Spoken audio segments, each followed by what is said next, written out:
Hi.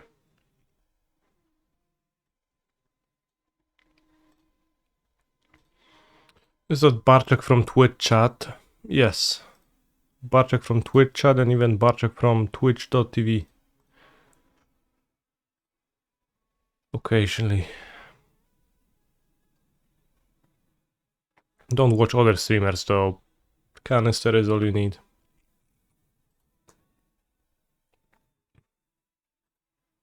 Mr. Prelim for 2 minutes. That's really sad. Did you play 4 fire spots in it? If you managed to get there.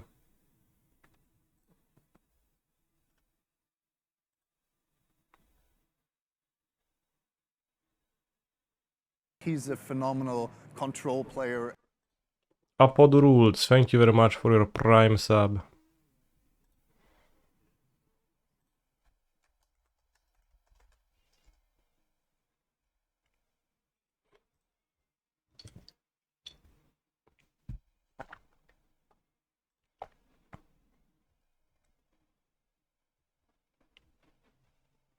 He's a phenomenal control player.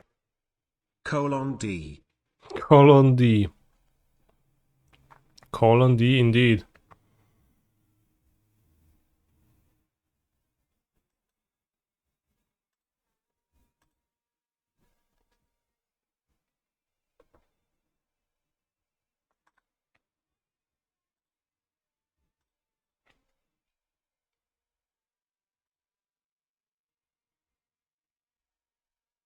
Holy crap, Boseju is so strong. Ooh, that's a great draw.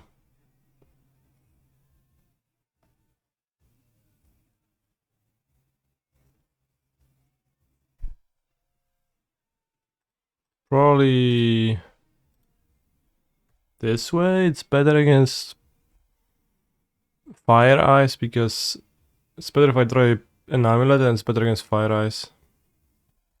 Because I can join on top lane and still cast the one ring. Explore is better. Yeah, I think it was better in this.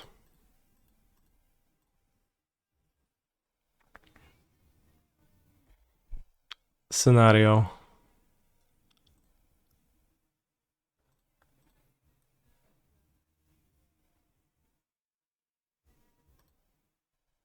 Because it drew a card. So as I said, I would stick and play, but with no Amulet, you just run out of lands immediately. Activate it in a way that makes binding inconvenient. Okay.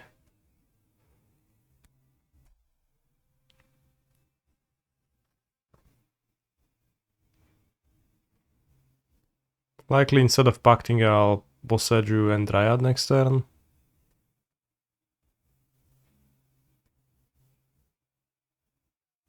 Especially if I draw a bounce land. Is Bartok a creativity gamer? It might be creativity or it might be Rhinos. Both of those being a mountain might imply creativity. Against creativity we play a Titan, I guess.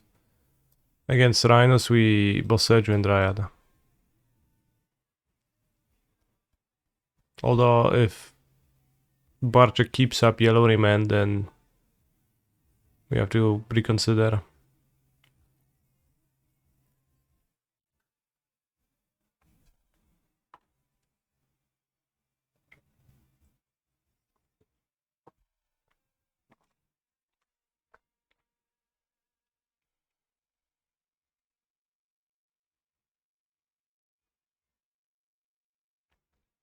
Seems like creativity, given that it's a third mountain fetch and it's under mountain fetched.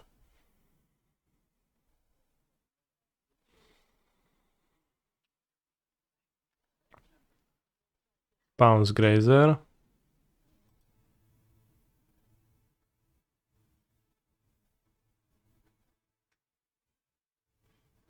So we bounce Grazer to... Again, we probably would be better off plusing, but I guess instant speed creativity again. Comes up. It's so that Archon sacrifices the Titan.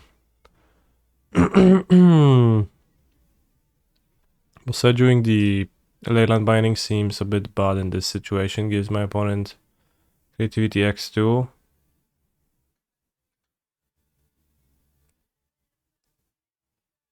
What we can do is I can Titan and get Kremlin Vestige bounce land.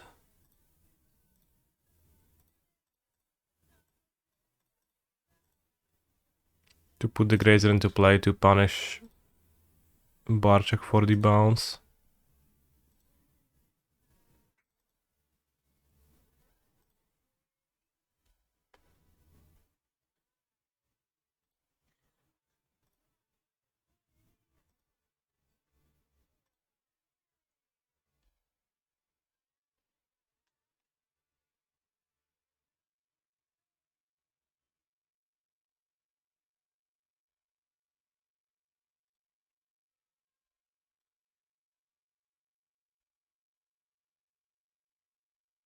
So if Archon enters, I can pay for Pact and have 6 mana for under Titan or play the Dryad.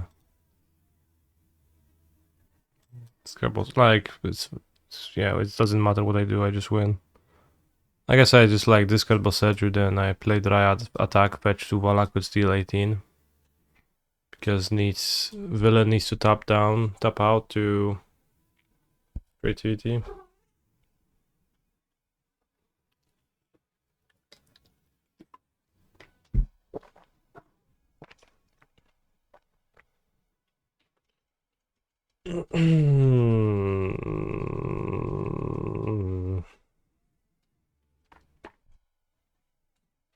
Explore is so good.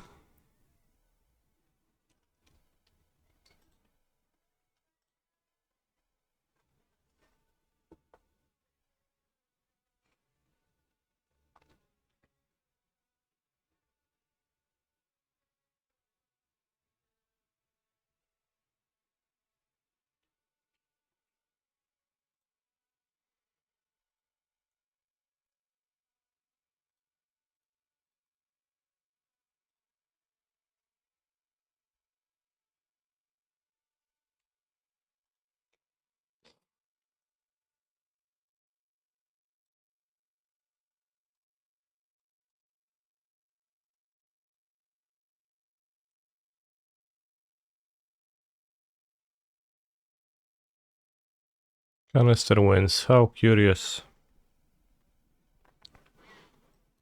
Now, post-combat I could play Barrow Downs versus the Randlock, but it doesn't even matter. She's got 2 Grazer for 2 Explorer.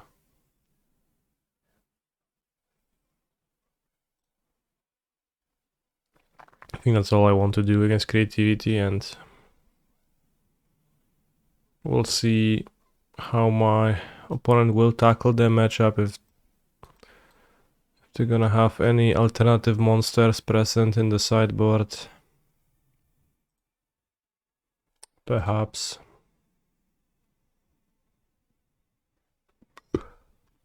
Song reminds you of Tony Hawk games. This one.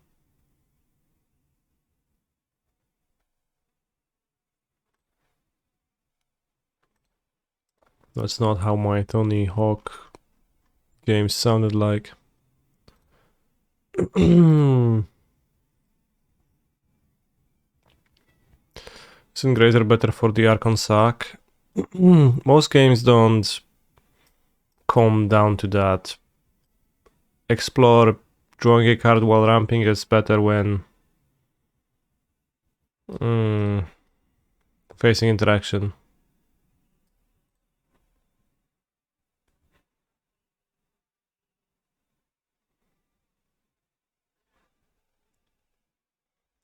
When I have to fight through counter magic and bindings, all of that, and Grazer is going down a card while Explore doesn't. Also, oftentimes creativity will shift their creativity target post-board to something else, and like this hand I'm happy to have Explorers in there. Although I guess Grazer, you know, lets me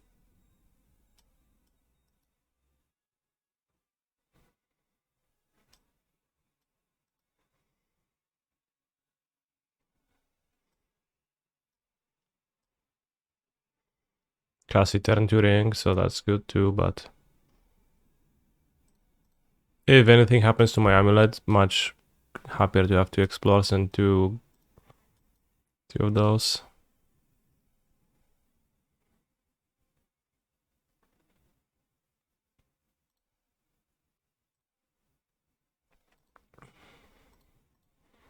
If I force a steam vents, that's kind of worth something in its own zone.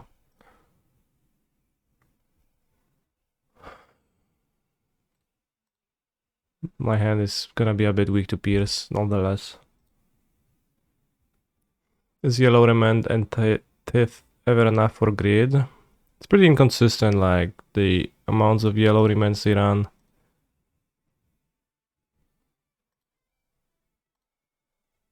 So I don't think so, and creativity beats grid, so it's not like you have time to chill and deploy stuff like that.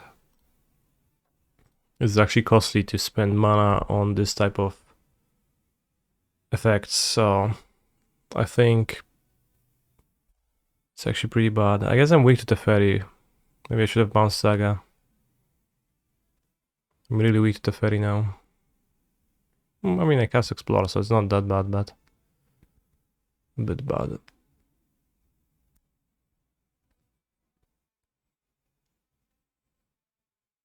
Yellow, question mark. Yellow remand is... Yes.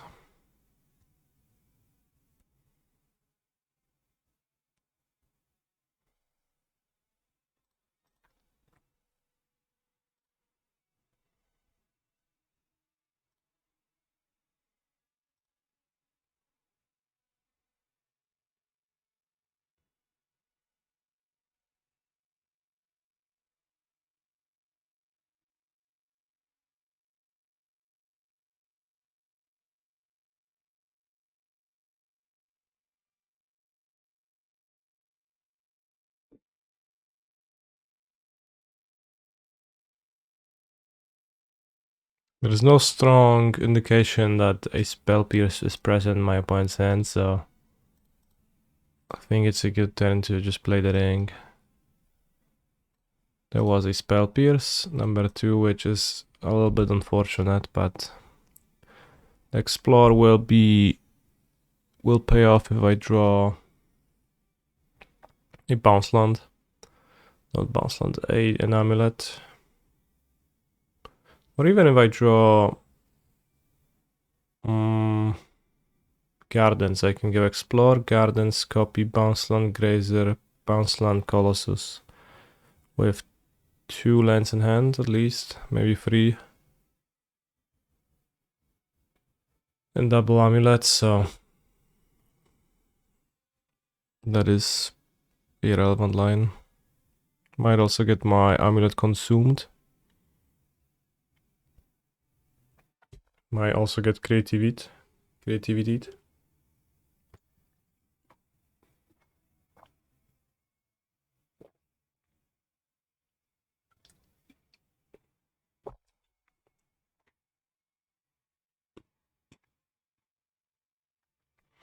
So also going back to greed against remand, yellow remand and mana type.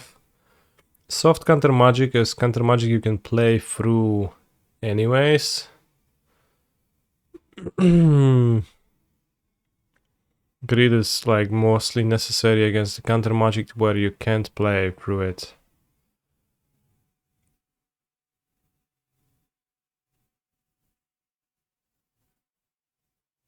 When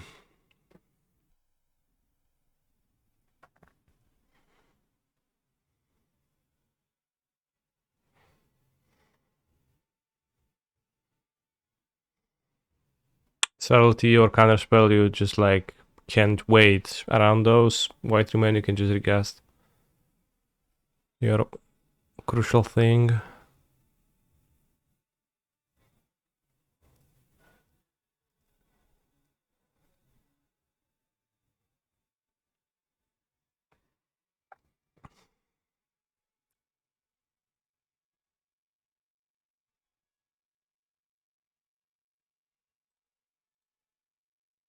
How deep was Dish Pizza in Chicago? Pretty deep.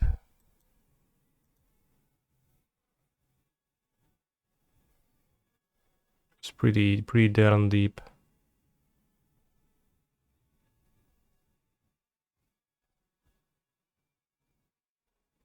Why are you tapping mana?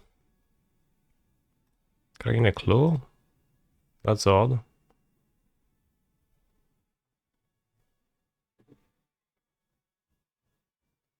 Why do you draw in response to that?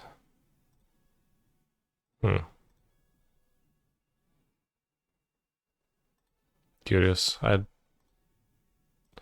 Oh, surveilled with the red black and kept a card on top, wanted to draw it. Makes sense. That's a reasonable explanation of the situation. Nonetheless, that means we win.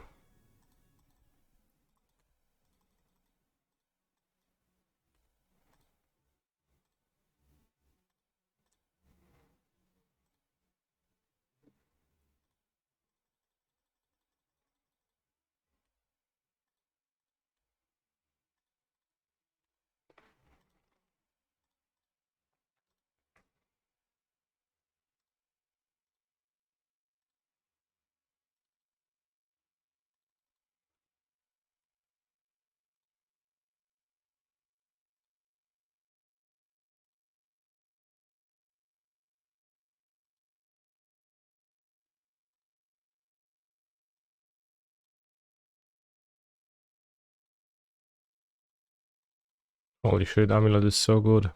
It's only turn 4. Cast the One Ring, get it answered. We had an Amulet answered and we win.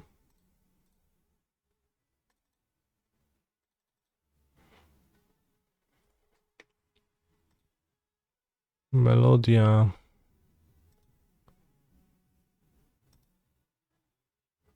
Posage is the real problem.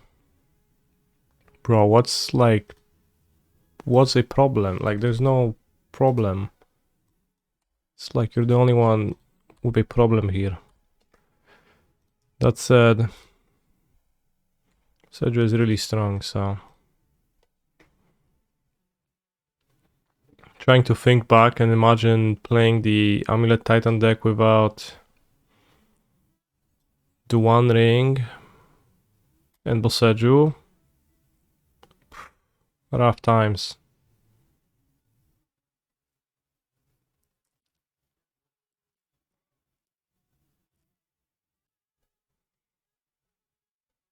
It was a much worse deck back then.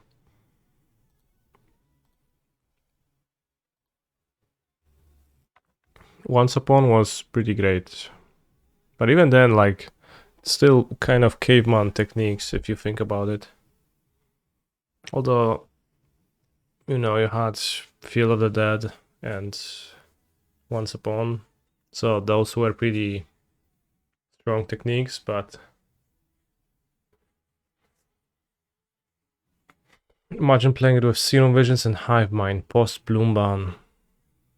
Hive Mind didn't really stick after the bans at all, but yeah.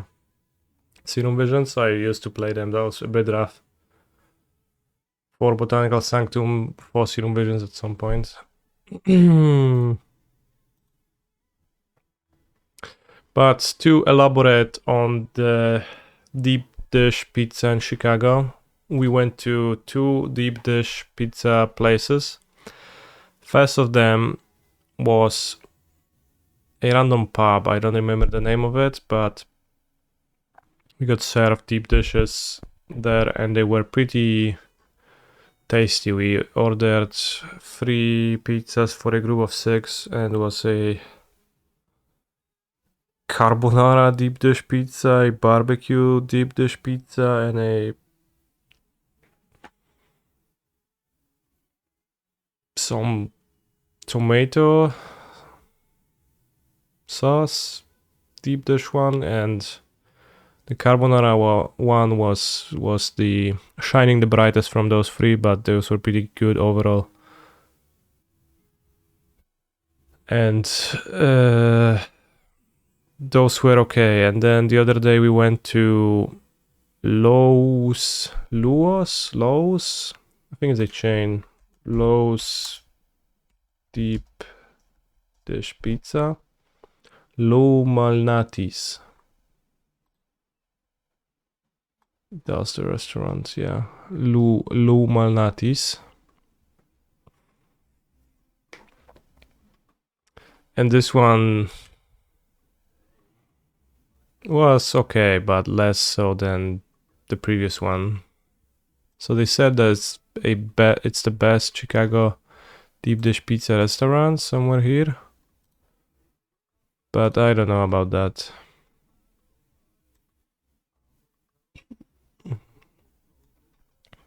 So +8 in Arizona, 5 in Wisconsin, 7 in Indiana. Holy shit.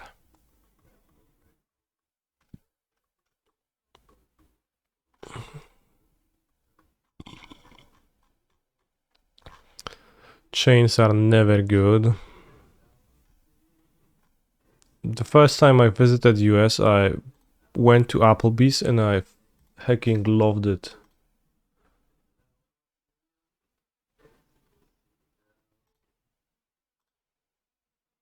Hi, my favorite streamer. Thank you for saving me from Mango's Amulet. Holy shit, Mango's Amulet is a special kind of hell.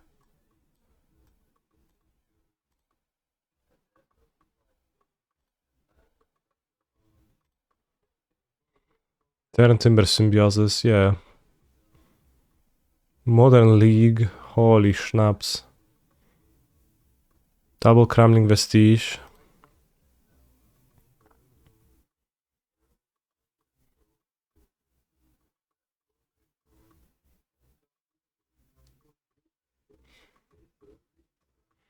Hope he's having a good time at least.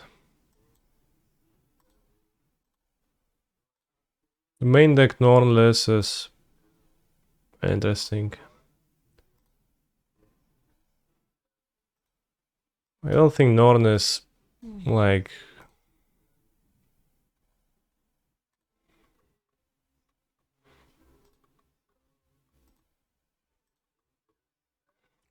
strong against most of Modern, right? Like I've read what Monis has to say about it, and like the argument was that it's strong against footfalls, rhinos. Kinda, because it has good stats and stuff, but like it doesn't even seem like a good game one card against them. It seems like a good post-board card against them, maybe. But it's also white against the Blood Moon thing.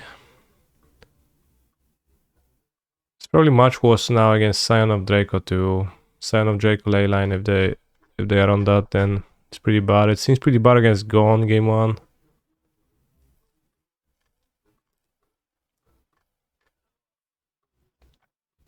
And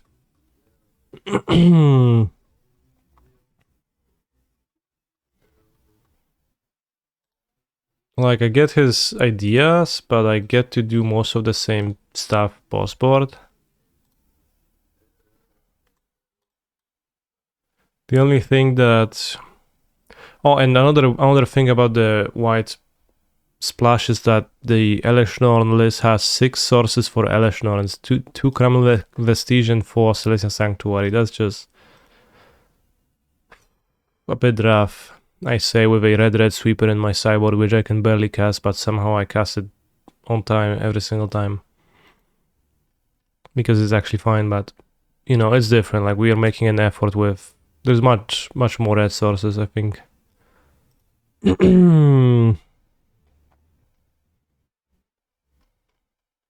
Norn seems spoke against 4 color, true. But also seems kind of blank against some decks, right? Living End, Scam, Yawgmoth, kind of blank against all of those. Phenomenal control player. Good morning, Kaneki. Enjoy your day. Blue-red, kind of blank against blue-red. Tron, blank against Tron.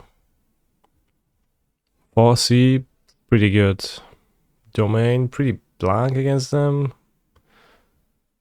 Like, you know, even if Norn is blank, She makes Titan really strong, but then that's kind of whatever. But there is, you know, a certain appeal in casting a 7 toughness creature. Which I get, but...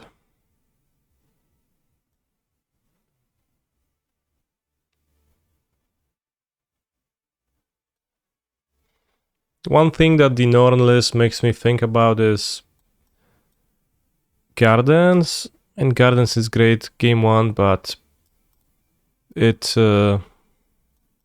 is a tiny bit weaker post-board, and it's the only spot that could be converted into more green to cast Explores. Post-board more easily. But I really do not want to play Castle over Gardens, so I'll just...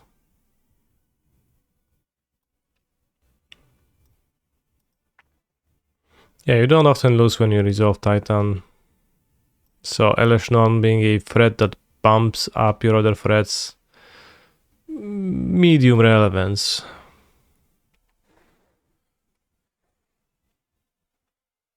Medium relevance. What I was thinking, I was wondering if I can just exchange Celestia Sanctuary for an extra Crumbling Vestige. Some people online would berate me for playing 9 bounce lands to begin with. I cut the Boros Garrison for a normal land. And I haven't really missed it.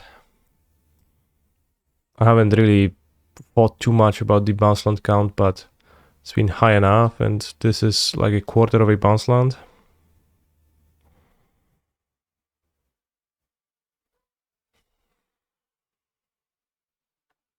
The colors one would be nice for Mirror Pool. Yeah, well, that's not too important, but I think that turn 2 untapped green for Explore pretty cool. But like, if we were to, that would require cutting another Gardens, that would be a lot. But if we were to play 8 bounce lands, triple Vestige, wouldn't that work too?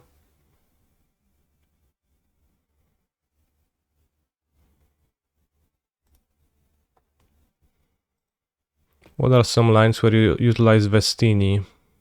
What's Vestini? Vestige? Well, we just did. We just had a game where we searched for Vestige to play the Grazer, but the utility of Vestige is like 20% being a tutor target in some of these spots. It's really not particularly important, I think, but the tutor aspect, although it comes up a tiny bit, it's just a great card to draw, because it's a double land with Amulet while also being untapped green for Explore or Grazer. So it's like, it's just good to draw.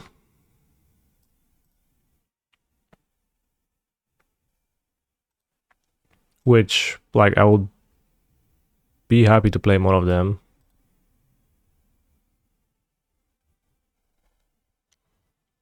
Yeah, Janara, that is indeed useful.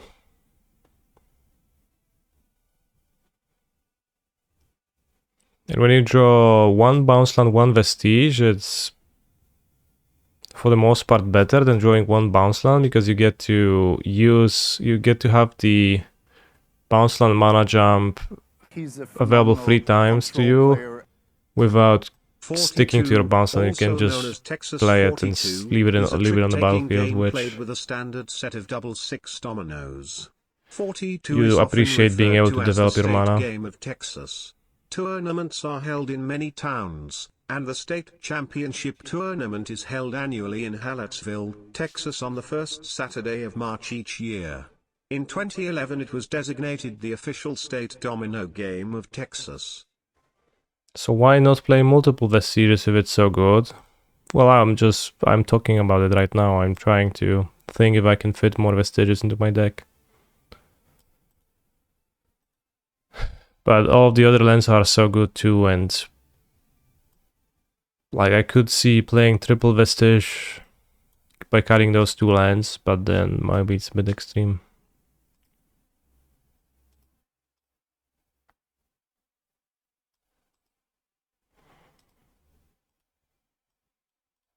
I'll try it next prelim.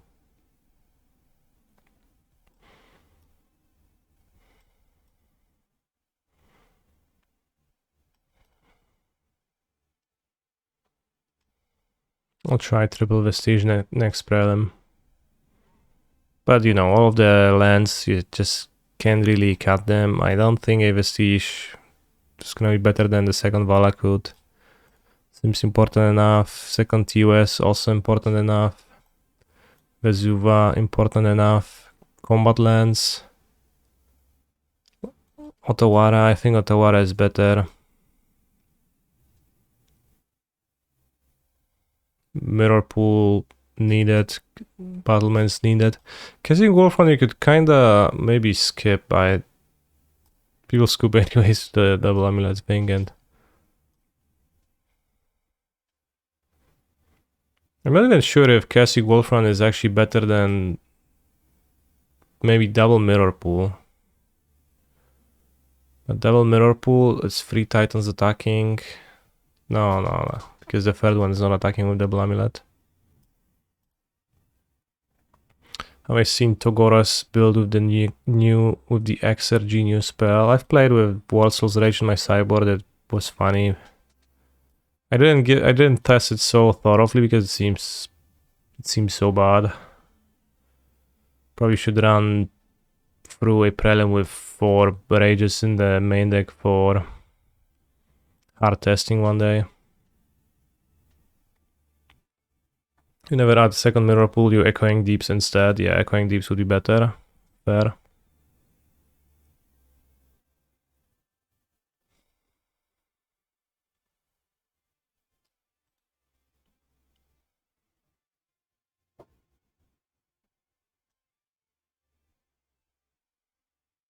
But it's pretty rare to actually need Kaseg.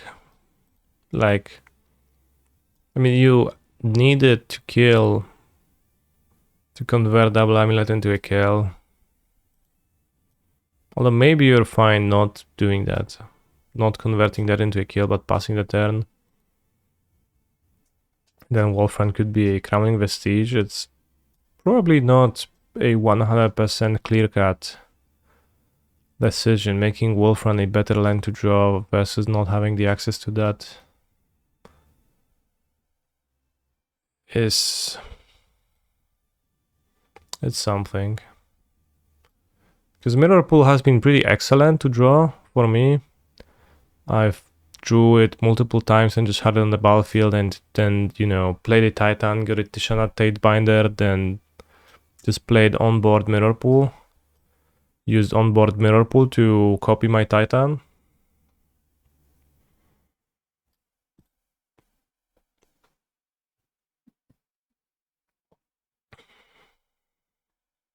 That was really good. While fair using Cassic Wolfram never comes up. And with how I play my games.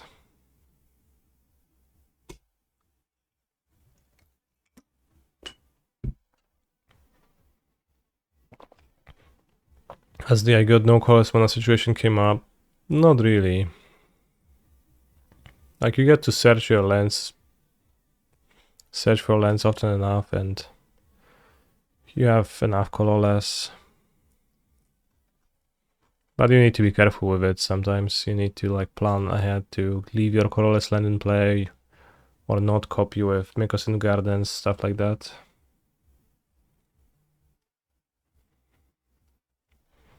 Too scared of getting Dumping Sphere and not being able to pay for packs if you don't insecure with Wolfram. Holy shit. That is indeed terrifying. Any game now.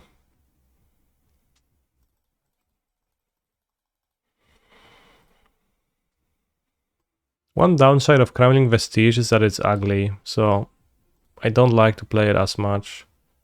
I would be happier with it if it was pretty, but a combination of the post M15 frame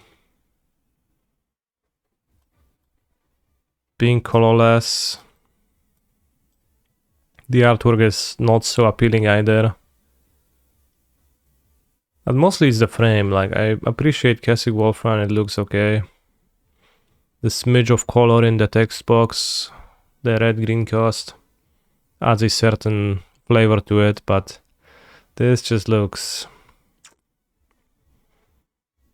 not great.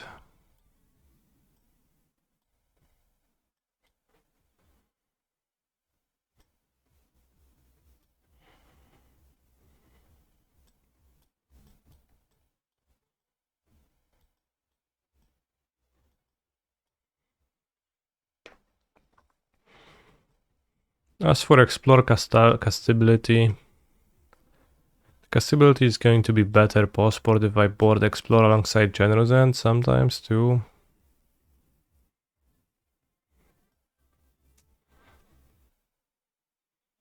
The promo only comes in foil, and foils on mono also look ugly. I think it's also foil only in paper.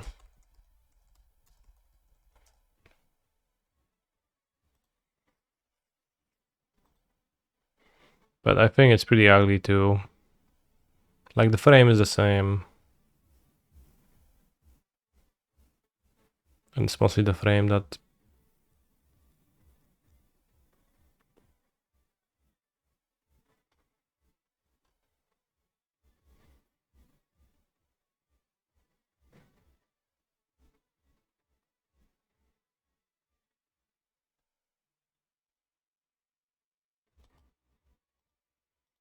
What even is a crumbling vestige? So there's a little bit of green here. It's crumbling.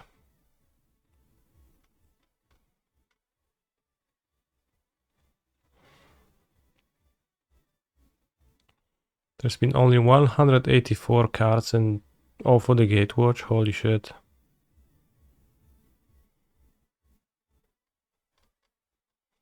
That is so few cards.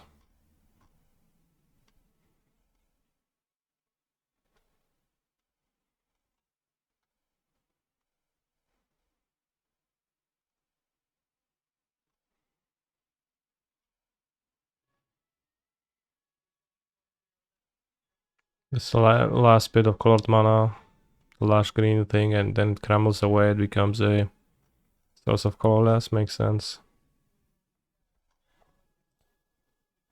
Oh, new round.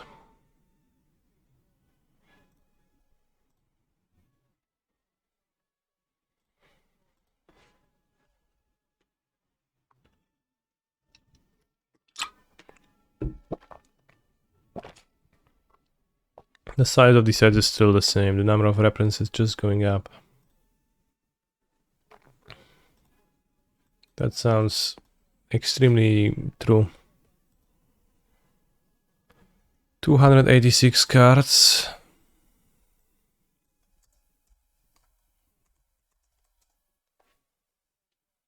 There's 23 reprints in MKM and 286 cards in the set, so there is 263 new cards, and Oath of the Gatewatch was 184 cards, so your theory has been debunked. And some of the reprints are 2 murders, I guess. 1, 2, 3, so there's actually 5 reprints. Does it contain basics? So I guess.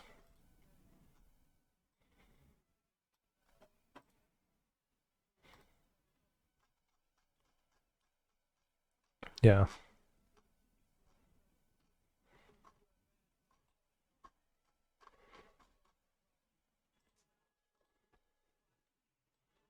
Mean funny pack. Last in deck 1 days ago, hammer time. Holy shit.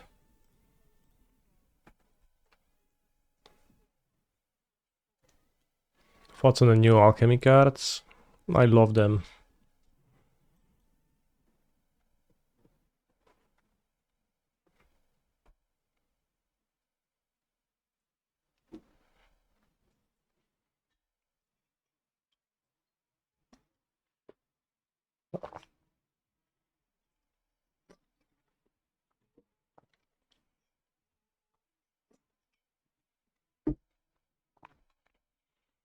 Did I see them or just love them? No, I just love them.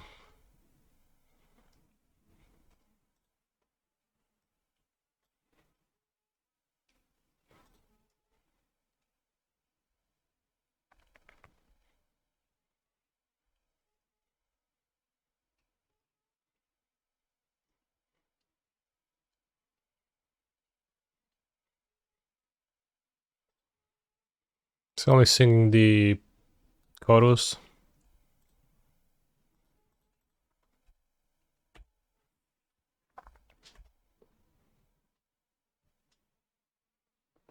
Blinds. Esper Sentinel. Holy shit, bro.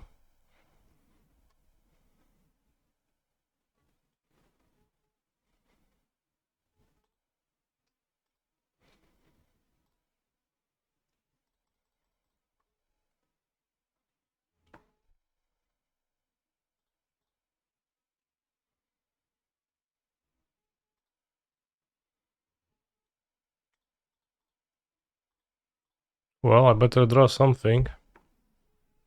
You get to cast Explore though. I think your hand is lacking green mana. A bounce land specifically. Green mana alone wouldn't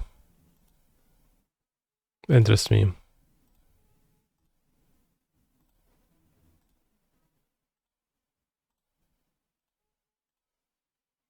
Bounce land on top of deck. Arguably, maybe I should fetch 2 monsters from my deck with Sounders Pacts. Is there a card I can draw that will make me survive without comboing off this turn?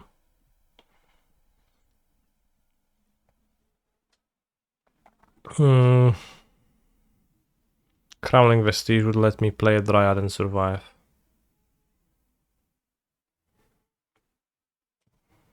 Otherwise, like I die if I draw a Vestige of this Explore if I have acted twice.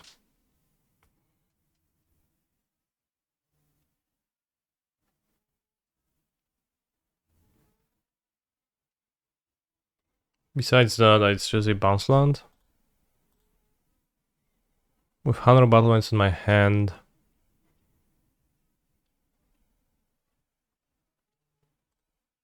And 100 battlements in my hand.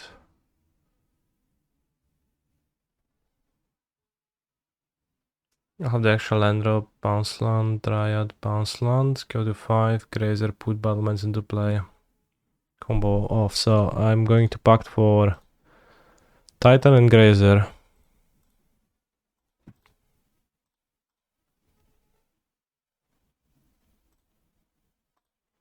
Joy Swimming Growth Chamber. And die. Because I hadn't.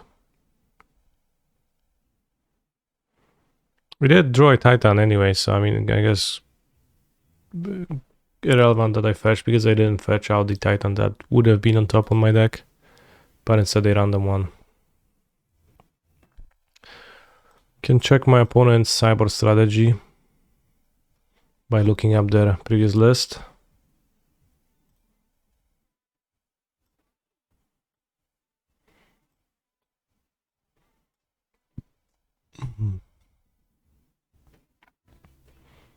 Have silence. Seems like not much though.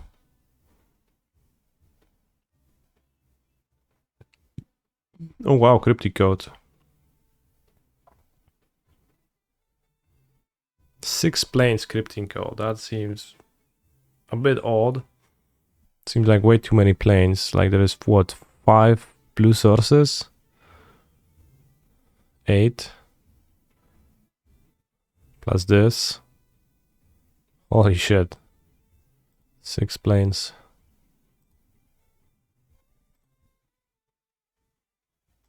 So I'll just submit.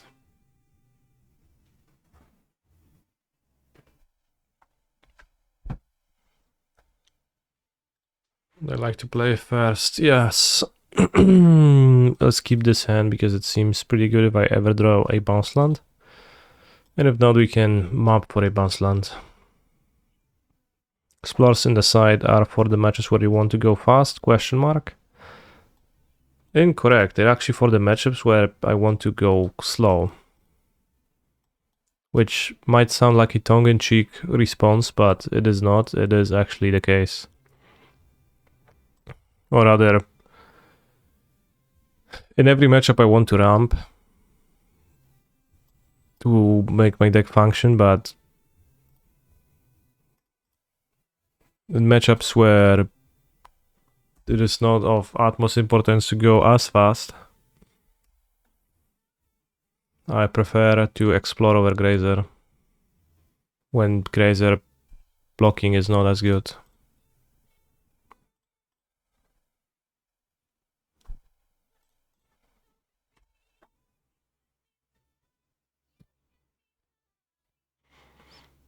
Against Hammer, blocking with Grazer is actually great, so I'll play Grazer instead of not playing it.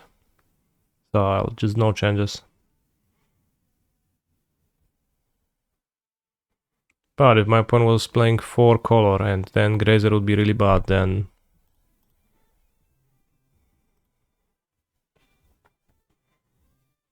I'd be happy swapping it.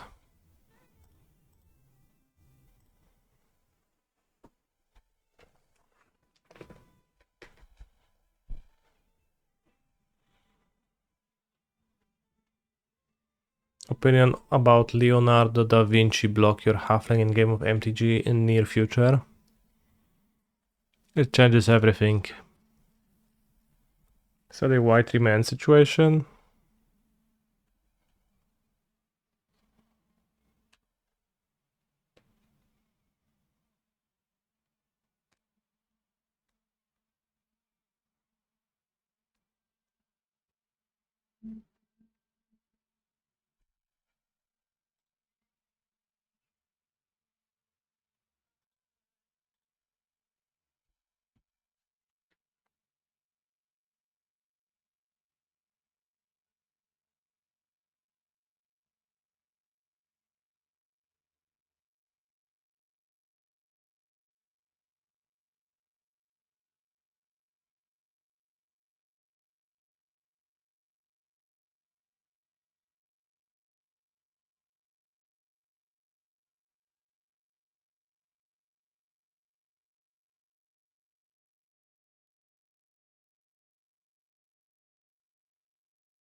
Yeah, much is what I want to run, but where Grazer being cards advantage, ramp is bad, and I would prefer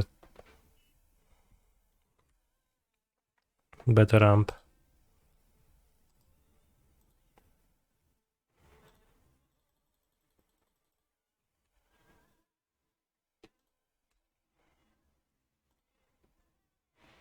Six, 12.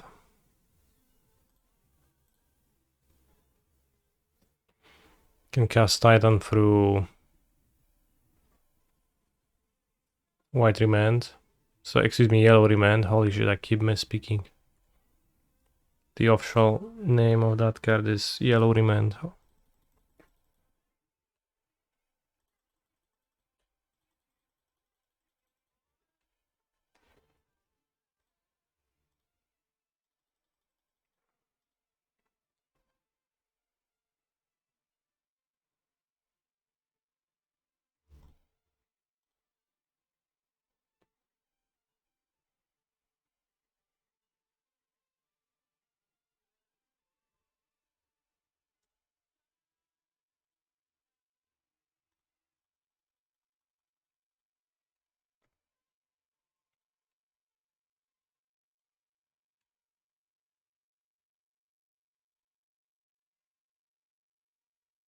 I'll tie one time.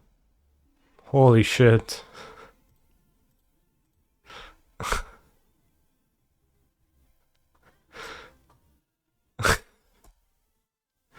Alright.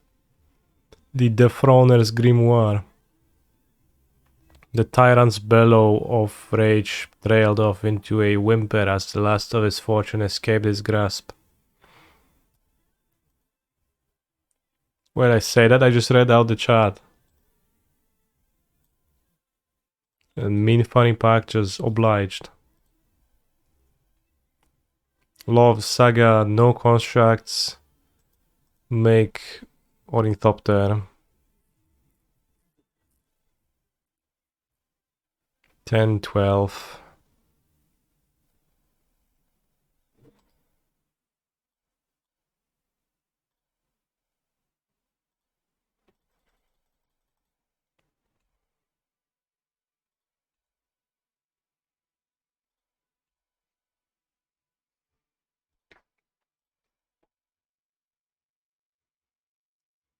I played the Onion Ring. I play white remand. Excuse me, yellow remand. Not this time. Mana die.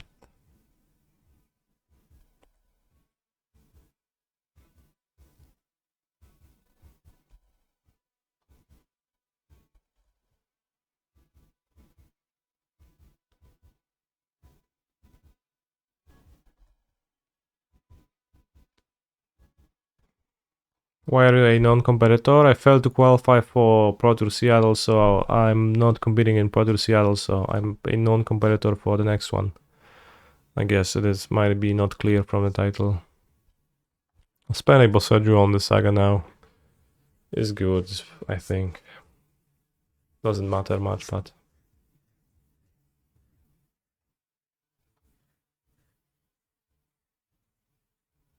I was indeed a competitor at the last one.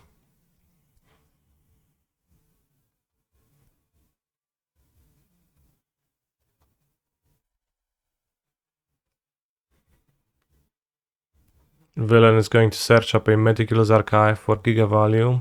Nope, not this time.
I could copy one of my creatures. Mirror Pool enters the battlefield tapped and untaps.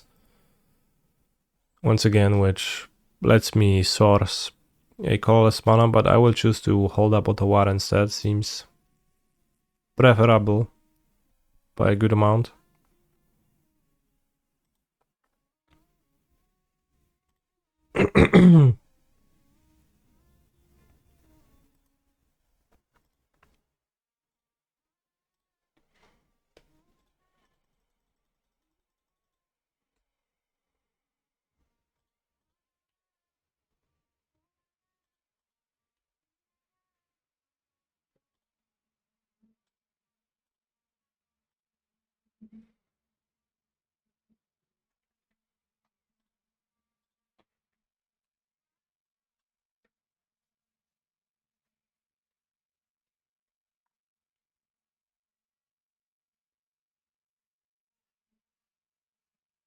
I mean, the Mirror Pool producing its own colorless mana is a pretty crucial part of the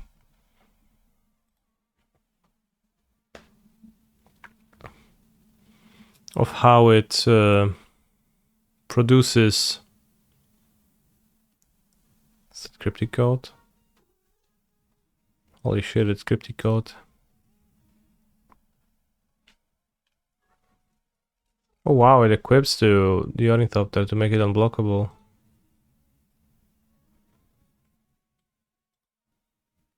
That's cool. I haven't thought about the implications of crypting code and Sigarda's aid.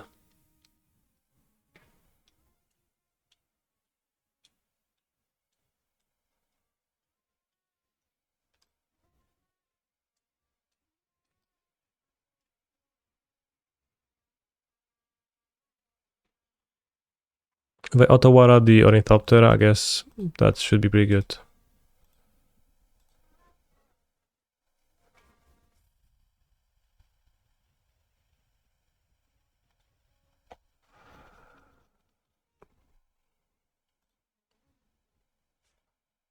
Should work pretty well around silence.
Pioneer Hammer build attack then.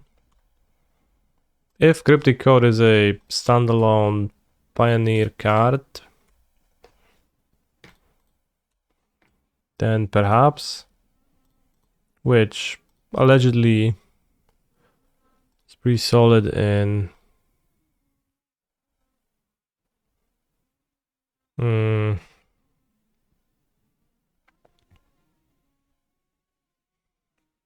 Phoenix's sideboard.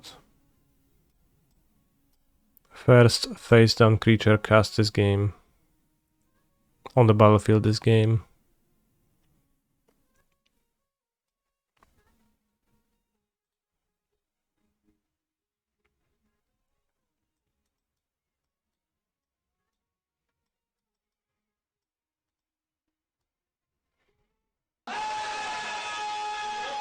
I've been asked by Mr. Ducktape where do I find endurance to play this click intensive deck on Modo, and I say, and I forgot to respond to that, but I'll tell you now. I don't know, I just enjoy it, so doesn't feel click intensive to me, it feels just enjoyable.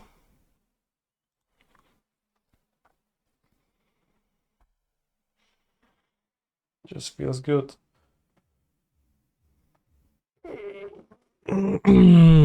This Aimul. This I keep, put back packed. Yeah, it's just Colossus. Colossus is a bit tiresome to resolve sometimes, indeed.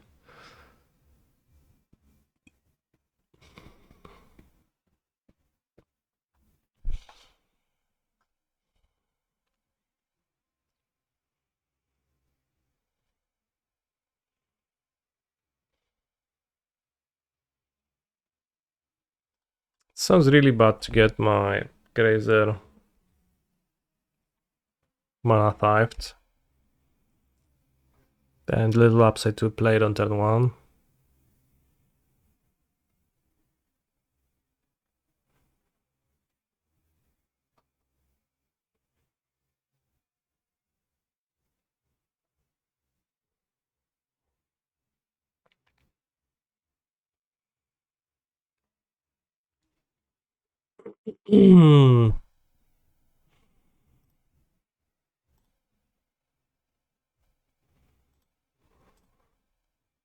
I'm mana type your Grazer. Okay.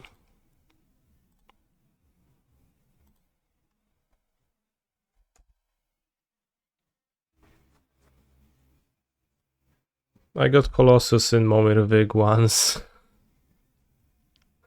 How many lands did you put into play? I guess you just like put 15 lands into play, or like 20.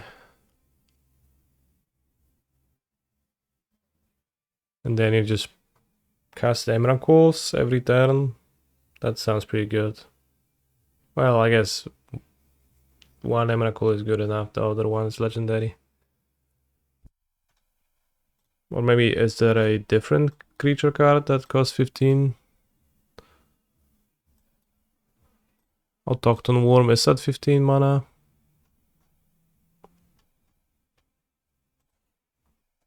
Draco is 16.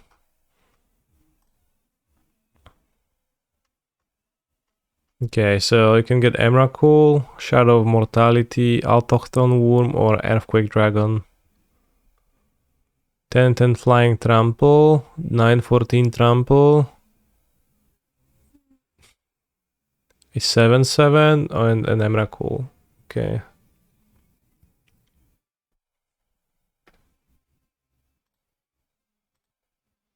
They fetch Caldra Complete.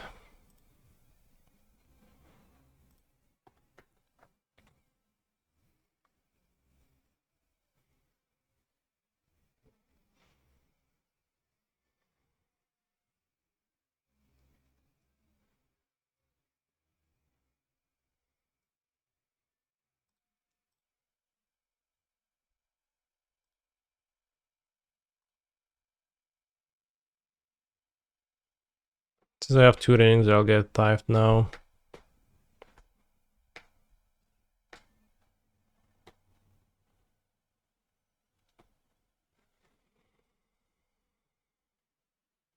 Is that silence?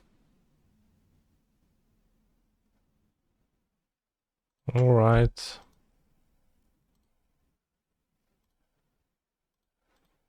What a weird. Like, they decided to cast it in response to this. I mean, I guess then that's like communicates that I'm gonna ring pretty significantly.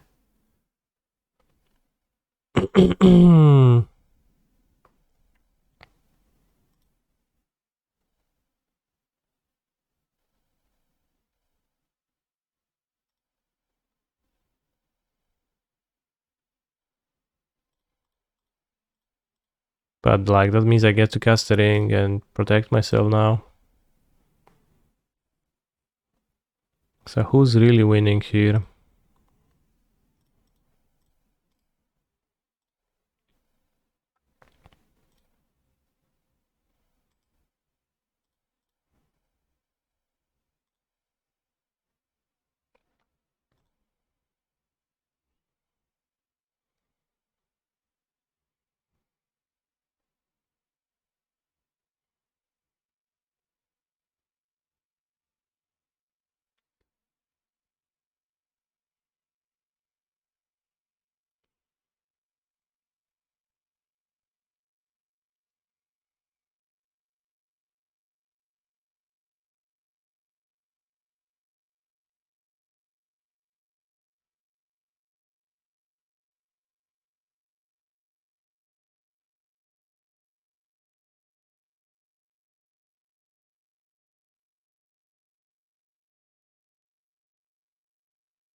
Five mana.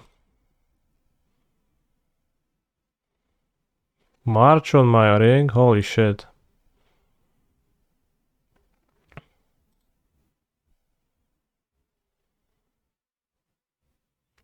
If I draw an amulet, I think I'll just win.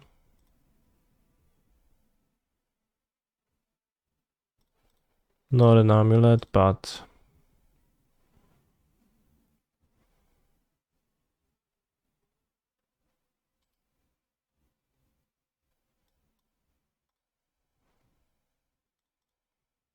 Cast onion ring, draw Tawara. Play Saga, fetch Boseju. So next turn I have Tawara plus Boseju.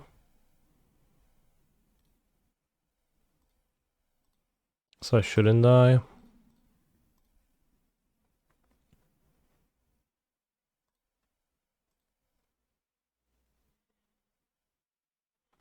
Like, they have one card and I'm pretty far away from dying, and then once Saga pops, I just pop off on them too.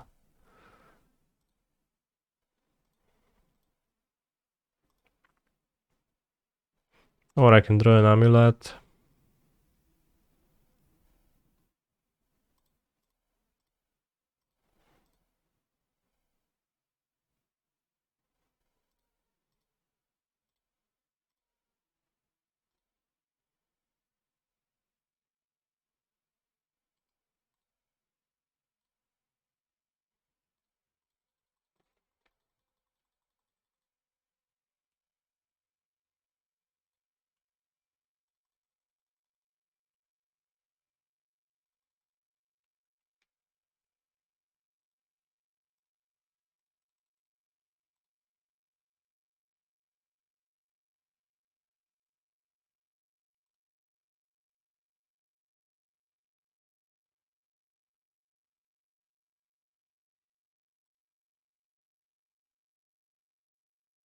I guess if I like...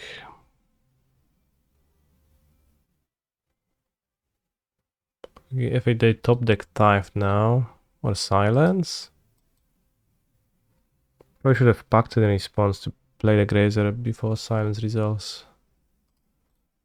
So I get Silence now, I also die. And if I get Tithe on Grazer, I die too.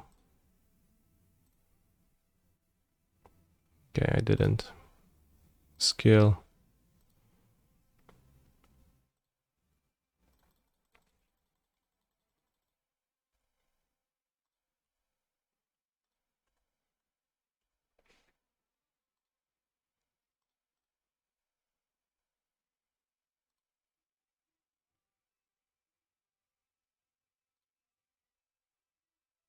Bang Razor?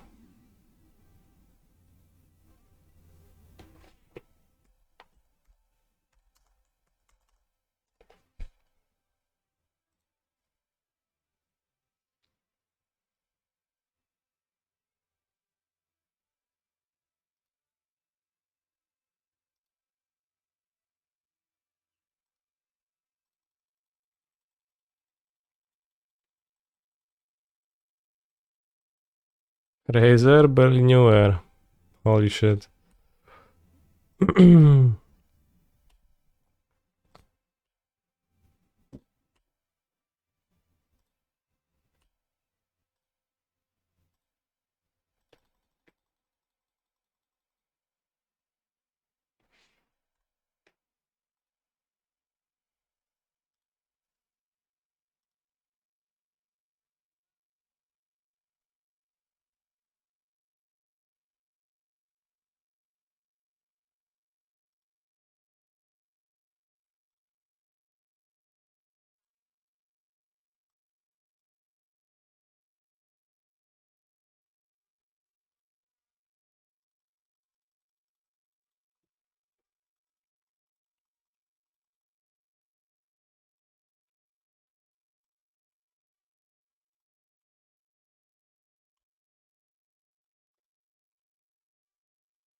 I tried playing Fortnite some time ago, and I learned that I'm terrible at dexterity requiring tasks and games, which I knew before, but it was barely fun because I was always confused and didn't know what was happening, and I couldn't understand that.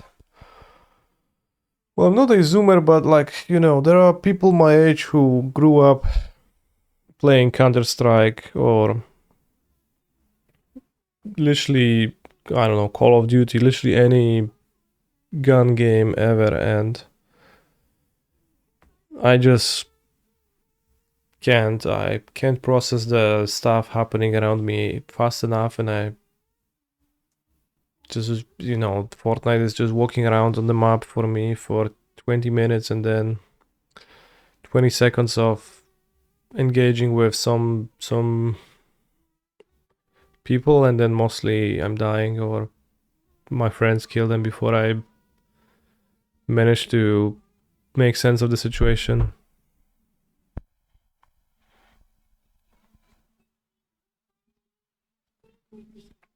What games did I play growing up? Turn-based games. Heroes of Might and Magic. Well, Duel Masters, the card game.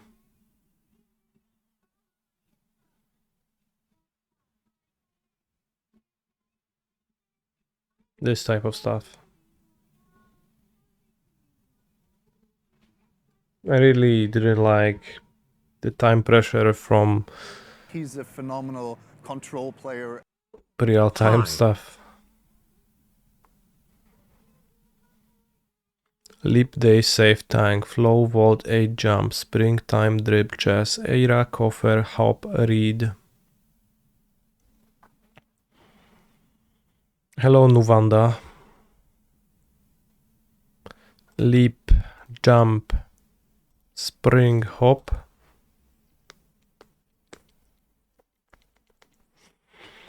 Chest, Vault, Save, Coffer.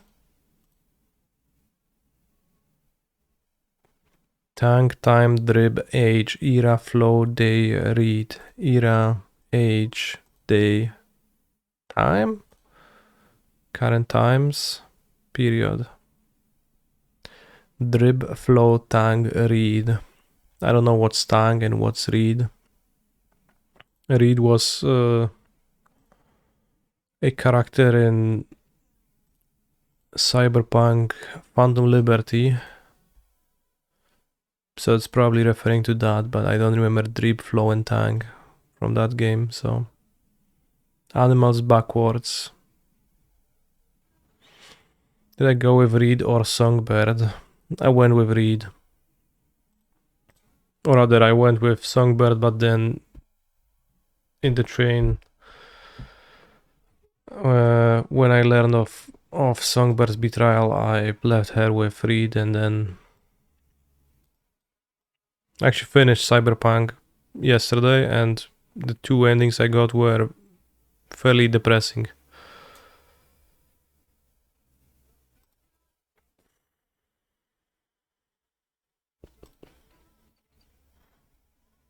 In one of those, I let Arasaka put me on a chip, and in the other one, I went into a coma for 2 years and then became a nobody. Do I feel depressed today? No, actually it was Tuesday, so 2 days ago. Coma ending pretty sad? Yeah, it was pretty sad.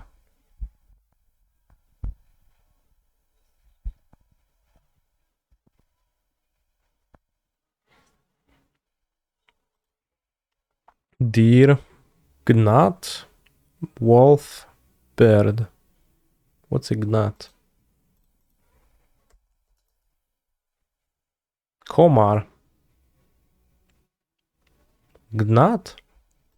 O kurwa, ten komar ma gnata.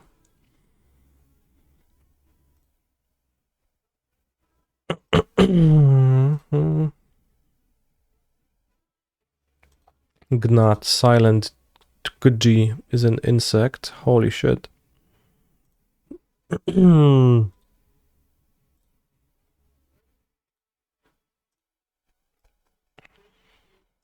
Silent top G.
I like the ending where you unalive yourself, do you?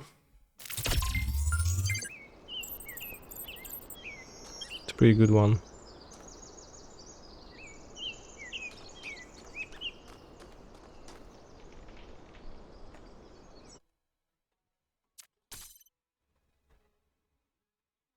Although arguably pretty depressing too.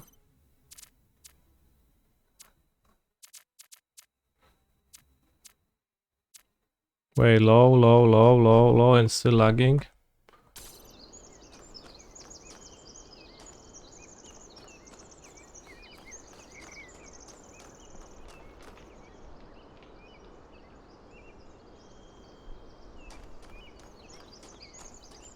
Why does it look so bad?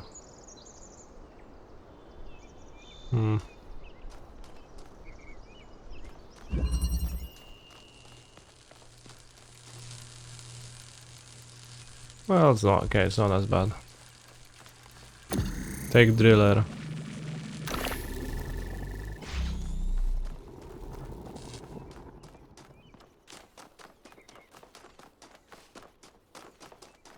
I think I solved it already. Alright.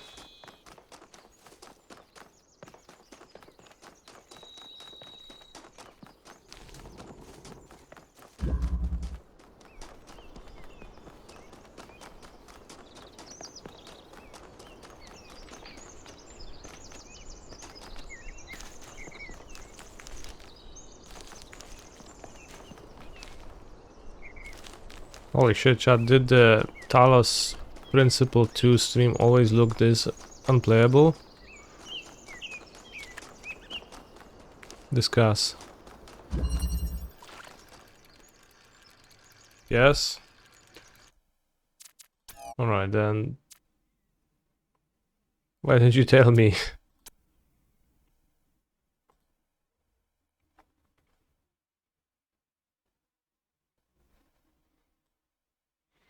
You wanted to try. Looks fine to you? No, it looked super choppy.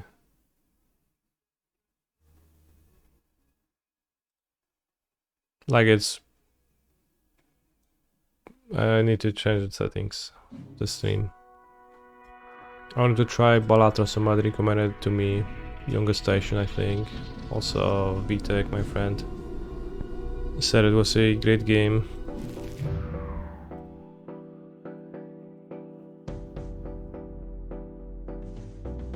Let's try Balatro. I've not played it before. Screen check. 100, let's go. High contrast cards, sure. Borderless. Audio.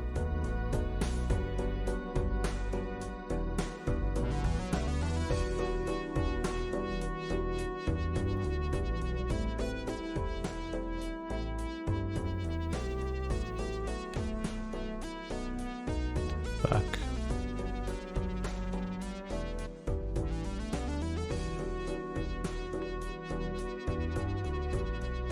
Interesting, when I take the focus off the window, you don't see it. What you do? Weird. Polski beta. Polska wersja językowa jest w fazie beta. By pomóc nam poprawić jakość tłumaczenia, kliknij przycisk i podziel się swoją opinią i uwagami. Kliknij ponownie, aby potwierdzić. Stick to English.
The game we played was called Balatro.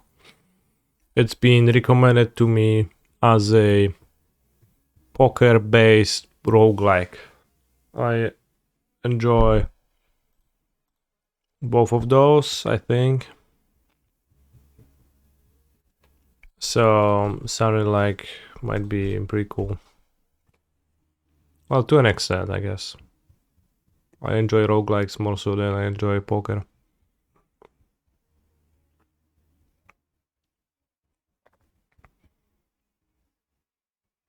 And we were cruising through the tutorial as I was eating.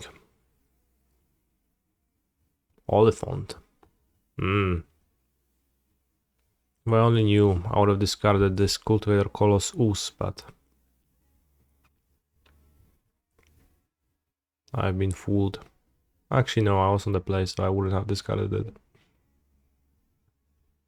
Main a whale. Discard a whale. Lucky.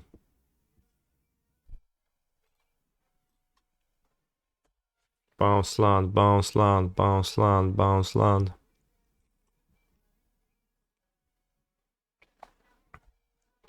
Hey, what do you think about the PT topic about Tobias and his flaming? First message. Should we respond, chat?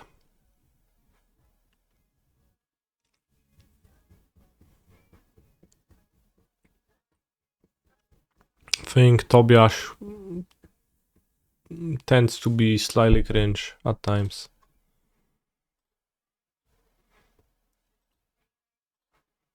And that was one of those times.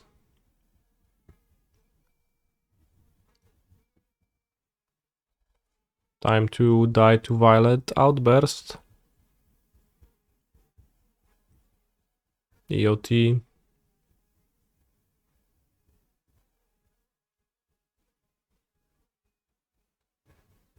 7, 7, 8, 15, 23. Yep.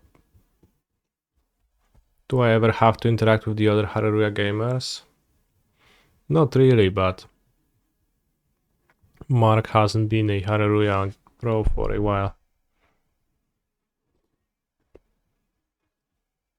Well, I think his profile picture is in the Hallelujah shirt, which might make you confused.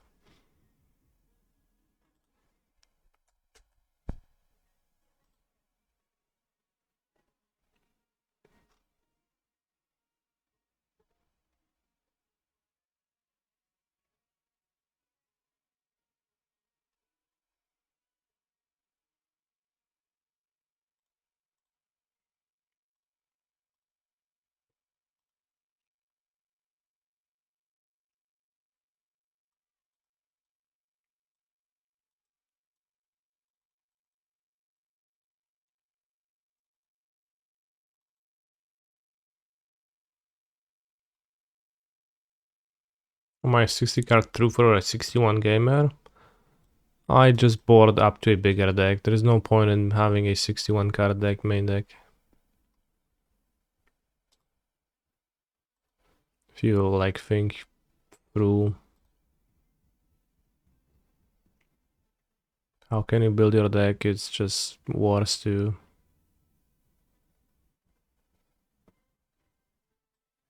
go up on cards.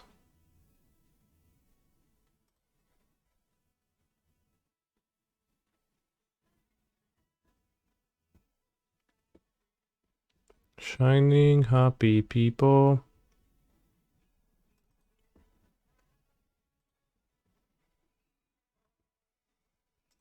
People.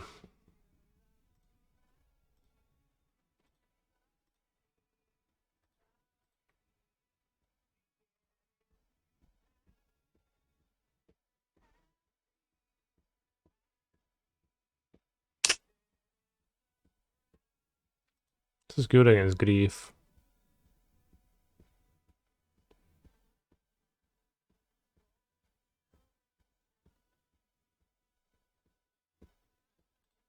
And I can turn free. I mean, is it good against grief? They just grief the Dryad. They can turn free pass. Not anymore. It's kinda good against grief.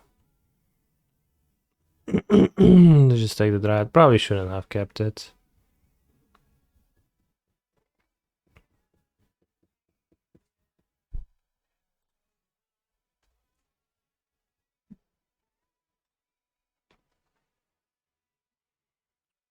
So it's just straight up better to play Growth right? Turn 1, turn 2.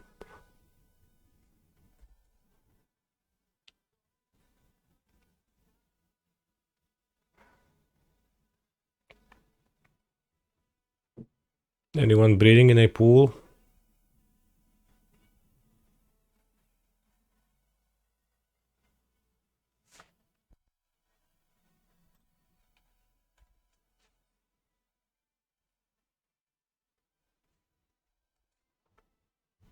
We get to either play the One Ring or have Dryad in play.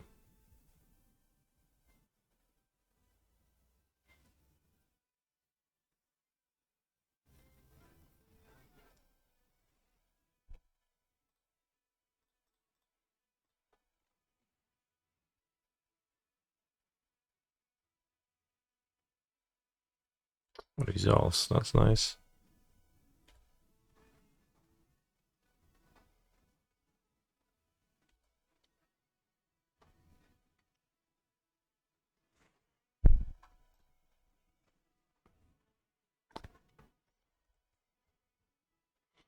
Shiny, happy people.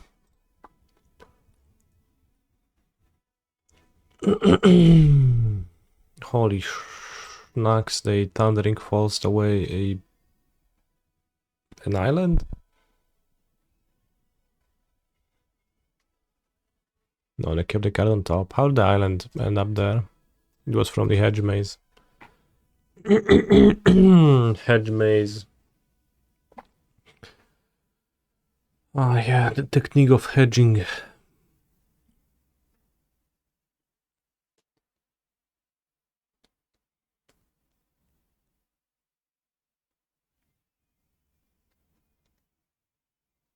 "17 power on their graveyard. Seems weak if they agent, seems manageable if they outburst.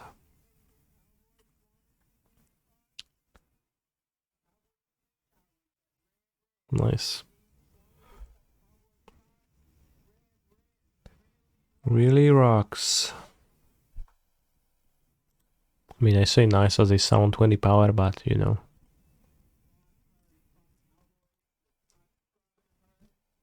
Oh, they didn't even discard.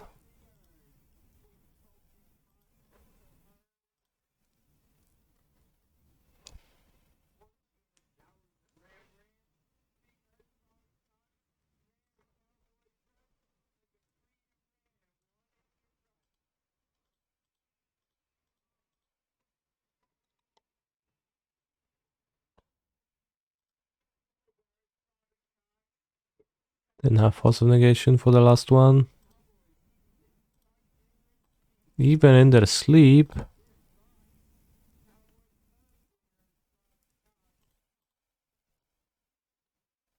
Even in their sleep. Holy shit, to be a cowboy.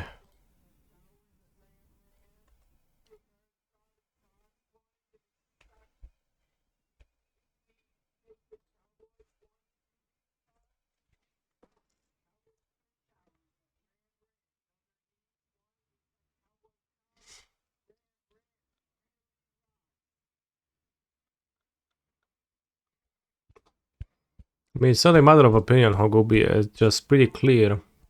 18 more in the yard, right? That's what he says.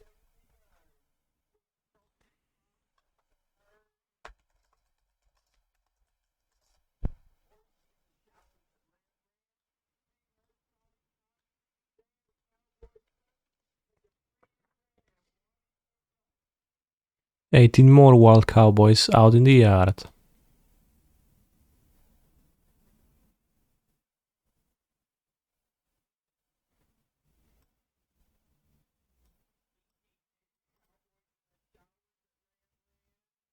Well, maybe it's just 36 cowboys.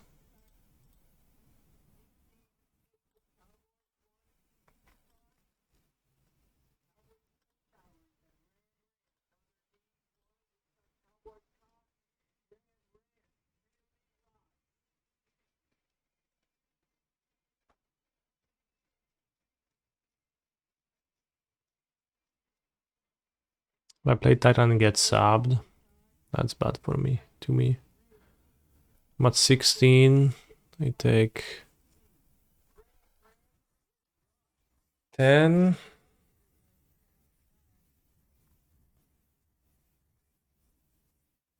12.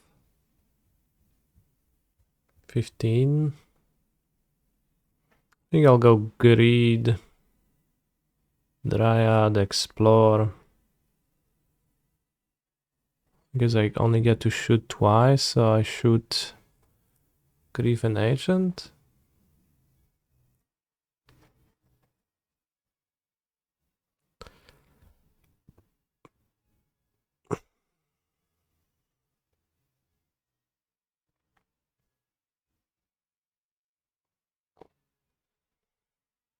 Shoot the Curator, block the Agent.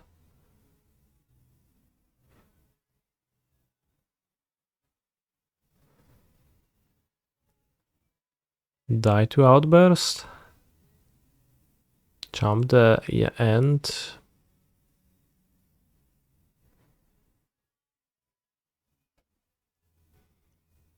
Pact, resolve Mr. Beast. I think sub is in the range of things they could do.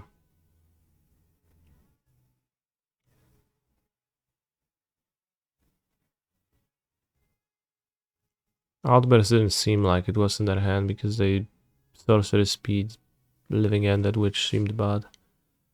So I will likely not need to charm the end.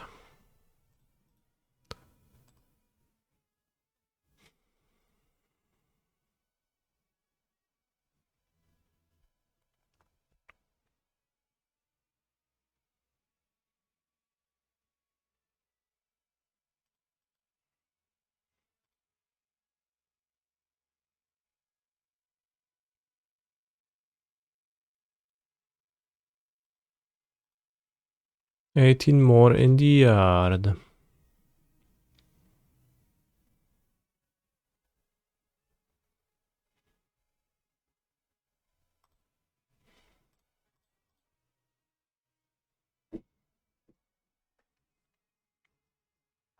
That is not useless.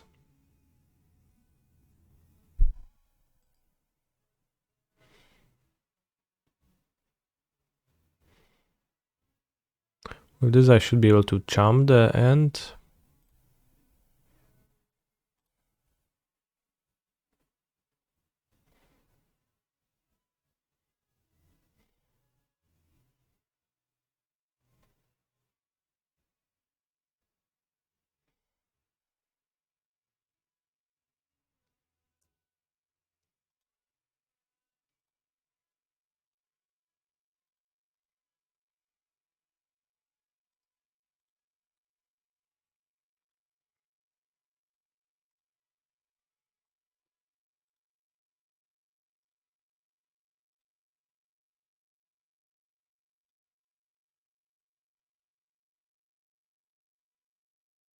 Bouncing Bossage is just better, I guess. Whatever.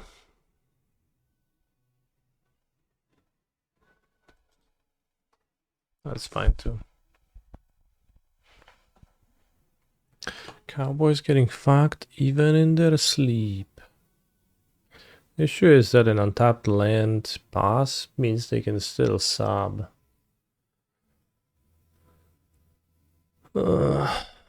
Bit of an issue.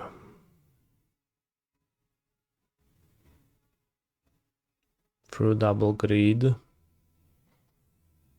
Holy shit, 3 spells even when taxed with extra 6 mana, still very strong.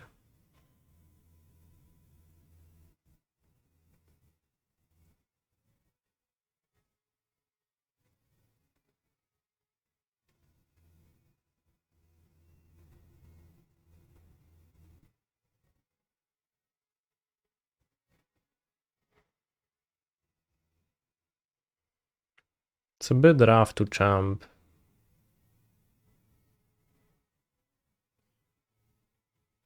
Still.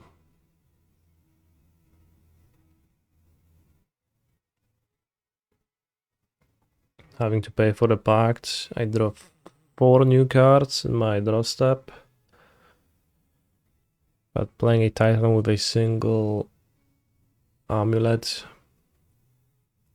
would mean I get to Otawara a Curator.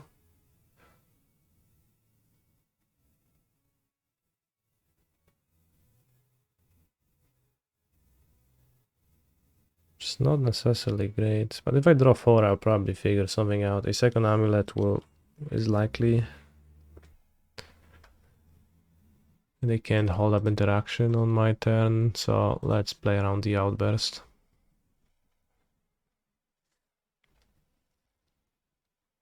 So like, I should draw either a new ring or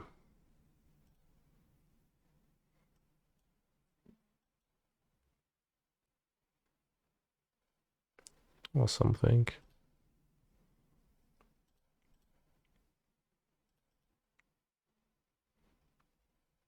Drawing the one ring even in my sleep.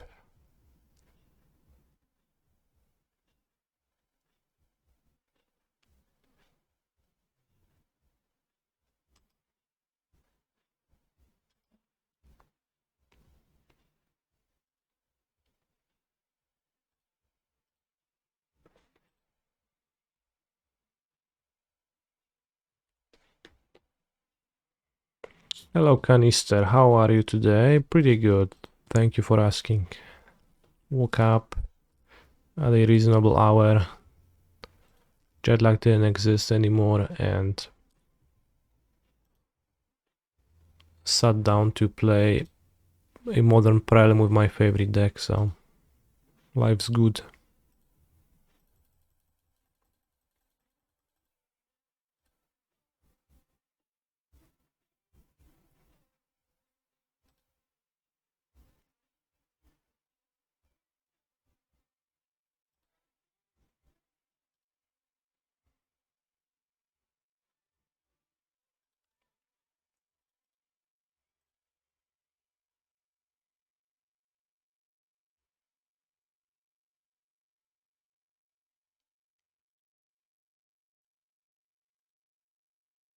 I keep the other ring, I draw a few more cards, so maybe it's better, but likely irrelevant.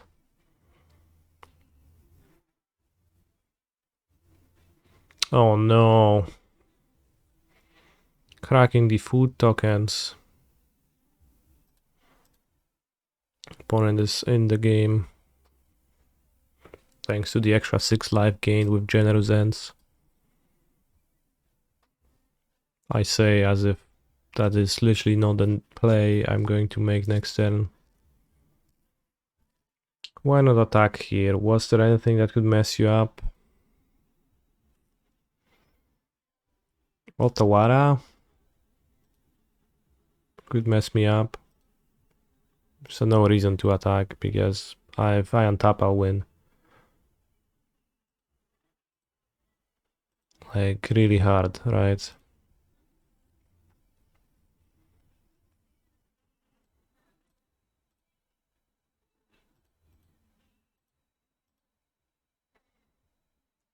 I guess Otawara on Amulet would also mess the One Ring, so maybe I shouldn't have played a Titan at all, just cast the One Ring, arguably.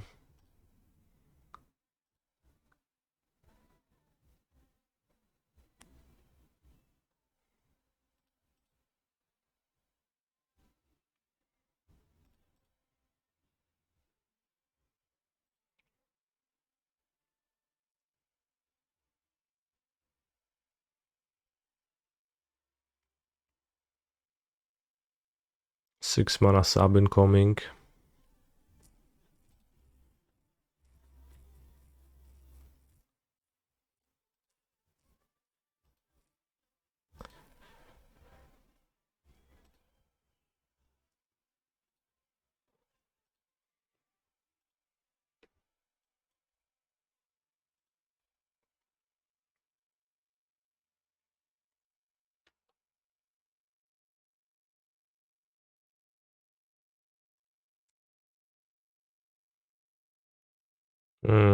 Wait, I actually don't kill them.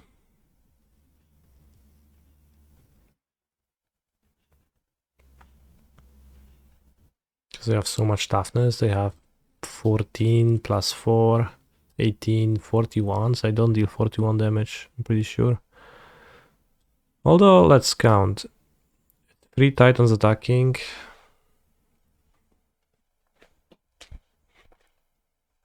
1, 2, 3, 4, 5, 6, 7, 8.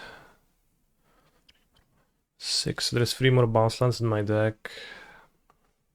Pack Dryad. It's the third Dryad in my deck still.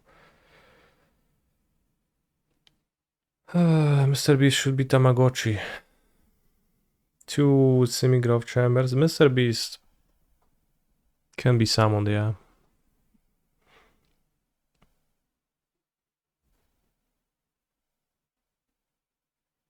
Plus combat 2, so that's also good.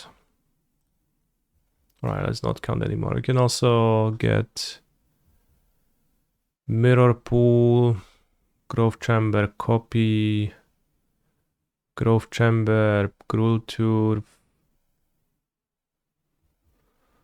Doesn't matter.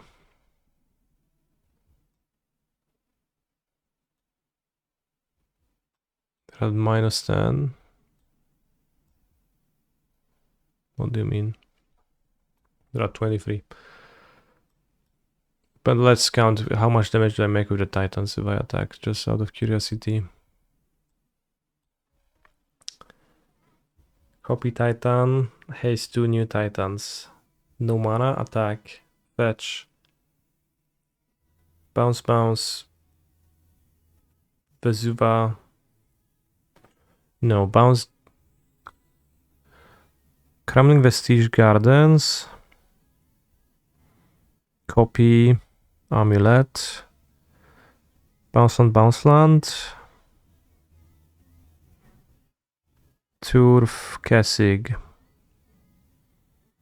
6, 6, 6, 18.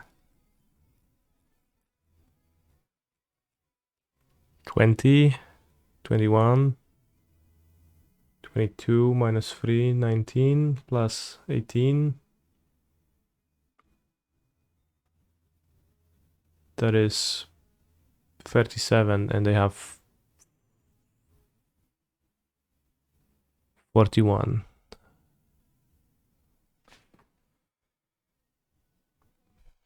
All right, so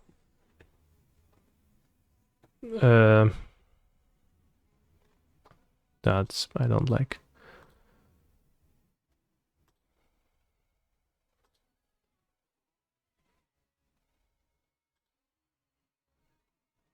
So let's just get Dryads.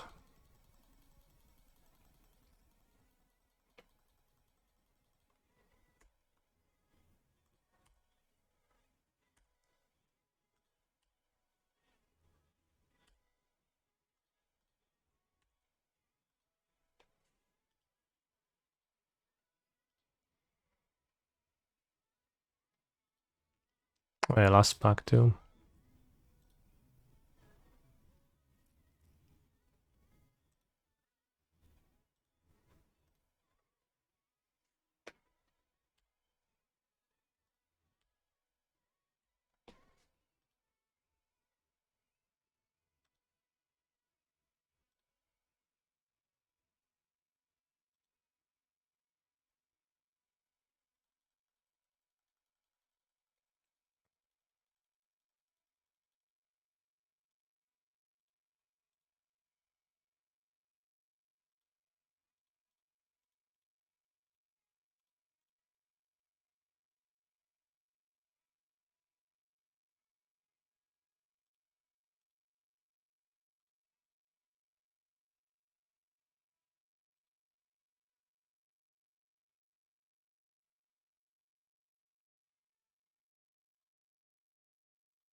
Great block by villain.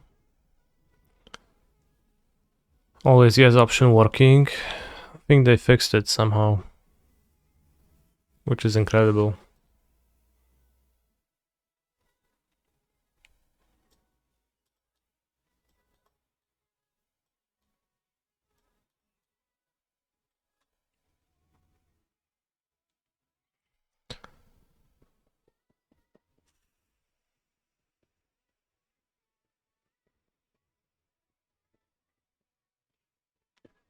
Yeah, let's reset model. That sounds good.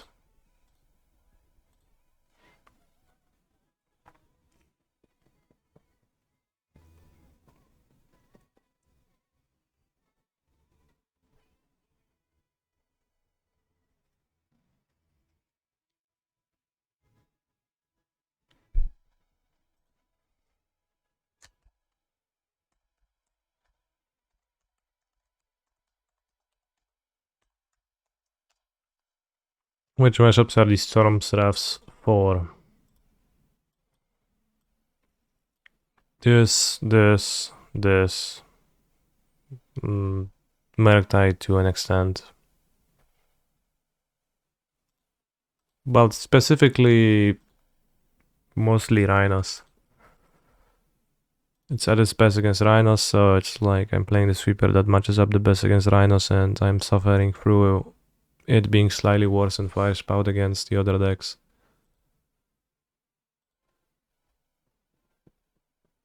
Will I play Standard? Maybe a little bit, but don't expect it too much during the daily streams.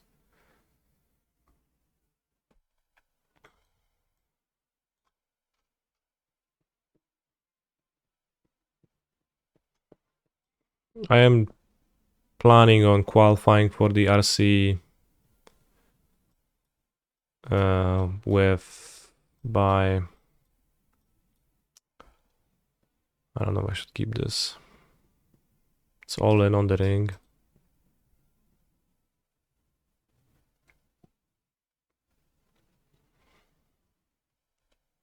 I'm planning on qualifying for Napoli by doing well in Prague.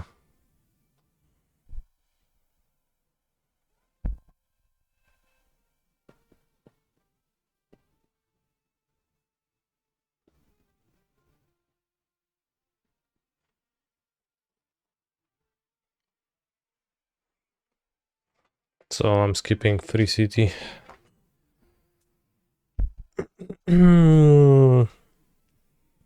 Napoli is the standard RC.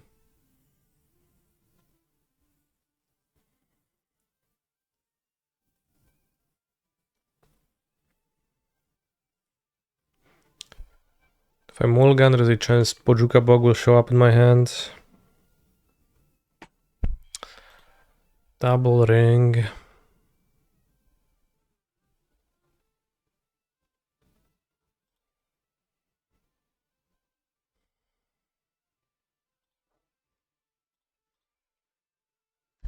This is not a good hand, but ring is so good against living end, I'll keep it.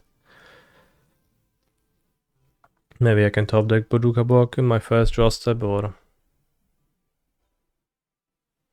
spend 2 turns discarding a Titan.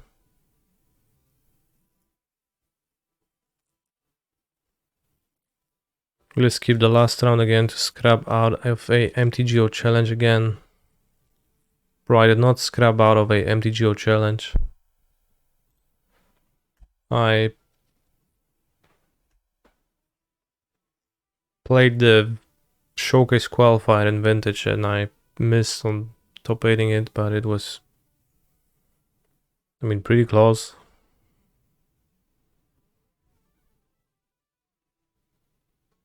It's just that Will doesn't know what's a challenge and what's not a challenge, so he just said the incorrect thing.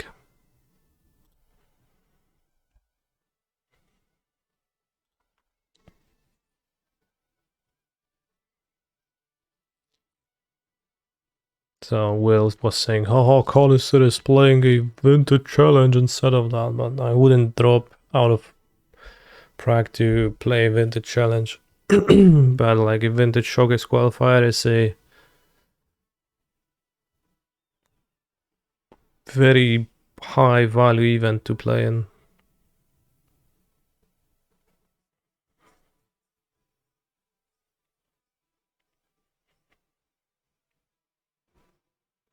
Generozen, alright, let me draw a Bojuka block, please. One time, Boggers. Bogchamp.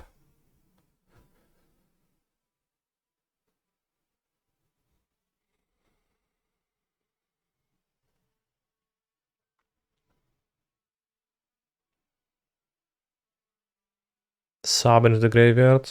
Holy shit.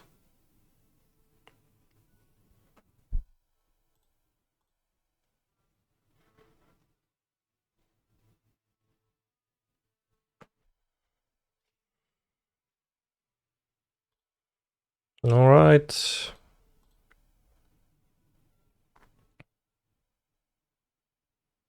We get our own end.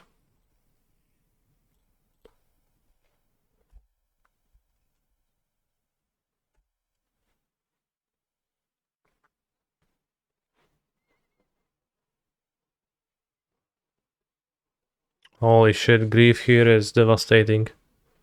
Because I have 2 rings to discard too. Not so good.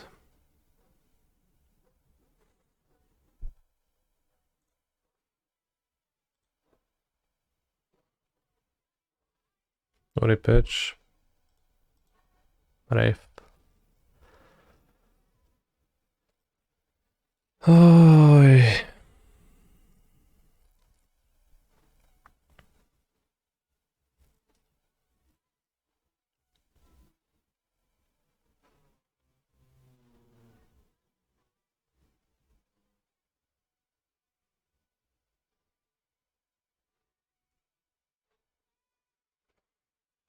Opponent puts roughly 10,000 power in play.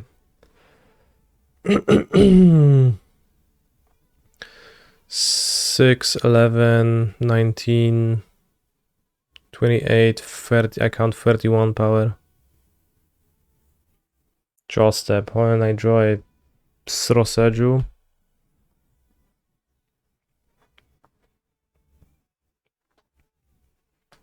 I think I do live though.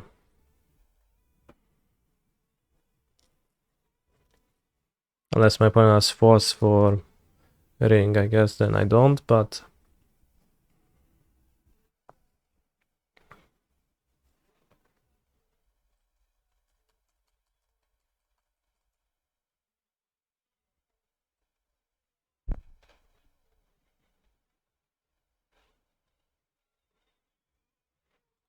yeah, but like if they don't take the ring and they have force for it, it's like I cast it, they force it, then they win. That's what I meant. They might have sub for this too. Which I think kills me.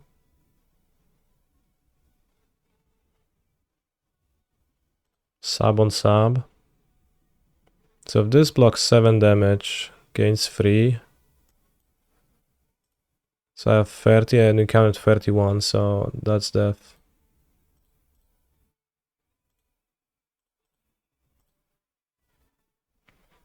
It would be super risky to wait for just if they didn't have sub, because you could draw endurance pair.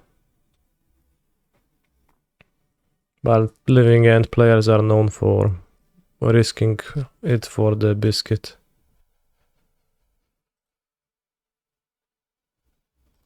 So I block here and I take 12 and 12. So yeah, it's exactly lethal. I could block 1 more damage by blocking the Waker and be exactly dead.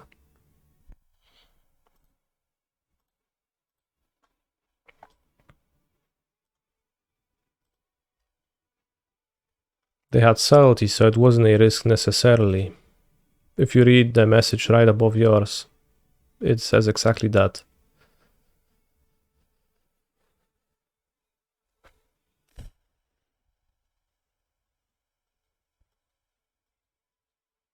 One time I'll draw a Bojuka board.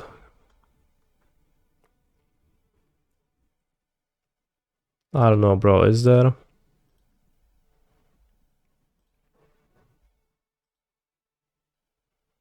What makes a person think that I will want to answer their question after they destroyed me so thoroughly?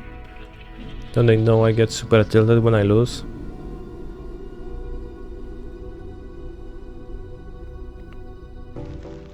I've played with Silence before. Silence is cool, but it's also unplayable because it costs white mana, so... like... nice, but it's uncastable.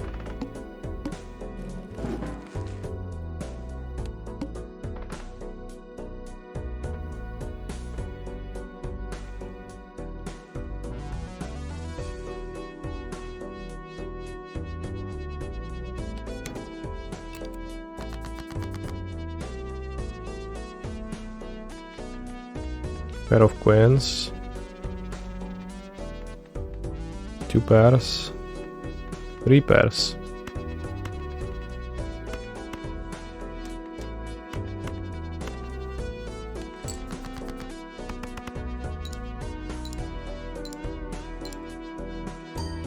I think Chalice Whisper also like pretty not good.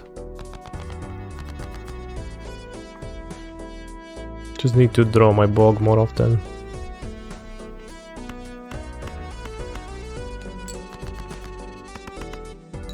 Two pairs.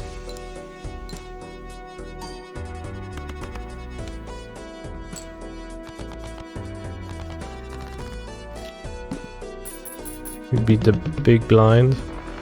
450, alright. We got $6. Okay. Not discovered. Unfortunately, my cam is covering the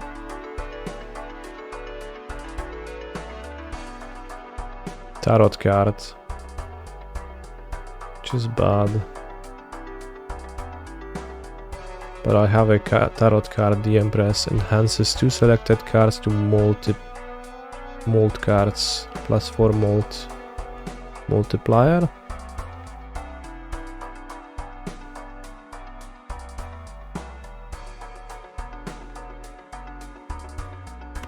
Let's redeem the voucher. Plus 1 hand per round. So I have 5 hands for discards. The hook, discard 2 random cards per hand played. Holy shit.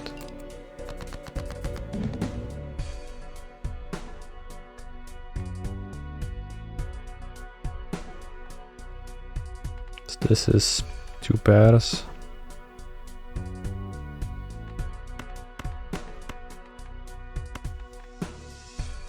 So if I play this hand, I'll discard random 2 cards.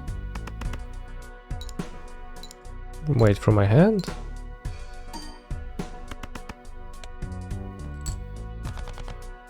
I don't get it. Queen, queen, 6, 6, 9. So I just draw up to 8 every turn, so I just keep what I left in my hand. That's what happens. Okay. I know I can discard, but I don't know, 2 pairs seems pretty good.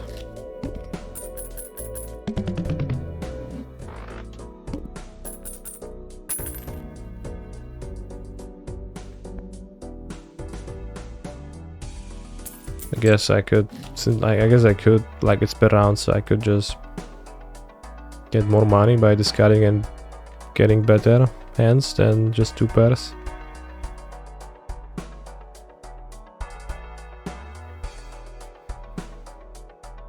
Plus 1 multiplier per consecutive hand played without a scoring face card.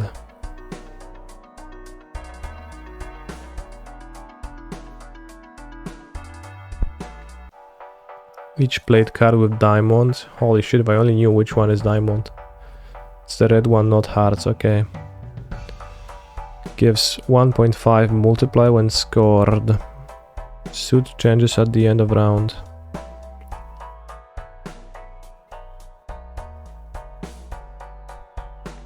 It's rare. Alright, let's buy this one. Does it get added to my deck?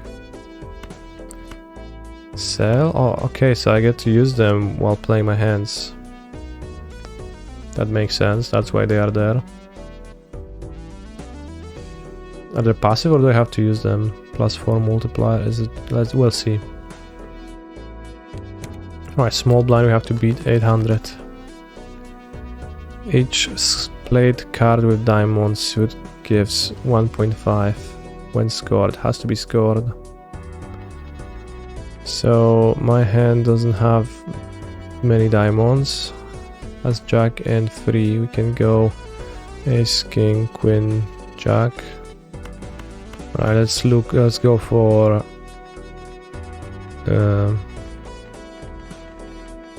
a street.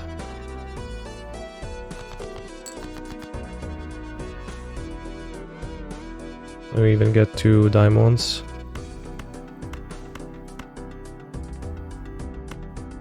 Sell. I don't want to sell it, I just want to. So I assume it's gonna passively work. Let's go.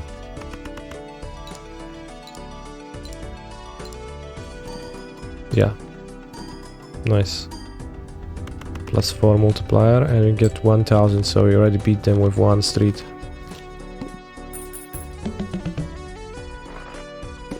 Diamonds changes at the end of round. So 1 hand to beat the blind. +12 multiplier if played contains a straight. Each face card held in hand has a 1 in 2 chance to give $1.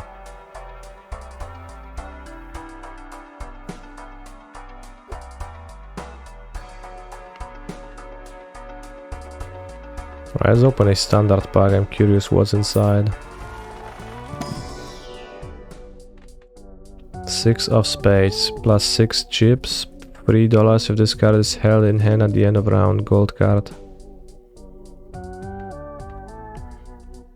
+11 chips and +30 extra chips and just under ace of spades in my deck. +9 chips. So we probably don't want to take a... let's just take an ace. Just, you know, 2 ace of spades in my deck.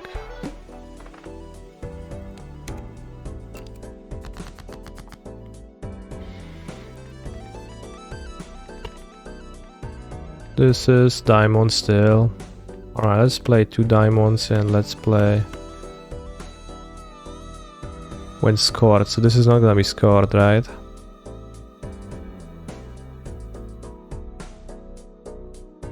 So I waste a king of diamonds.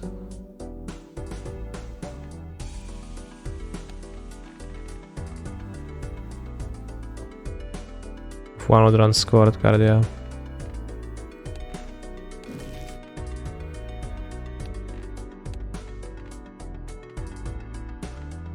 There's a waste to use the king, so let's use the 5. 2 pairs.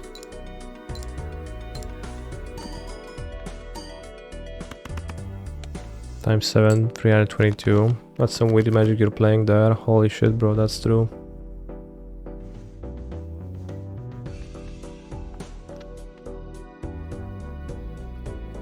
Suit changes at the end of round, but it didn't change. I'm confused.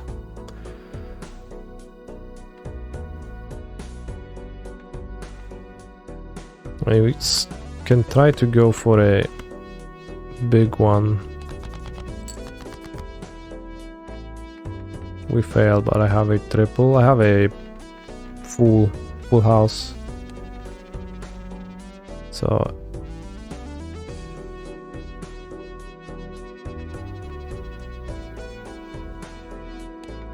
you could discard more, right? No, it's once per round.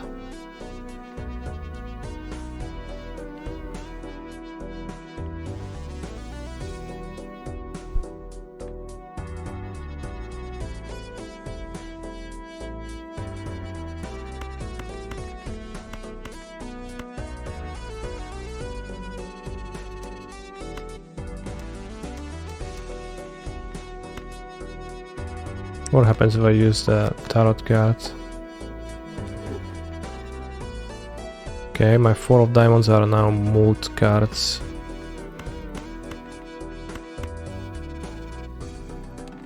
Let's play this hand. You're gonna keep all spades to get color, or maybe even 1, 2, 3, 4, 5. We already get 2k, there's no more hands this round. We beat the big blind.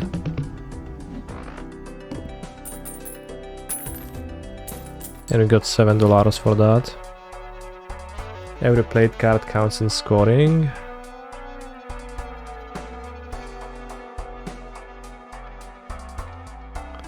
Gains free multiplier when any booster pack is skipped. Just choose 2 out of 4 spectral cards to be used immediately. +1 discard per round, +1 discard. I don't use my discards anyways. Let's see what the spectral cards are about.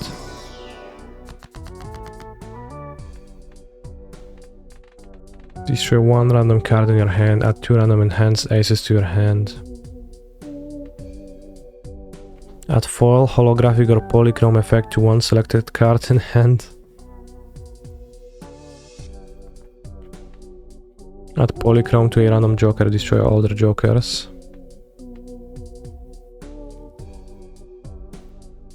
Convert all cards in hand to a single random rank, -1 hand size. Alright, let's use Grim. Oh, I destroyed the king, but I got 2 enhanced aces.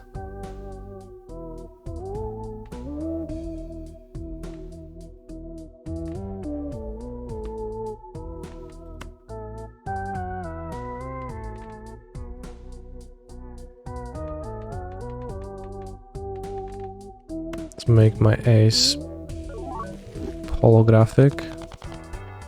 Holo aces, holy shit. Right, round is starting. My holy moly, my idle canister MTG. Hi. 2 days ago, Amulet Titan. Holy shit, can't wait to mulligan to 4 and die. Because that's all you do in the mirror. And you are. Honestly, that's what I thought. Pierdolę. Point cap 7.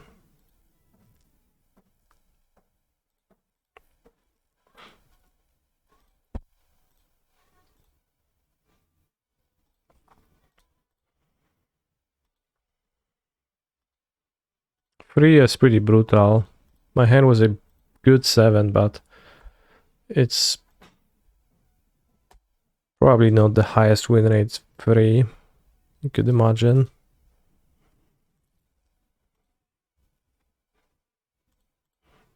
It's probably one of the best draws though.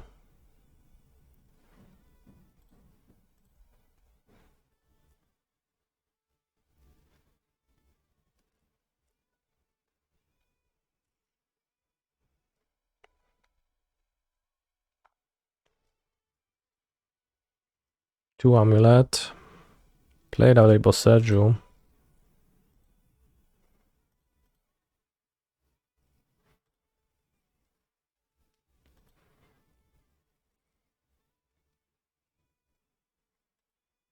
Probably just, I don't know, map for what? Nothing to map for. That changes anything particularly. So I'll just peacefully get an Amulet and die next turn.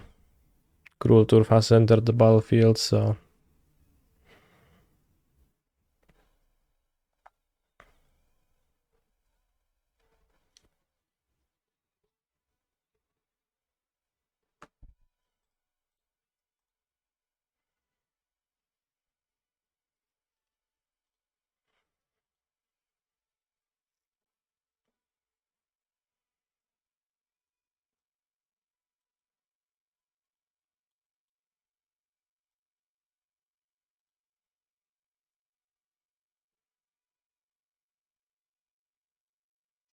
I do wonder if I mull a bit too aggressively in the mirror match, but I would have lost if I hadn't mulliganed too, so I think I don't, right?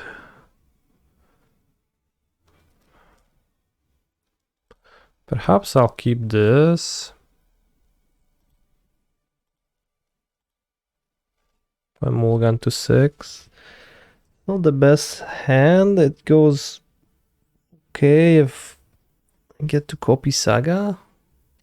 Not really. My opponent's Saga pops first, but I mean, mulling to a too low of a hand is also pretty bad, and going turn to Grolturv Explore play Otawara is not the worst.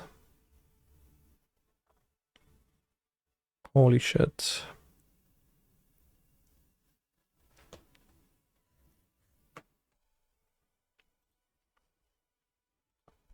Maybe I get to bounce to the Saga.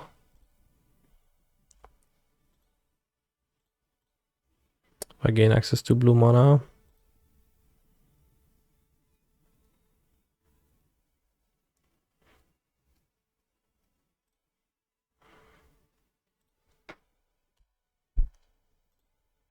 So I can Titan next turn, but I have to pay for 2 pacts.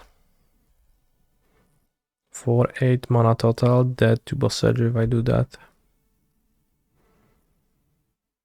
That's a blue mana source for the Saga, but my opponent likely deploying a Dryad, probably bouncing the Growth Chamber to begin with, so I guess not even that. Play Bossedger.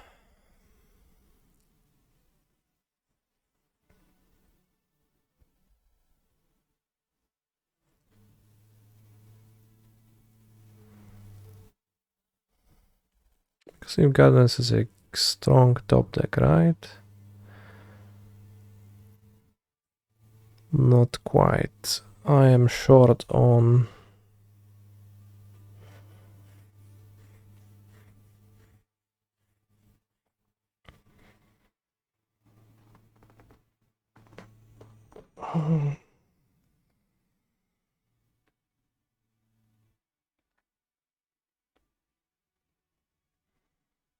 I think I'm missing an Azusa here in this spot. I could go fetch Azusa, play Otawara, Vesuva, bounce back Otawara, and I have 3 mana to spend it on Otawara's channel. I think the the one situation where Azusa is actually relevant is when you have an option to utilize the channel land discount.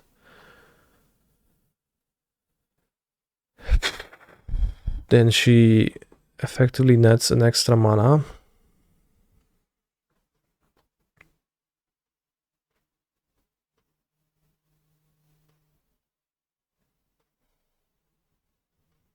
Gardens, Grazer, that leaves me with 5 mana, so I cannot Titan.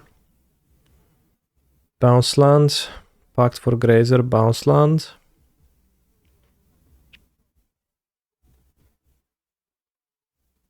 Given that I have a Bossedger in play, I cannot go with that line.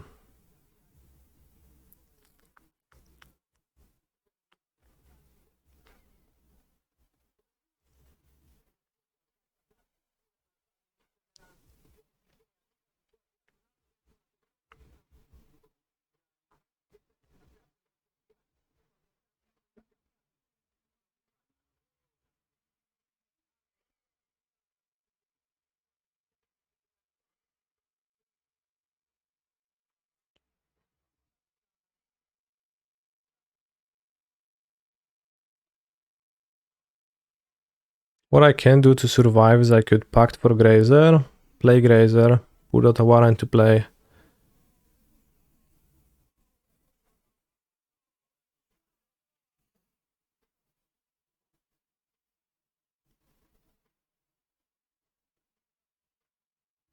Vesuva.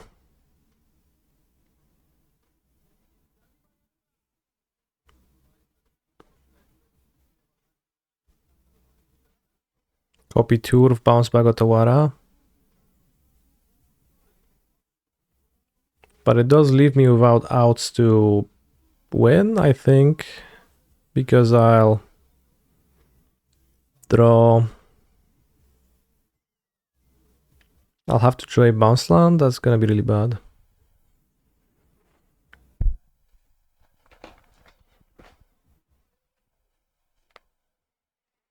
Titan, keep up Boseju, destroy their bounce and pray for no second bounce.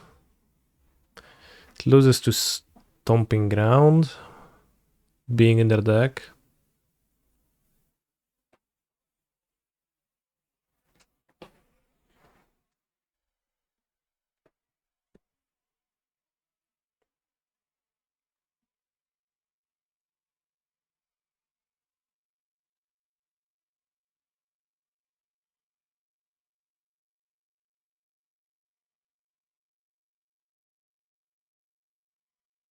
My kind congrats and well played for winning the challenge, thanks.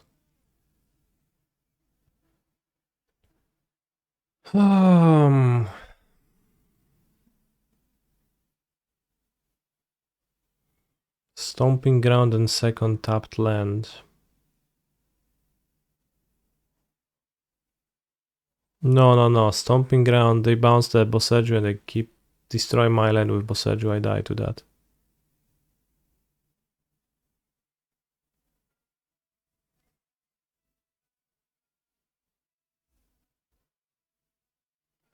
And also, they don't even need a Stomping Ground because it loses to Forest in their deck too, because they Forest, then they have 2 mana, bounce the Boseju, Boseju one of my lands, I don't have 8 to pay.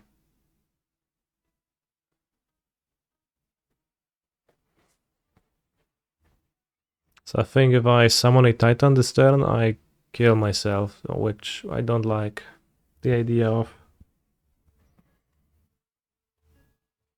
Do we respect FOV? I mean, like, I can't beat no FOV, so I don't care for FOV.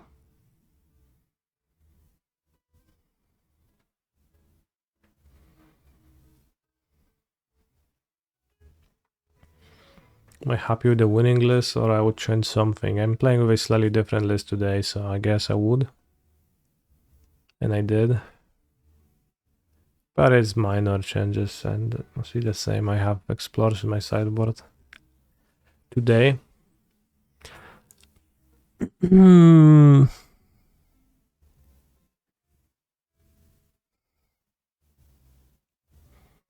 would be so much easier if Grulturf was a growth chamber, but we drew the incorrect one. I would just play Gardens Bounce the Saga. Win next turn.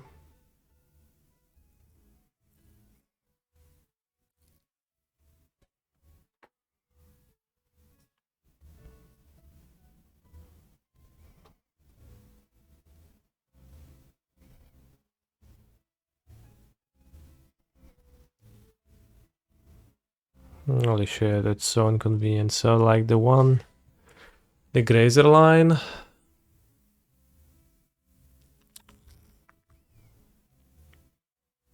Just leaves me with nothing, right? Because I have to keep 5 mana in play, not to die to Boseju after pacting. So there is a chance I don't have a Titan in hand. It does seem kind of like that is my best bet. That they don't have a Titan in hand, I don't die next turn. Villain is on 3 cards with Growth Chamber revealed.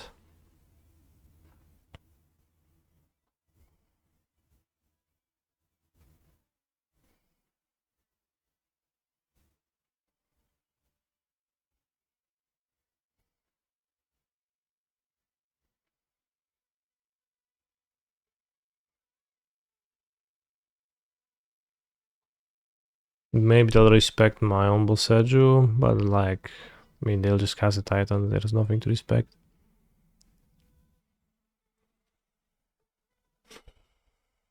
But going through all the lines and eliminating the ones that kill me on the spot against known information, I can't find anything that is better than just hoping that they don't have a Titan.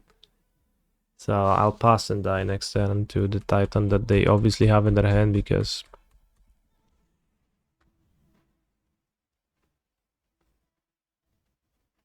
how could they not?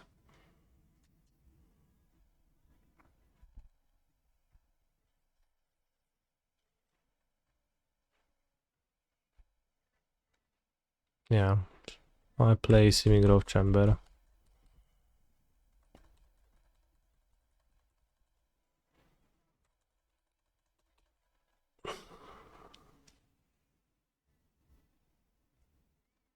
Maybe it's just ring. I think it's just ring. Dryads.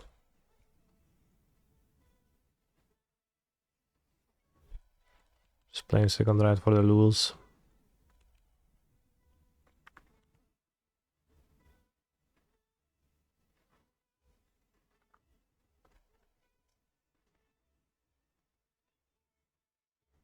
Play ring. Damn. So they only have one card in hand now, so there is hope.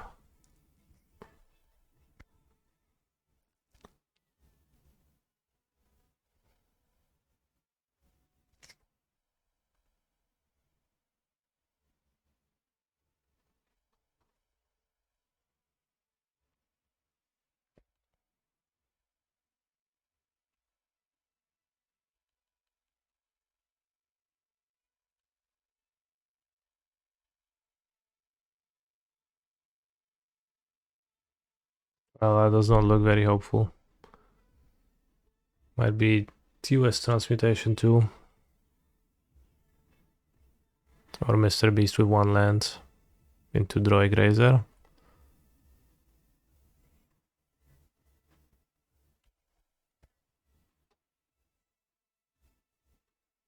Mop. Okay, mop.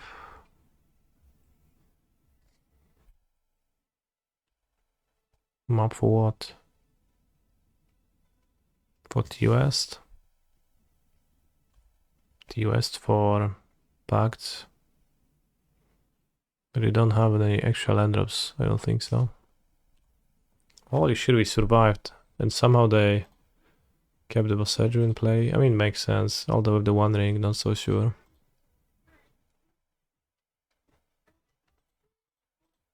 They gave me a sweat, but we live.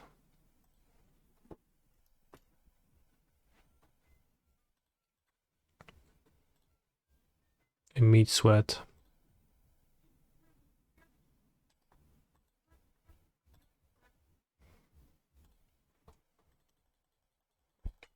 No clock. I mean, yeah, I guess they have the ring protection, so I technically have to like count for that.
We're gonna do the copy Colossus in your unkeep line. Ideally.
Holy shit.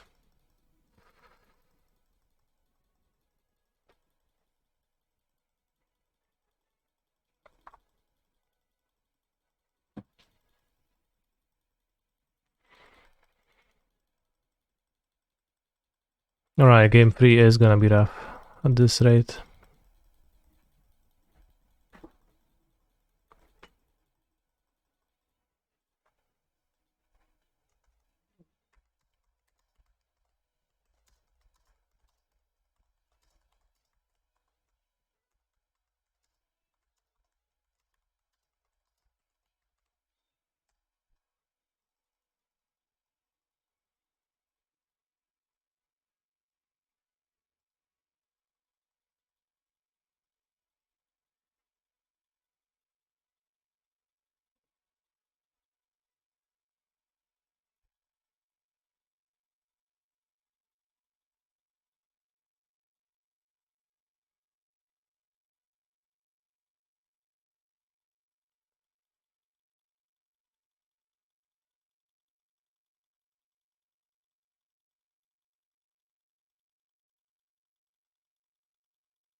Modo literally became cookie clicker.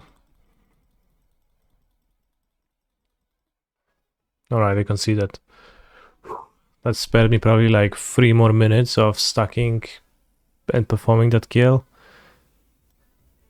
Bounce 4 lands. Yeah, 5 lands in hand I have to like tighten for mirror pool too.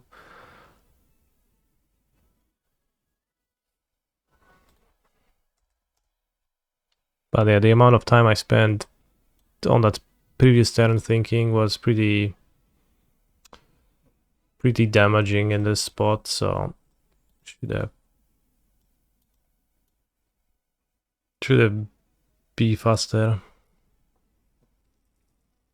Should have been faster.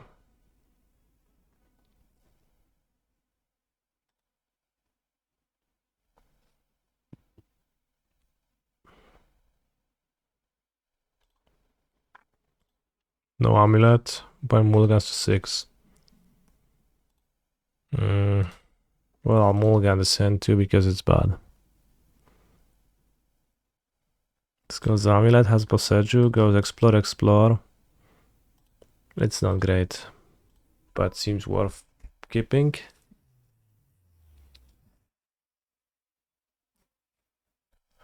Then goes Saga.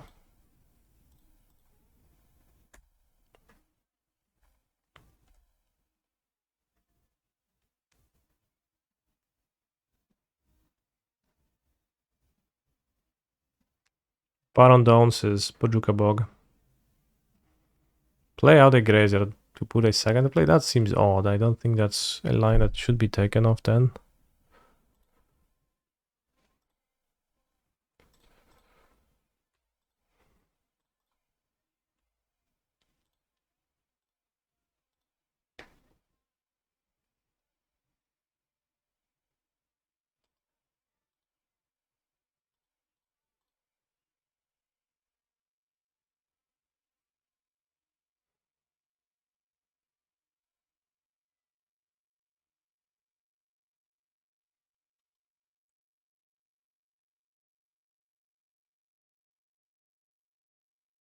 If I draw bounce land, I'll play Titan next turn, otherwise I have Boseju this turn, Boseju next turn. Well, I guess I can just bounce the bounce land. Yeah.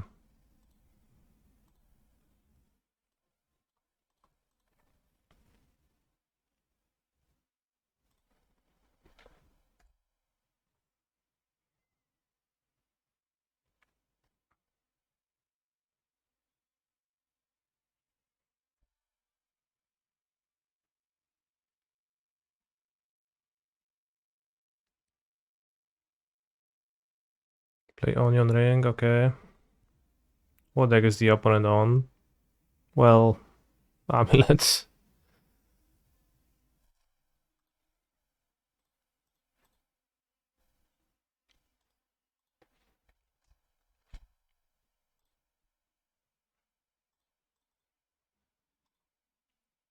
Well, I'm playing Stomping Ground 2, and I think it's actually better than Commercial District in this deck, but just imagine that.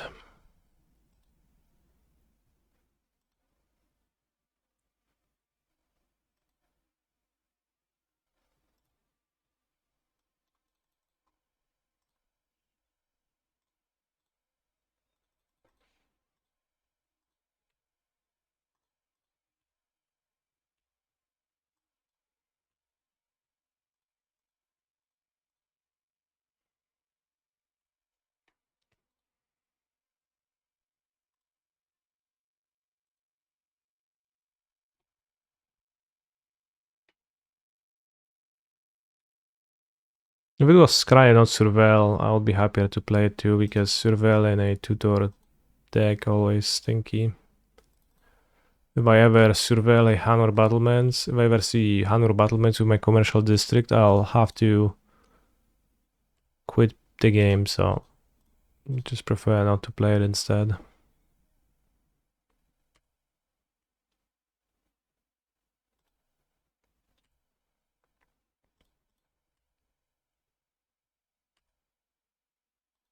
Did Hive Mind Amulet with Serum Vision play Temples? 1 or 2 at times. I played it for some time. Ben Spokor played it too. Like, you mean Summer Bloom Amulet, right?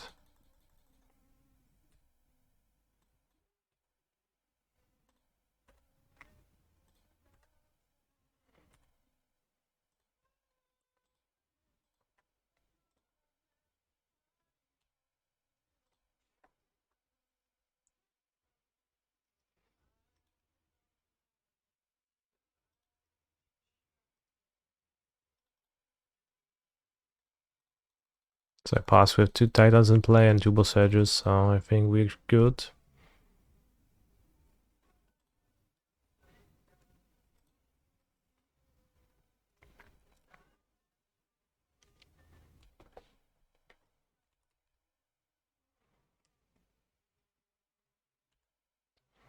So best my opponent can do is stall with the ring more.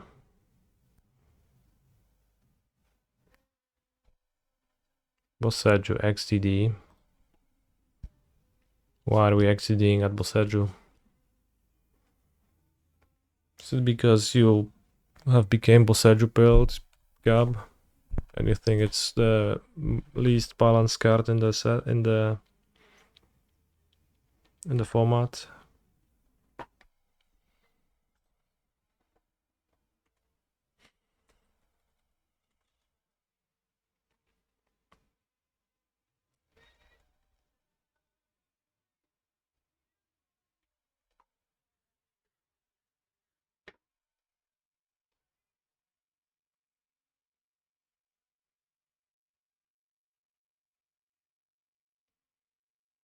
Plus 25, I have 2 titans, I can Kasich for 1, 2, 3, 4, 5, 6, 7, 8, 9.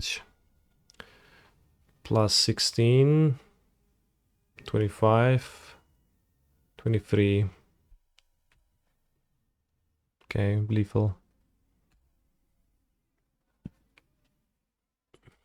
Even more.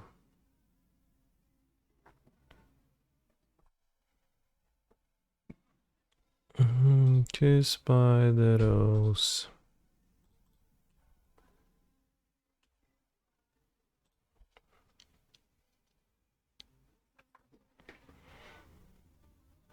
Alright, I would have timed out if my opponent made me click through the combo in game 2, so I guess I appreciate their pity. The pity they took on me. Because otherwise it would have been a 2-2 prelim and not a 3-1 prelim. We lost to Living End after not drawing hate. I don't know, I kind of feel like, I don't know, like more Bojuka box. That's not so strong. Scavenger Grounds, perhaps over the Endurance number 2.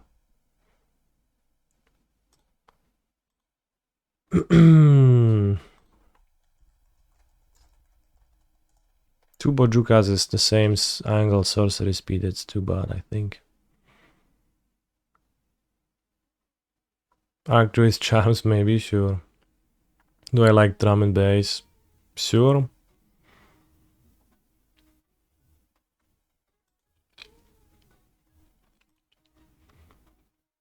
I think Arcdruid's Charms effects are great, but it's not castable.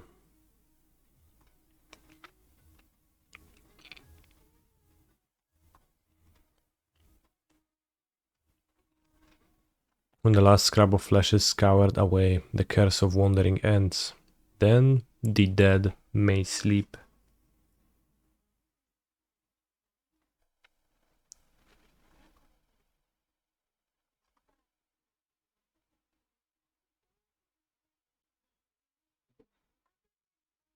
Drum and bass rhymes with eating ass. Bass, ass. Not really.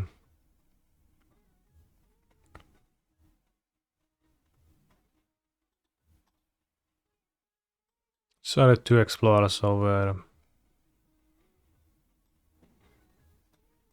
What was that? 4th grade third endurance. But next time, like tomorrow, maybe I'll play less explorers.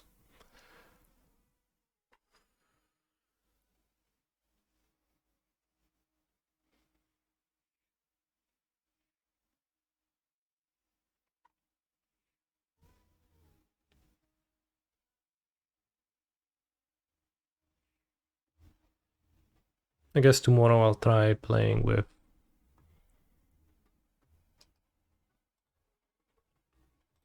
3 vestiges.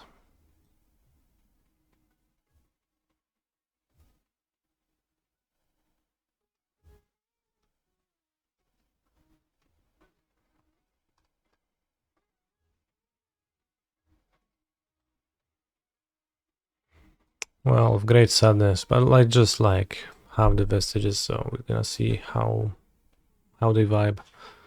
And I feel like I need to like add 2 vestiges while removing the 89 bounce land to make up for the reduced bounce land count. And we did still lose to living in this prelim, so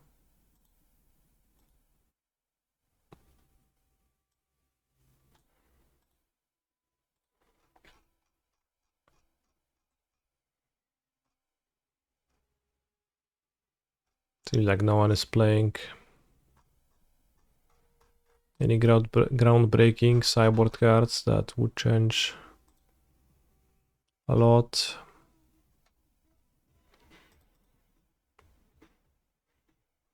Holy shit. Mango 5-0 today, after we made fun of him with the LS Norm list.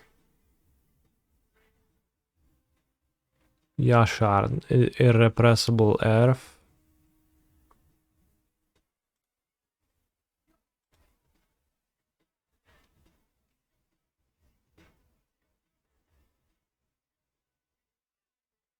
Not even a bog, just doesn't care.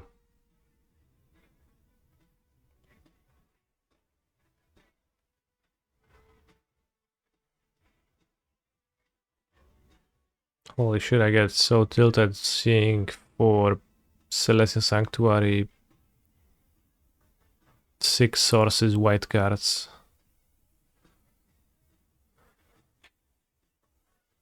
Like, I don't know, can't you fit a Temple Garden over a forest so that at least you can generous end for it?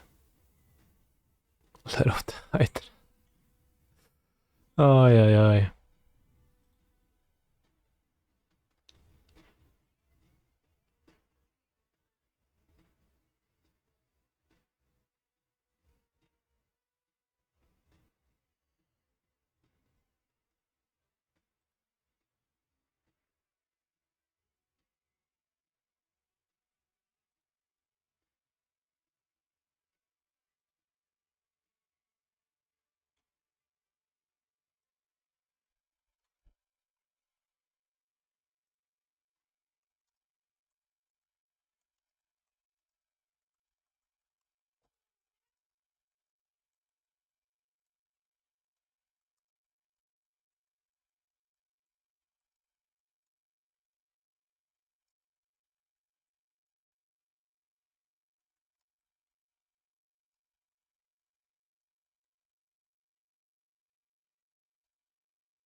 Alright, I flamed Moniz for playing 6 white sources online.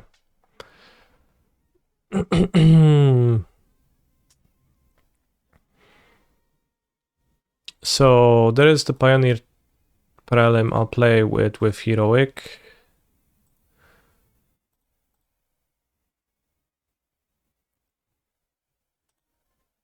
Because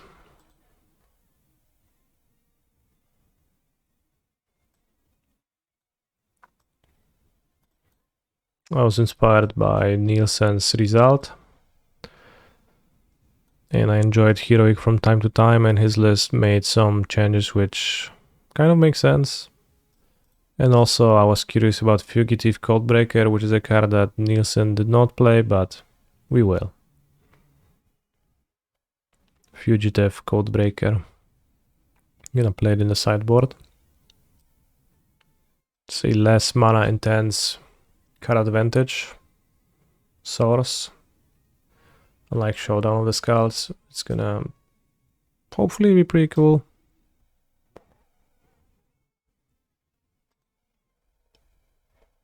We will see how we do against Vein Ripper, probably not the best. Will you be drawing games against Amalia? Perhaps.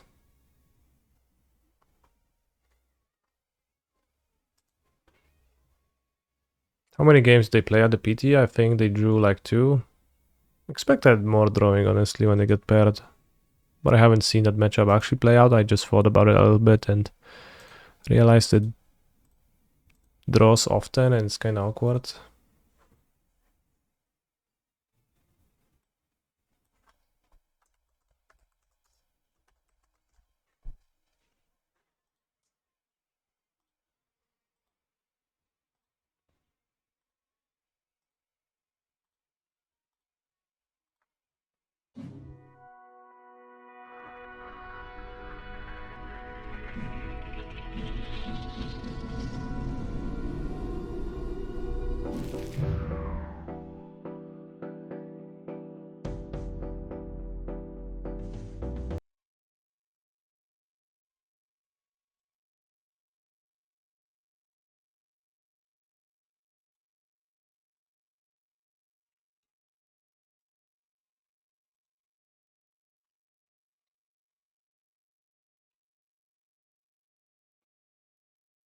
Can the Georges be avoided if Amalia explores to graveyard at 19, so when opponent Defiant strikes it, it can flip a land and still explode?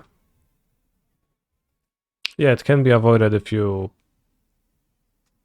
Well, depends. If you... So if you Defiant strike, it's random, because if they flip a land, you explode their board. Because you hit them at 19, and then you hit Amalia when she's at 19, and then if they flip a land, it's fine. You can Lawrence escape the Wildgrove Walker that works every time. You can Monstrous Rage Amalia, and that works every time too, right? Because she gets free power.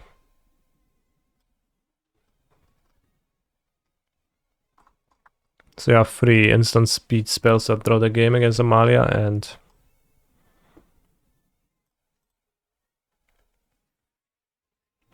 one of them has some randomness involved and the other ones do not.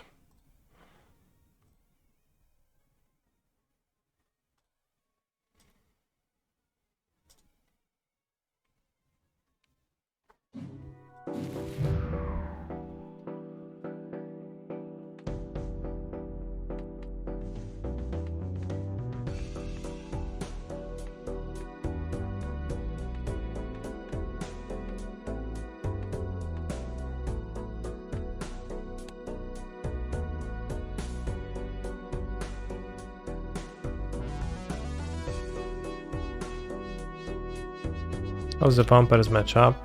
Probably not great. Just like any Rakdos.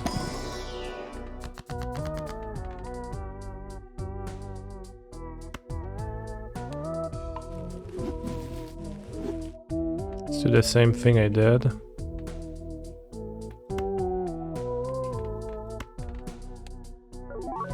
Make my Joker holographic and then let's play.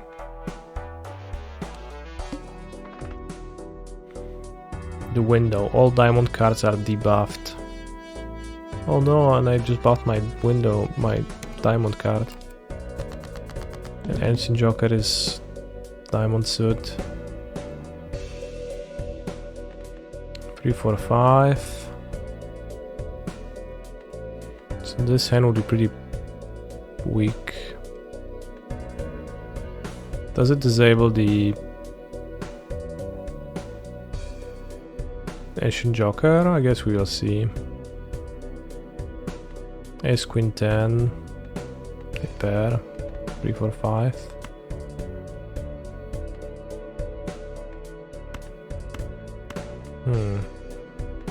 Let's keep the ace because we have an out for a Royal Flush. Let's discard those. I should discard the 5 too.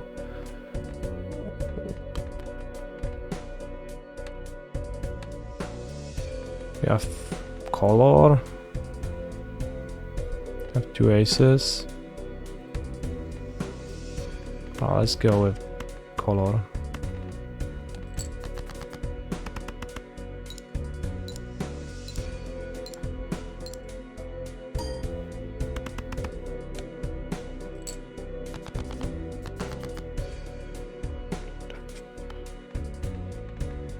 Have color again. So maybe I'll discard. Just the king, and if I draw an ace, I just get a 4 of a kind ace. Otherwise, I settle for the color. Jack.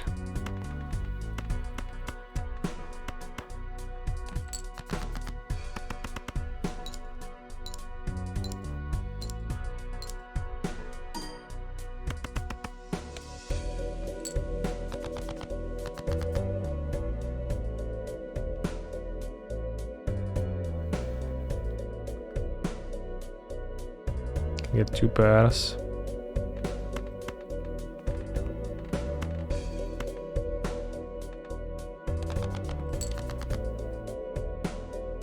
Three pairs. Or a full house. There's 3 more aces in my deck. Play the full house.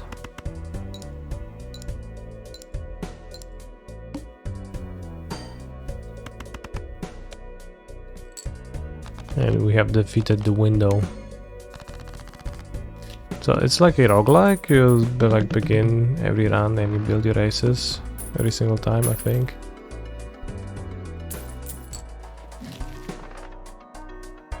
Every played card permanently gains 4 chips when scored. Joker gains X05. One is responded.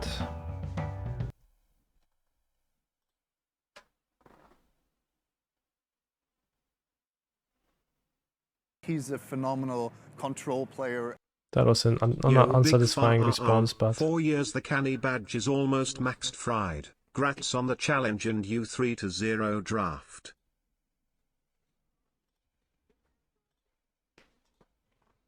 thank you.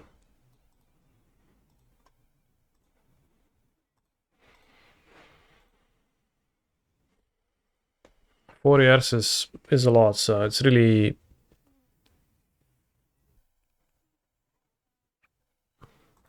nice for you to support me for such a long time.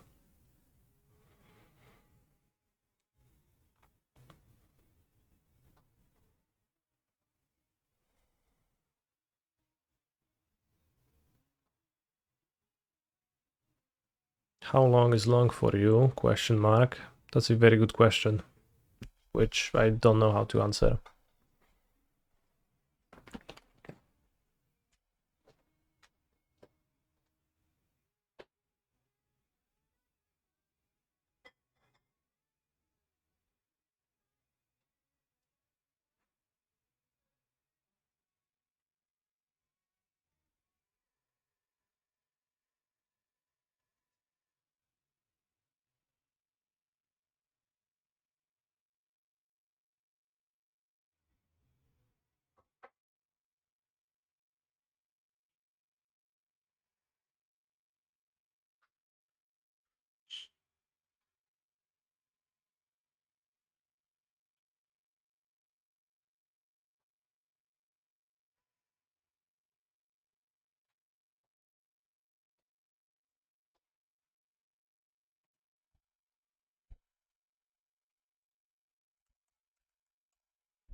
Capriccioso has lost connection to the game. Sad.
Holy shit, we're gonna draw the game.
Oh no, he milled over the Wild Grove Walker. But it is indeed a draw, even on Magic Online.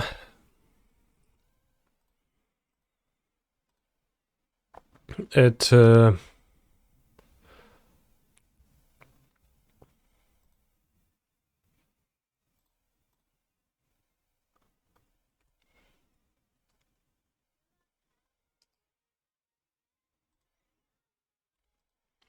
draws the game, yes.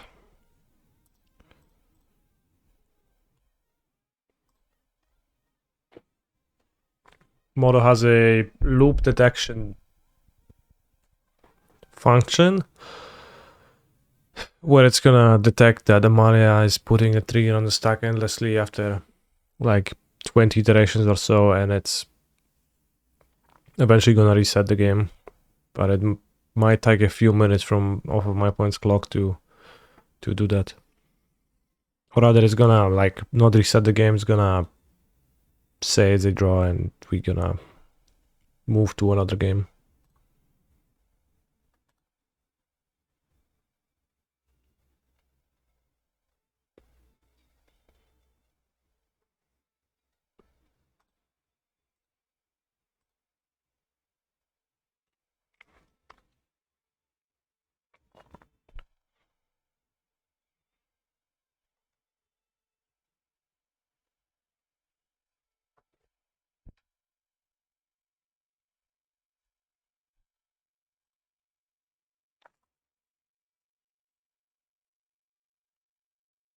Again, Spikefield.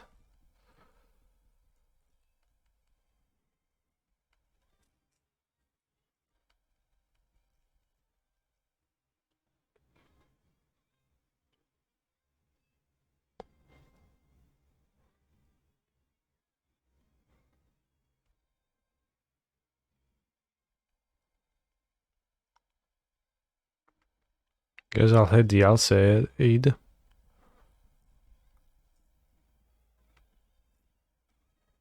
Wow, I'm only drawing what? 4 lands?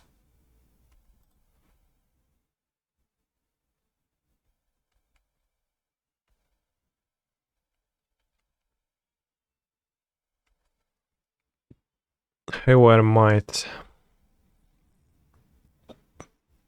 be an issue.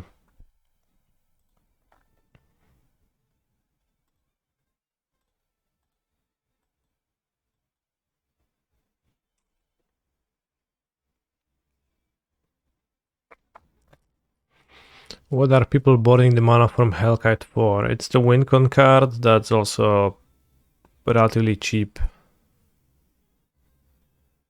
So it's just the Wincon card version. I guess it maybe is a bit weird that it is in the sideboard for you. Did I use the Hellkite for my PTQ? No, I did not get one. Nobody responded with hello, I have mana from Hellkite, and I walked briefly around the traders, but when I showed them a picture of mana from Hellkite on my phone, they just laughed at me. They didn't even tell me that they didn't have it. They're just like, bro, I think we carry shit like that.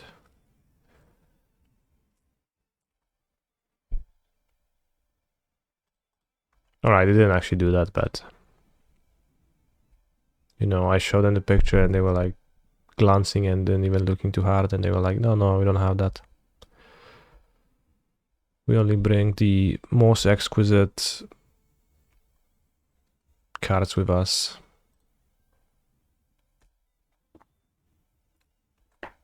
Only tropical islands.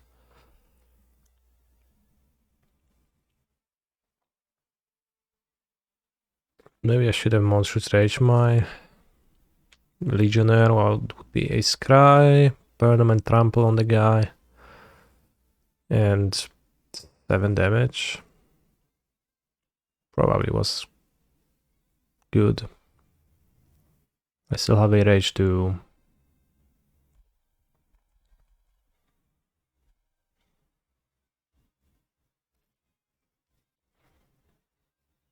beat the combo.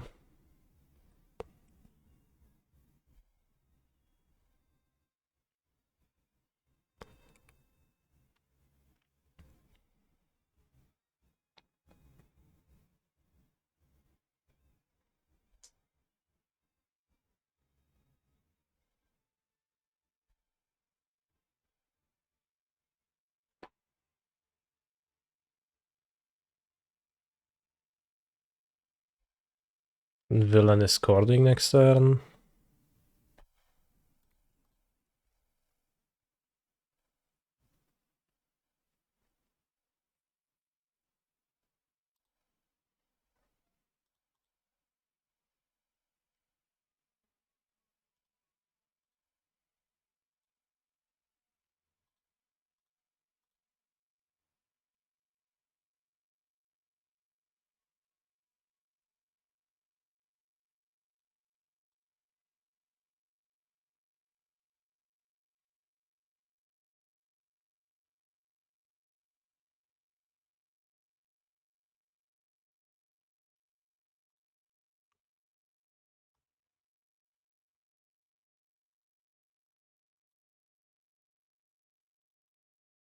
Vigilance on 2 monsters.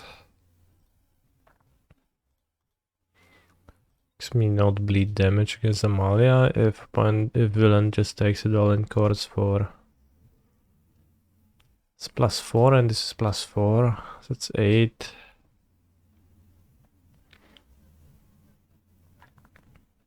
I have 11, so I guess I just kill if my opponent doesn't block at all. So I don't know which decision is better. Probably the Vigilance is better than an extra Scry, maybe not.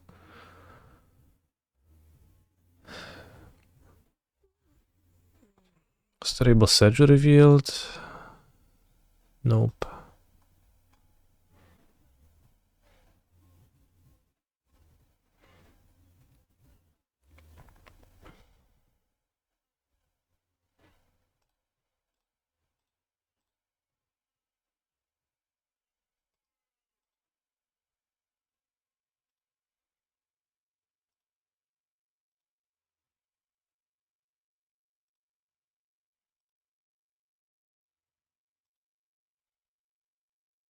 Can apparition my Legionnaire. Just scry the land at the bottom.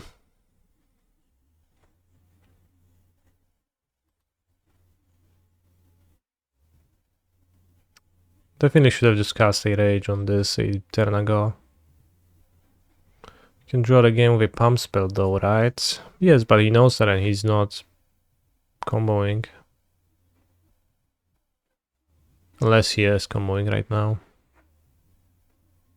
Oh yeah, he gets the walker back. Alright. So we draw the game.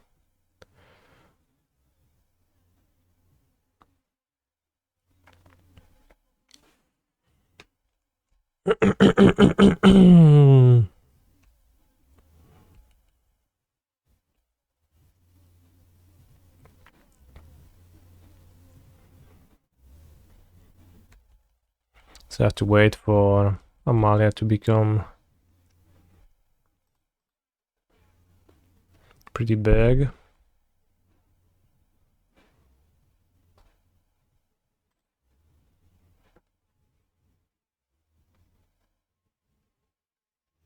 Although he has chords, so if he chords for a sacrifice outlet, that is good. Right. 18 is fine too. Doesn't have to be 20. So if he has Dina in his deck, he can chord for Dina.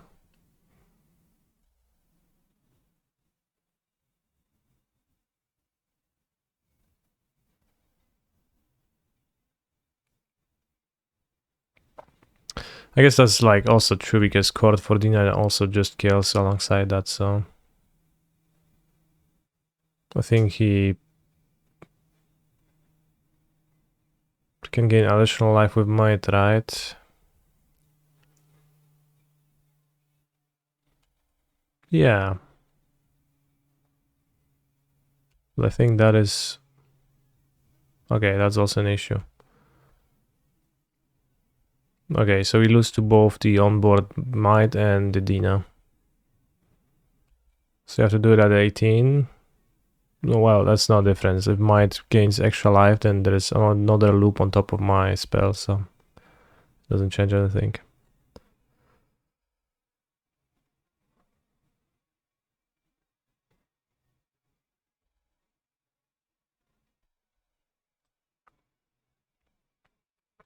It's also like an extra... Well, it doesn't matter.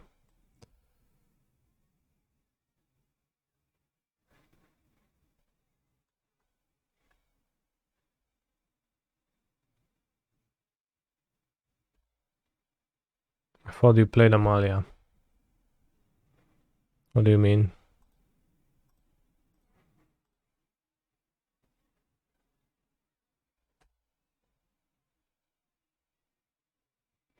You missed the might line. Yeah.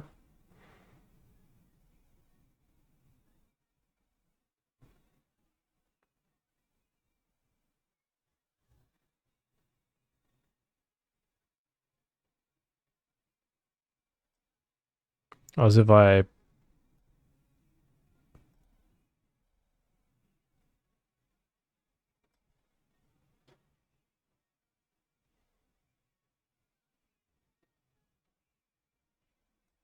Alright.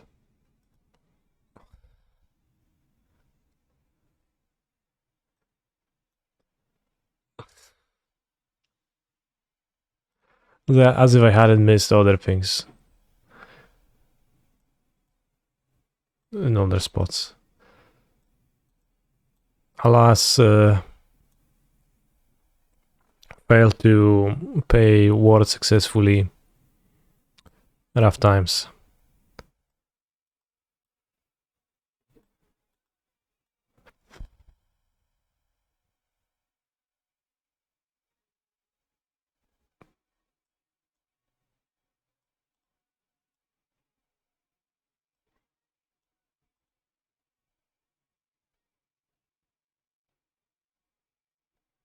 Probably get rid of some of these sorcerer speed tricks. It feels like I could trim Swift Spear too, because my point will not have that much removal, but they will have some removal postboard, so probably shouldn't.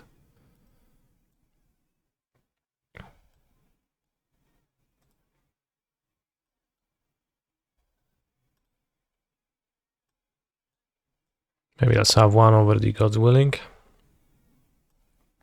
After all, you can't even use God's Willing to draw the game.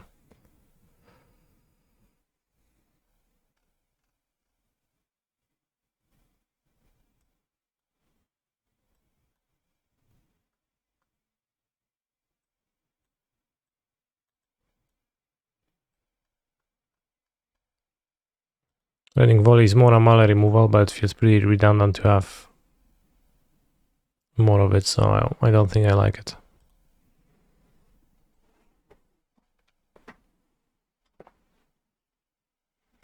If you draw, you draw. Modo has draws implemented, so then you play more games. The player who was on the play is still on the play.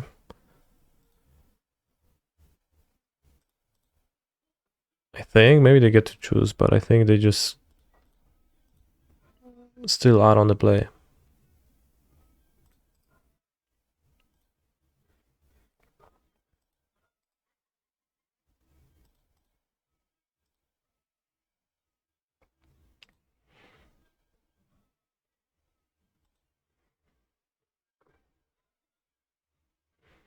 There's some small chance leading on planes is a bit worse than leading on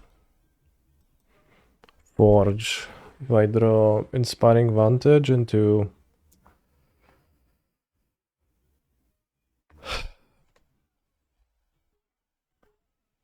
red mono red cards, and I do have mono red cards, I guess.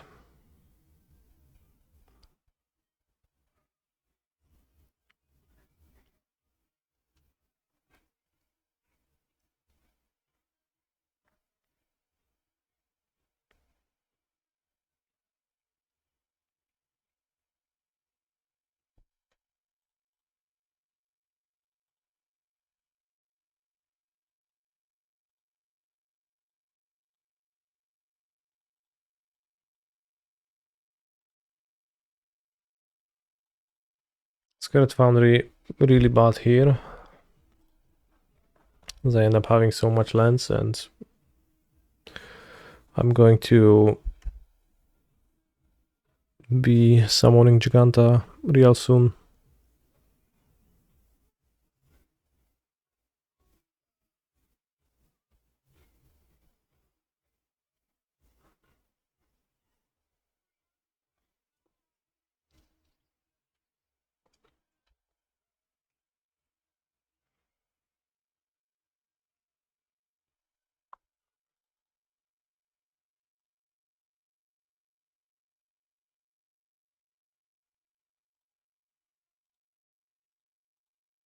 That's a good draw.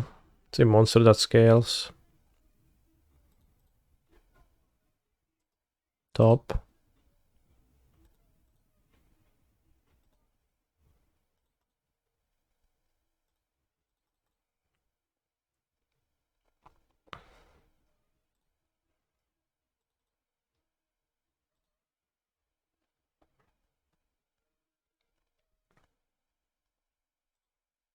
Maybe we can find Ancestral Anger next turn with my Defiant Strike. Green black, Prosperous Innkeeper again. Holy schmuckla.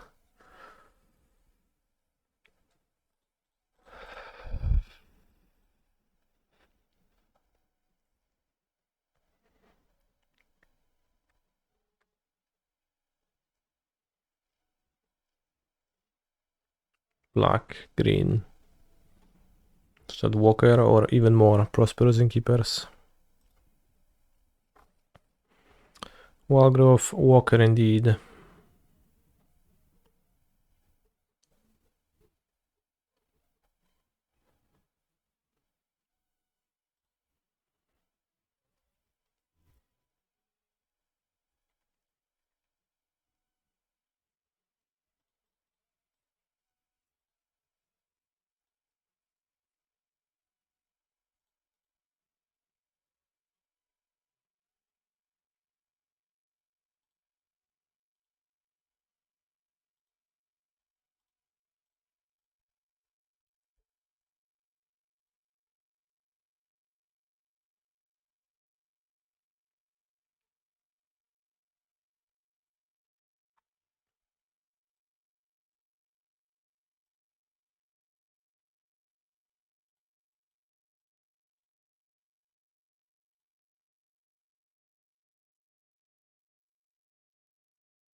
Put that 16.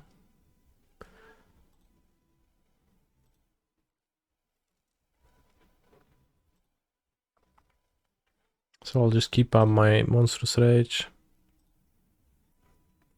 Life gain is so unfair. Maro has to do something about it. Honestly, so true. My friend.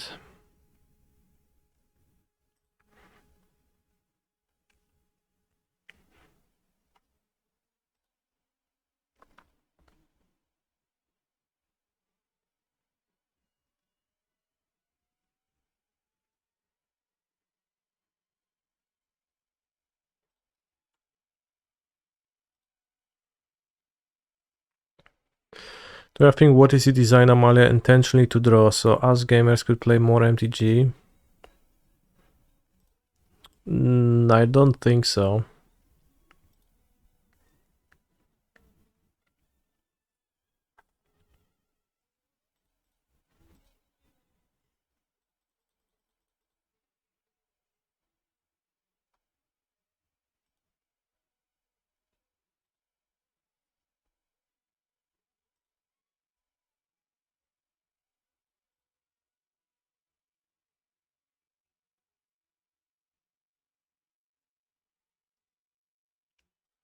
Two free blocks, so I'll just stack with the 6/6. Holy shit, taking it.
He has 2 mana now.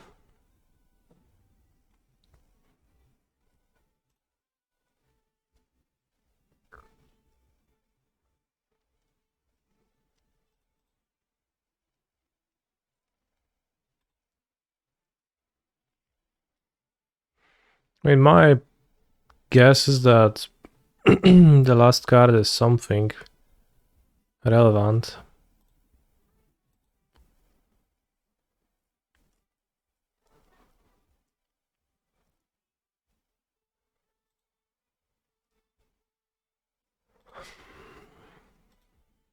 Like it could be a removal spell for Amalia.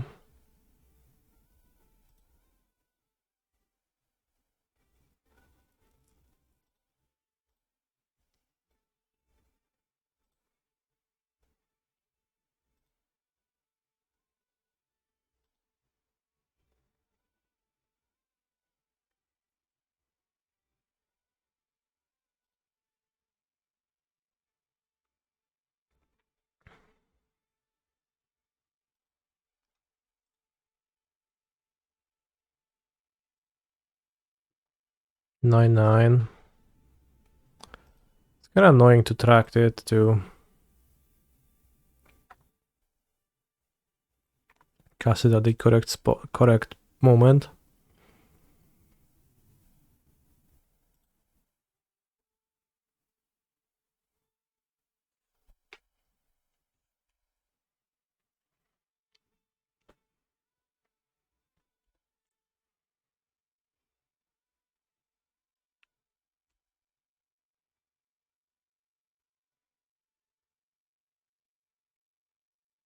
So I'll cast it at 19.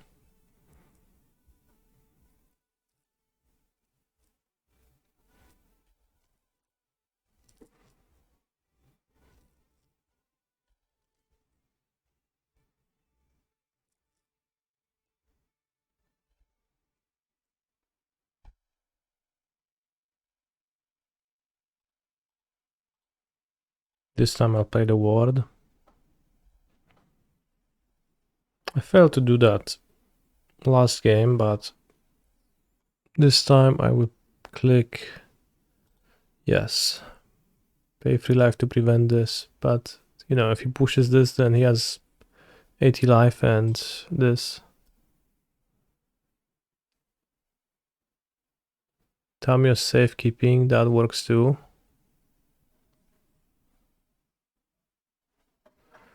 Do you think Amalia was designed to be a combo card? I mean, it has the text, destroy all their creatures with power is exactly 20, which seems to be a medium elegant way to circumvent the fact that it would otherwise draw the game with Wildgrowth Walker, so I think so.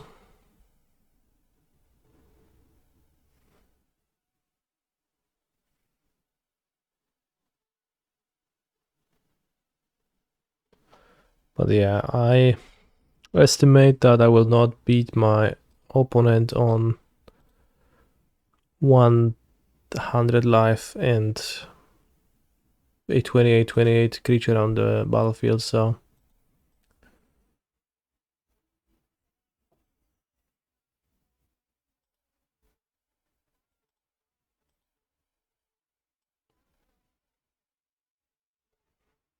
here opponent had safekeeping, but a removal spell, which like they're incentivized to board in against heroic anyways, would work the same.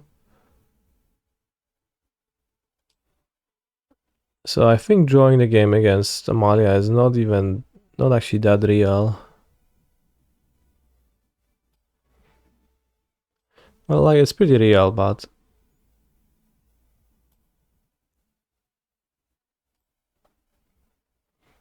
Chord of Calling beats that too.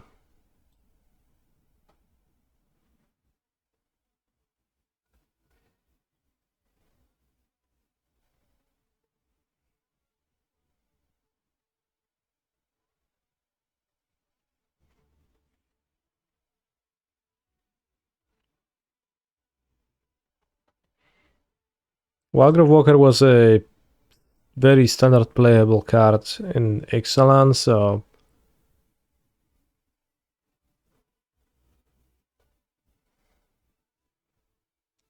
it's not like some fringe card. It's not like Sahili Rai, Felidar, where the cards wouldn't be playable on their own. This was just played. And also this was like also not a set by set, so and this like 20 power rider is kind of clearly there to circumvent that, so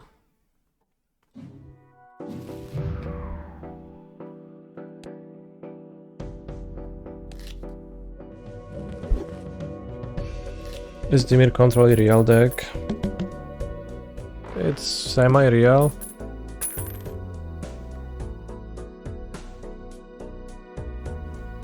It's a record for most games in the top 8 match. Yeah, probably that was the most.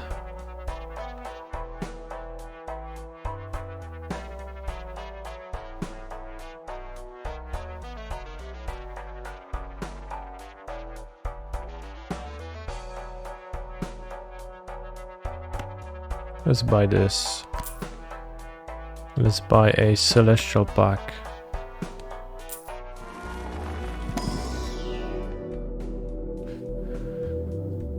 Mars, Neptune and Earth level up. Full house, +2 mod and +25 chips.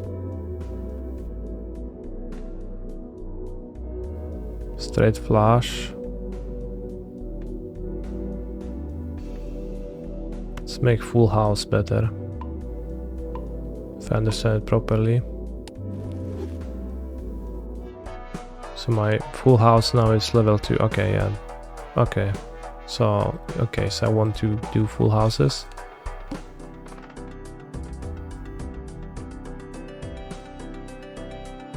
Skip blind gives a free spectral pack.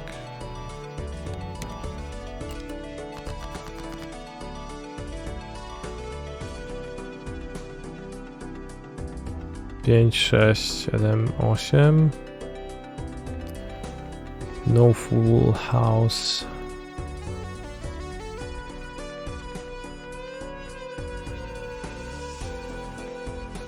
What if I just keep 8, 9, 10 and go for a straight flush?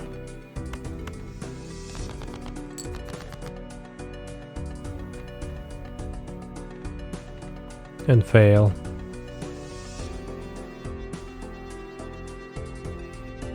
So an 8, 9, 10.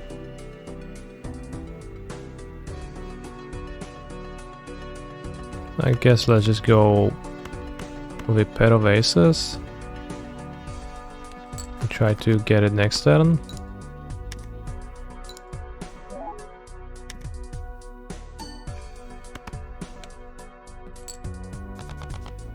Like a pair of aces was already 852.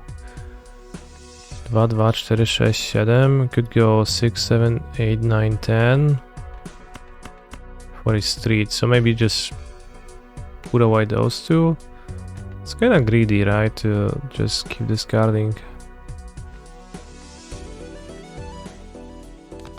Okay, let's be a little bitch.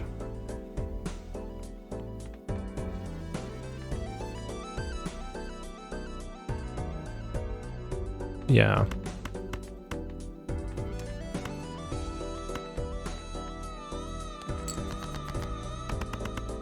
Stritos. This one is hard. So hearts are good to play. I should have been checking what this does.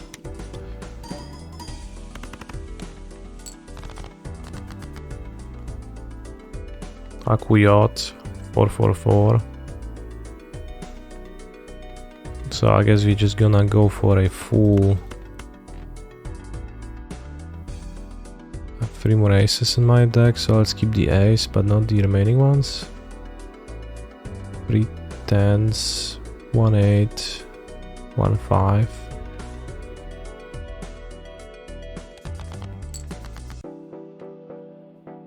Ooh, no, that's not for every kind. Okay.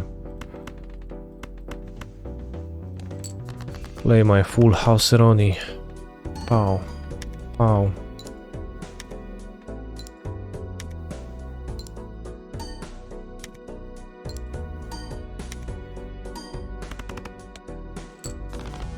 $4K. Ante, 3 out of 8. I don't know what that means here. That hasn't been explained to me. Plus 40 chip for each remaining discard. Every played card counts in scoring. Negative? Why is it negative? Plus 1 joker slot. Every played card counts in scoring?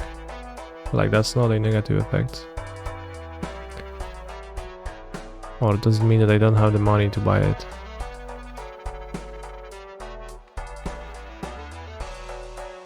Let's just get more money, only have $5. 777. Let's go for a full house. This is still heart emojis. Is this Talos Principle? It is not. JJ777, play hand.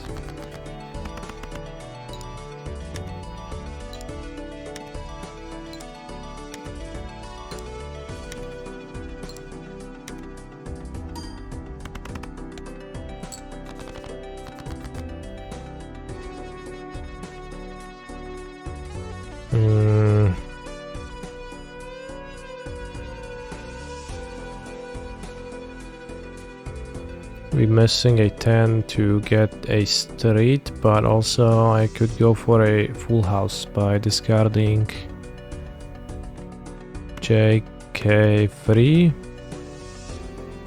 I have 3 twos, 3 queens.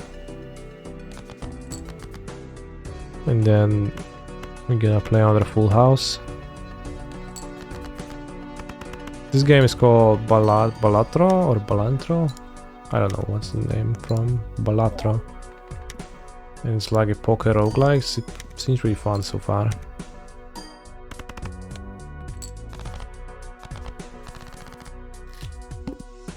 Alright, we get there.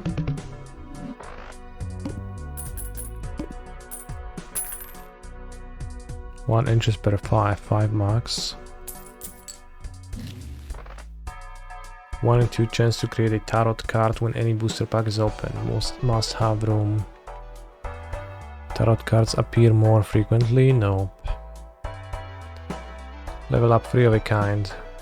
No, I'm just gonna like do full houses. Tarot cards to be used immediately. Alright, let's open Mega Arcana pack.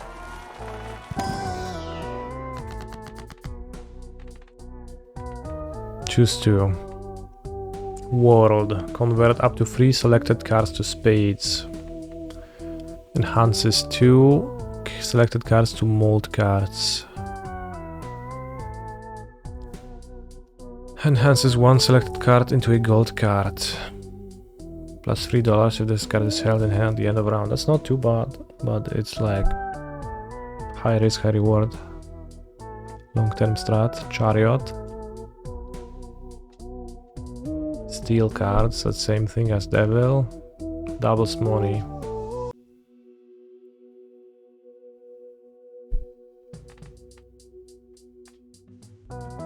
I want more spades in my deck.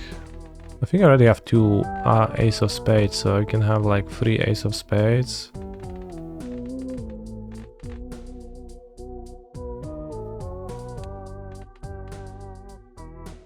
So then the J's can also be spades.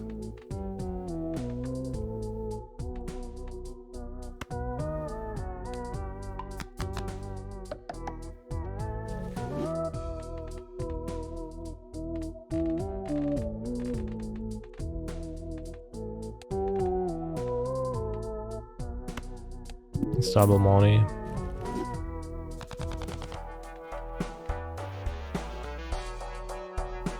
And let's use another Arcana pack. Hierophant, 2 selected cards to bonus cards, plus extra chips. Lucky card.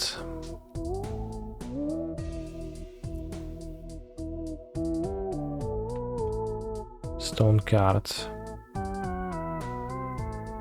No rank or suit.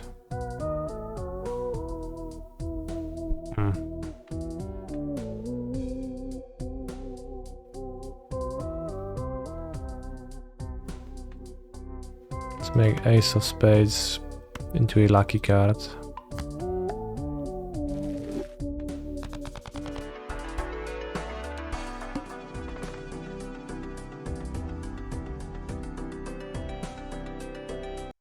Alright, next round.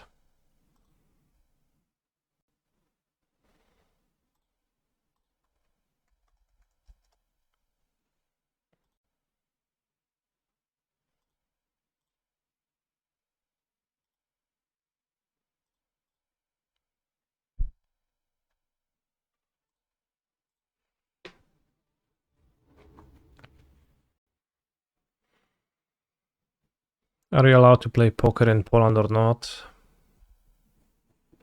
Not for money. It's gambling. You can get put into a jail and trapped forever. So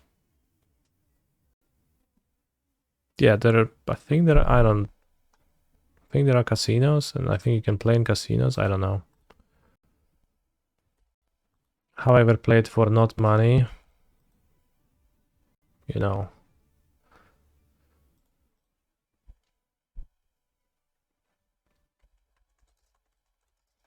I'm not sure how casinos work in Poland.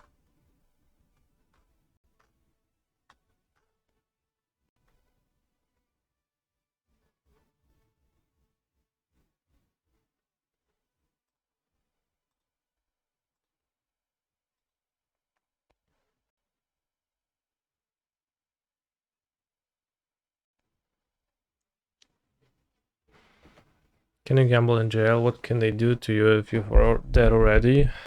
Good question. Maybe extend your sentence?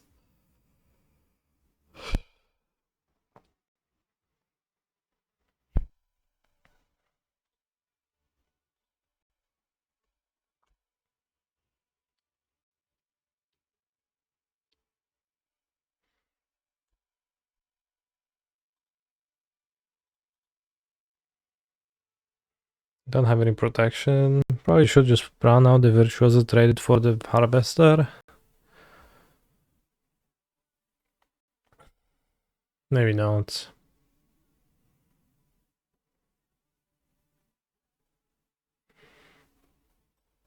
If they play Sorry into Vein Repair, I'm pretty dead if that happens.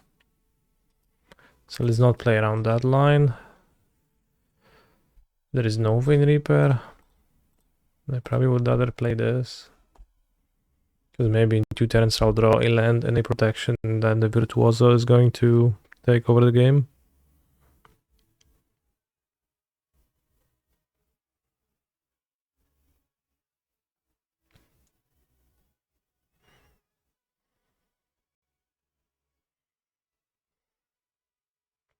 Hmm.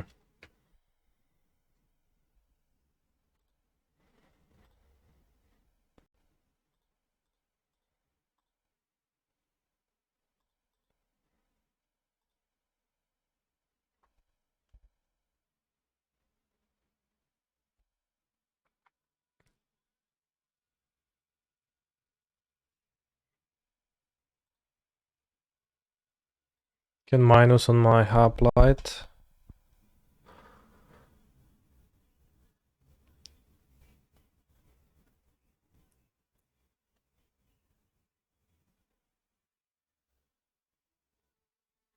Duress. Wait, Duress in a vampire deck? That's not a vampire. Why are you playing it?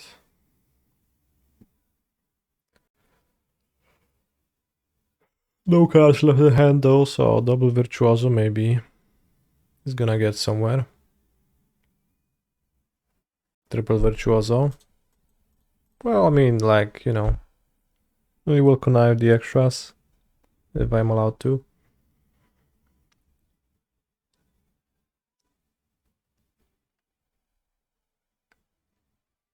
Sorin. Come on, if it's gonna be Sorin, put Vein Reaper into play, I'll cry. Doesn't seem to be the case.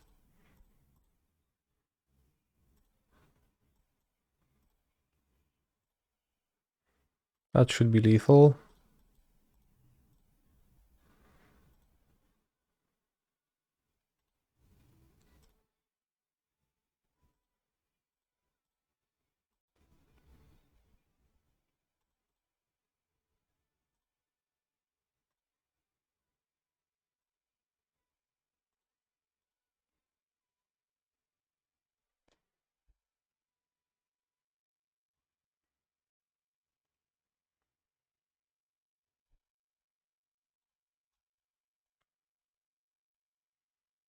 Right, I'll board 2 Showdown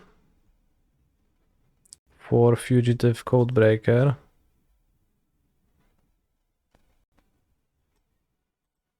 I probably don't really want removal, that doesn't kill Vein Reaper. I'll play Get Lost. Homestead Courage seems pretty significantly bad against their deck. Pull out 2 Virtuoso, but there's no... There isn't...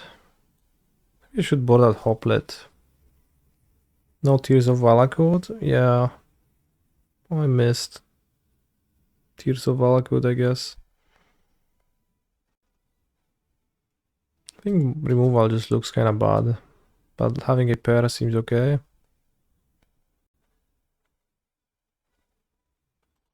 I'll cut one Monstrous Rage, second Monstrous Rage. One Hoplet, second Hoplet. One Virtuoso, two Homestead Courage.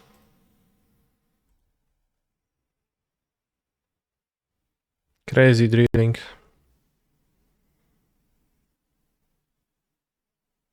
Good sideboarding.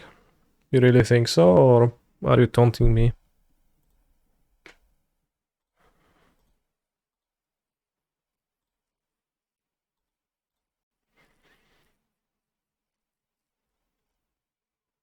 I have to keep this because it's a discard spell matchup, so keep mulliganing it.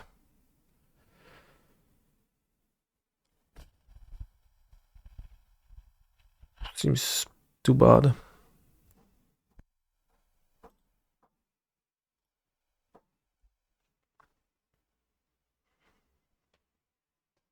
Could potentially play Vantage to cycle on Harvester if villain plays that, but no guarantee they will.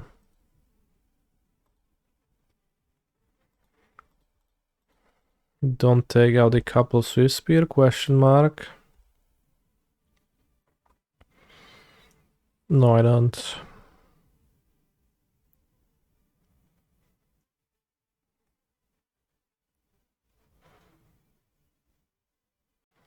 Swift Spear looks better than Hoplet to me because like against mid, like in general against mid-range decks it plays out better for me.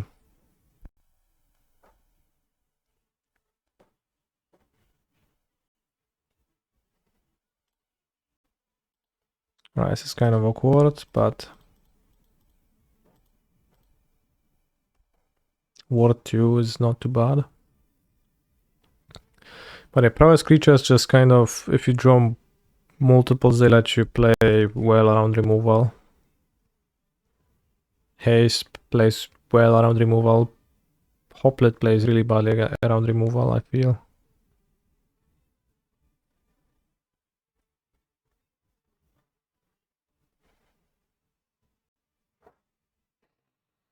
Okay, Ward was pretty good here.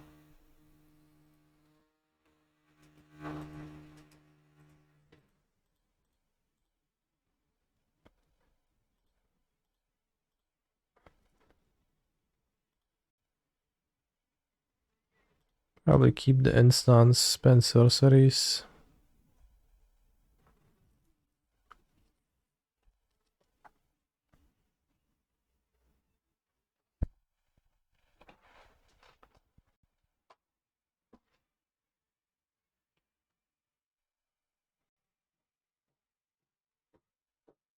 Well, I get the connive, so I get the connive no matter what. Prompt my opponents to trade for this. Spend removal. Path of Peril. Breach of the Schism. Well, discarding cards like that, that's pretty solid. Might imply a Vein Reaper hardcast next turn.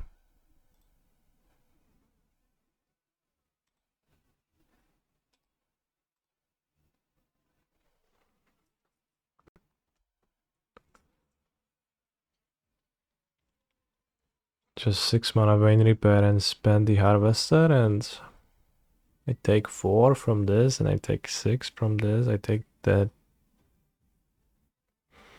Foundry damage. Well, does playing Showdown ever win here? Am I supposed to just play a Swift Spear? Pump it.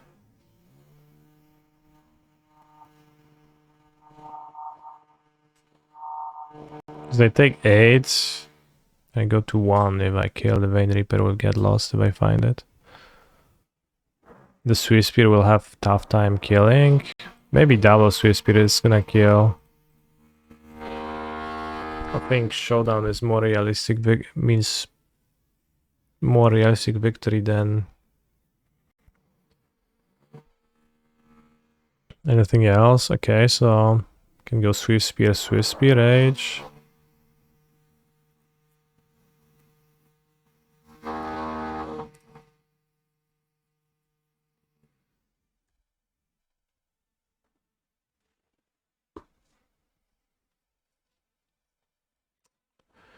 Fugitive Code Breaker.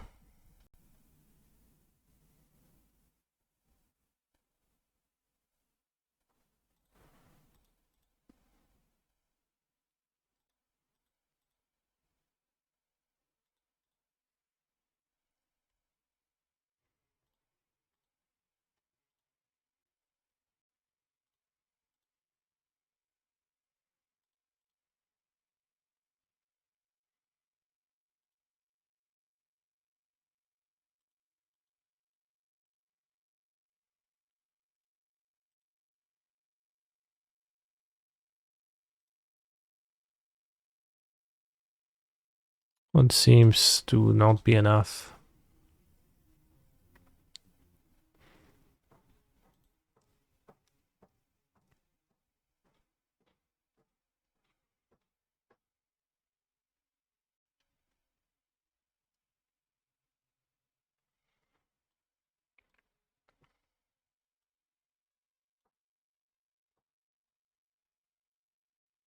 What are your neighbors building for years? If I only knew.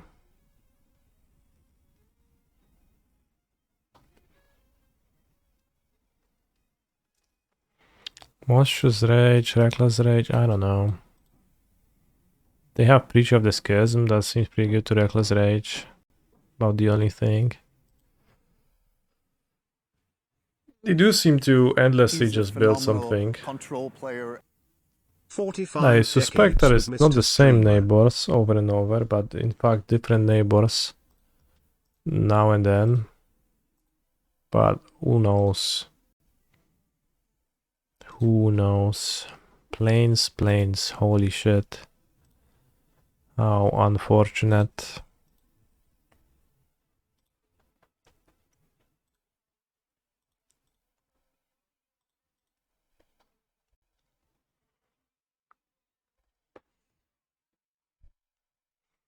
Pick up, but thank you very much for your continuous support.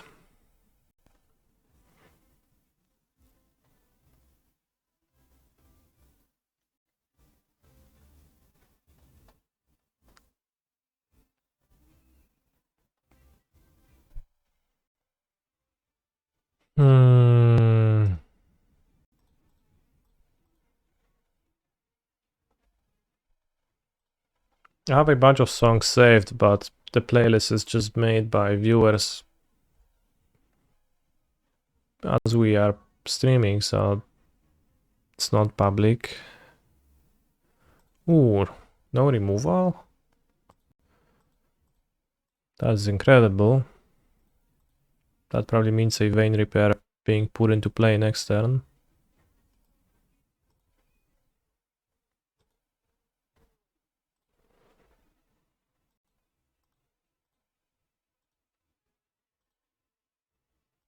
So I should Defiant Strike, maybe Path of Peril. Although Laurent's Escape protects from Path of Peril.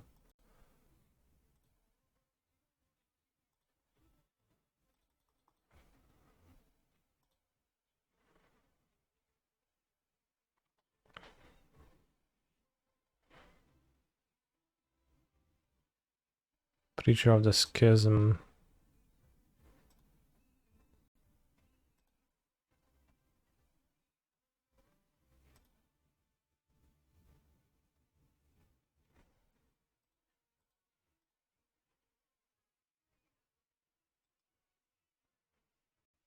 I don't think another monster does much for me.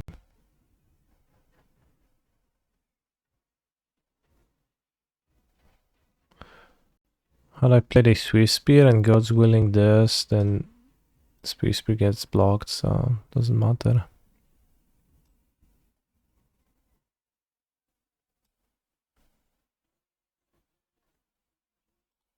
Do have haste damage in hand, which is good. Villain blocks with Breacher or doesn't, and I God's Willing from black. Bottom.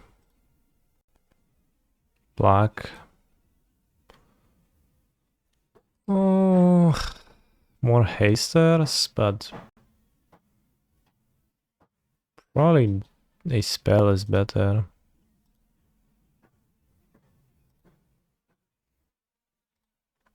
To accompany them.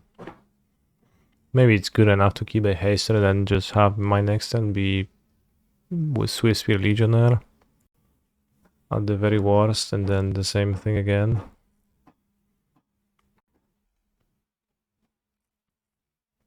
Punished for spending God's Willing and not Laurent's Escape, but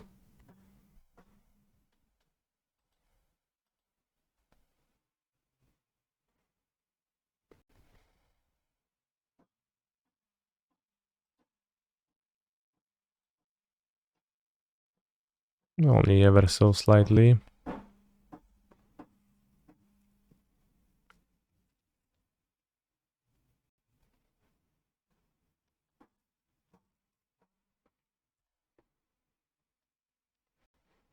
Duress into Path of Peril could be tough. But I probably cast Laurent's Escape in response to a discard spell. If it's Duress, then they miss. If Villain casts Thoughtseize, then they take 2 anyways, and Swiss Spear kills them with 1 spell. And I get double scry.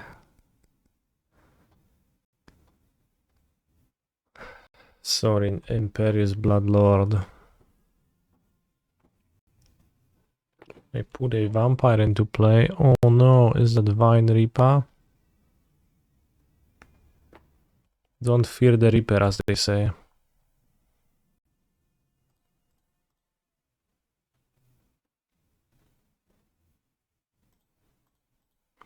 Vine Reaper needs lifelink. Holy shit, you're so right.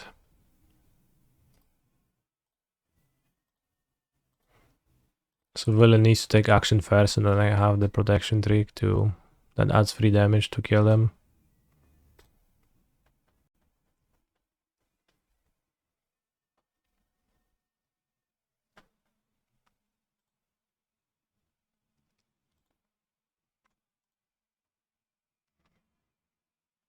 We are listening to a band called Mega Sass.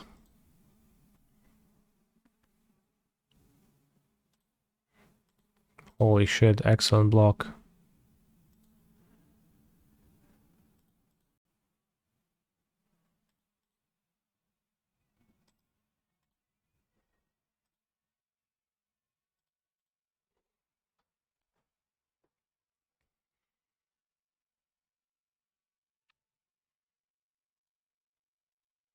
Only one more match after 20 minutes. Bob the Dog playing, yet not dragging out everyone's life. Not draining everyone's life away. Something is off. Blue deck unlocked. Discover at least 20 items from your collection. Palatra, Why do you say do you not like the game? I've had fun so far. In my 40 minutes of gameplay. All hard cards are debuffed.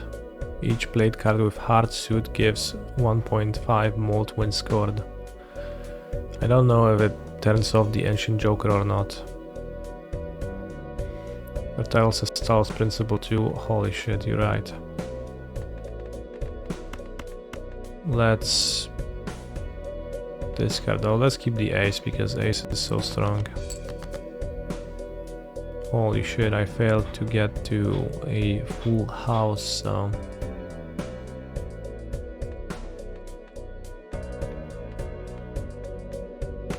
Alright, let's get 2 pairs.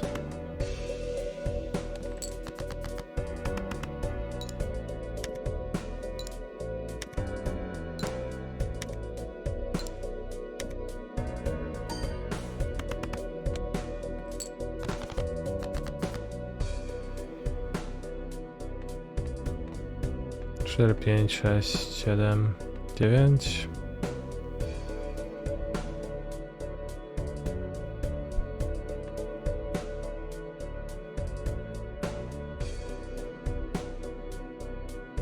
Please increase the speed of the game from the options. This is way too slow. No. You're too slow.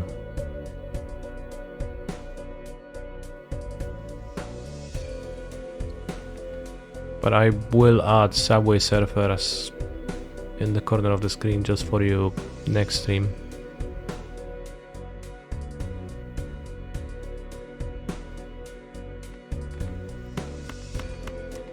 Let's fish for four of a kind. This was like almost 3, so alright, we get a full.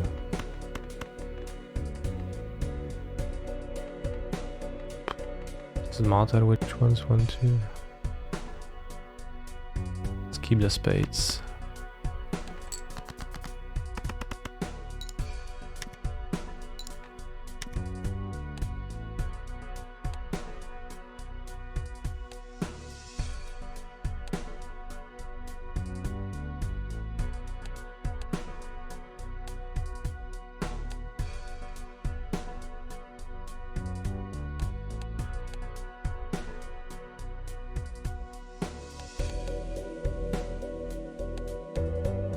Alright, you're gonna go to up to double speed. Happy?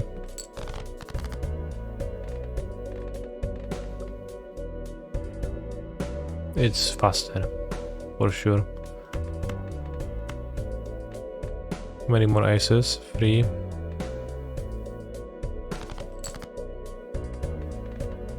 Holy shit, no full house, I'm extremely sad.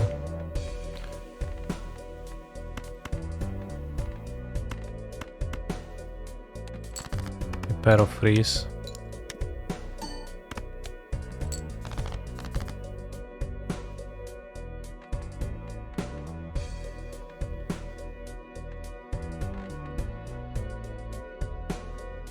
I don't have a J of hearts anymore.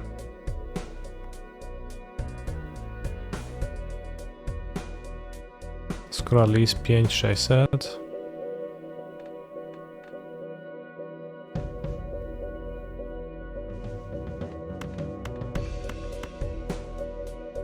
Scores no chips and all abilities are disabled. So even if I flash, it's pretty bad.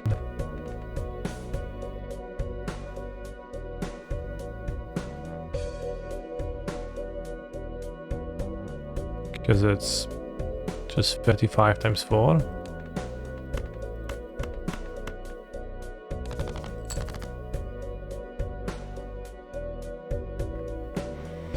Siedem, 8, 9, 10.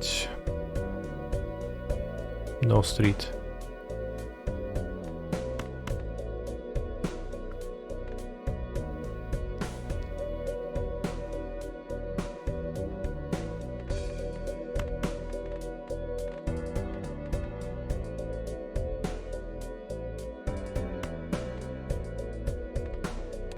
Gas.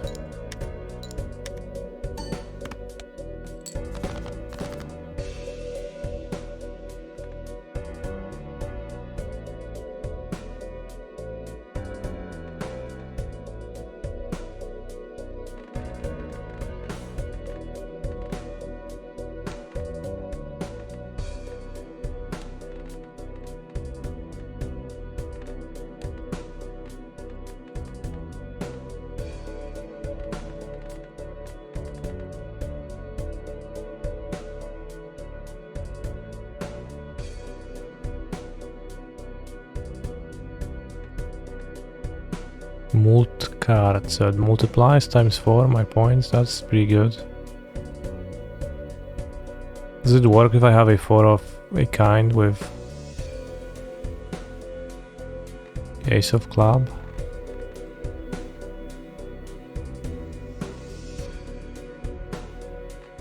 Can I get a full house? How many fours do I have? One more four.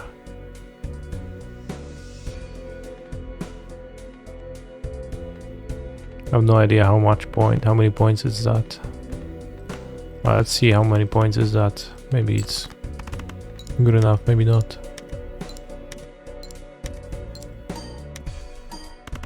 Times 12. That was not enough. If I had hands, I would have covered my eyes. Holy shit. Right, new run. Red deck. Plus one hand every round. Let's go the blue deck. New hand seems good.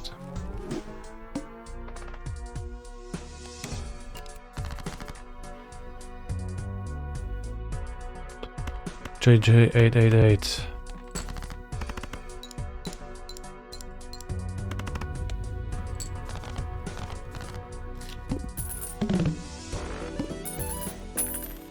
Cash out. Next round.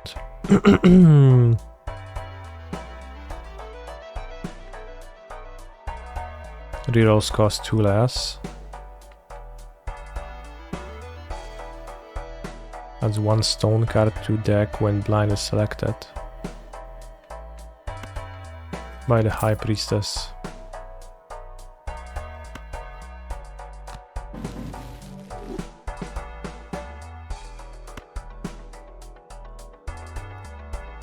Level up high card.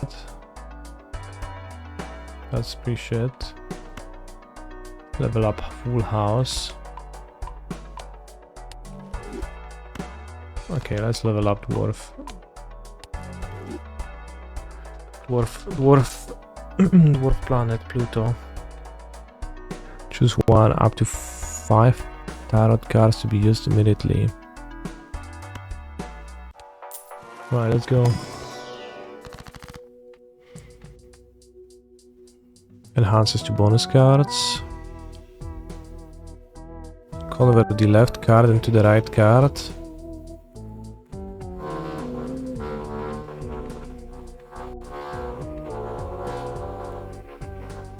Random joker card. Okay, that doesn't require a decision. Here multiple consecutive hands played without scoring a face card.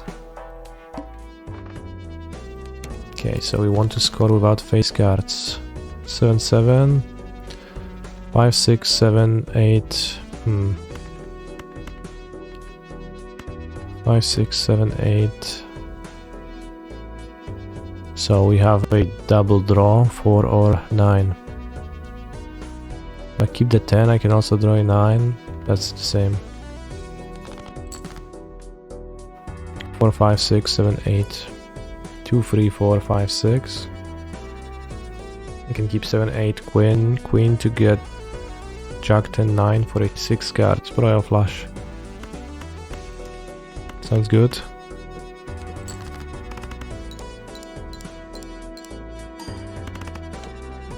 And we trigger the ride bus. 8, 8, 9, 6, 7, 8, 9.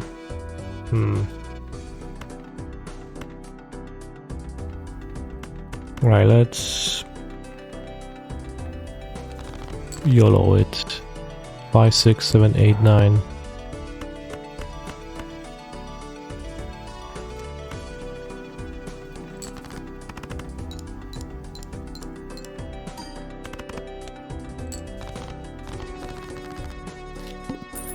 Just +2 multiply.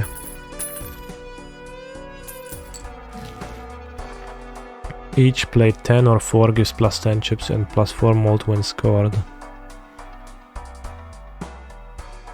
I don't get it. Actually, I do get it.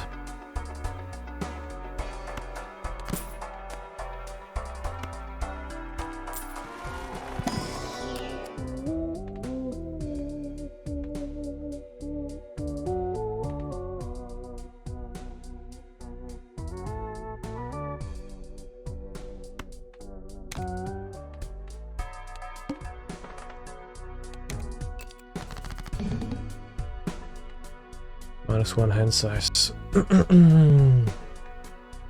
2, 3, 4, 5. Let's look for a street and otherwise get 2 pairs. 4, 5, 6, 7 missing.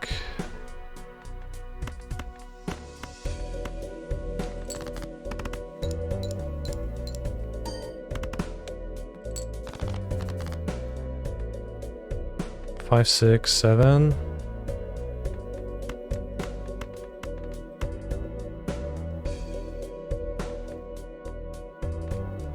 AKJ 10. So missing a queen, which I have 3 off in my deck, but doesn't trigger this.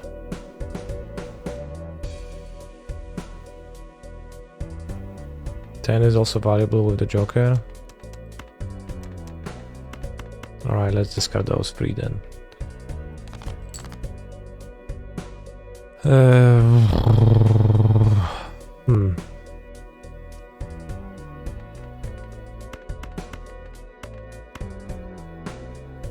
Play this and then ace high.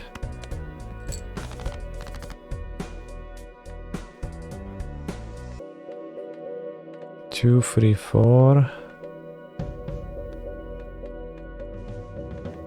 Pair of 4s and the 10 doesn't score.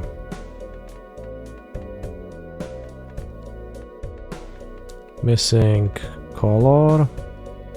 Flash. Maybe I discard those 2.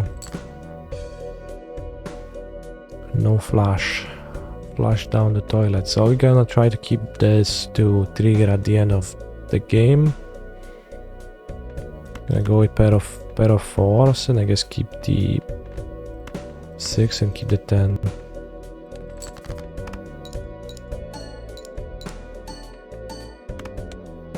Because you want the 10 to score for this. Wait, what happened to my hand? Oh, it finished. Well.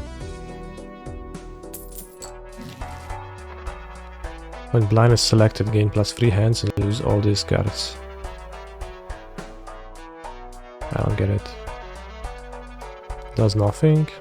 Well, too bad. Played cards with club suit give +4 mult when scored. Let's open the regular pack to gain a 4. And 3 when this card is played and scores.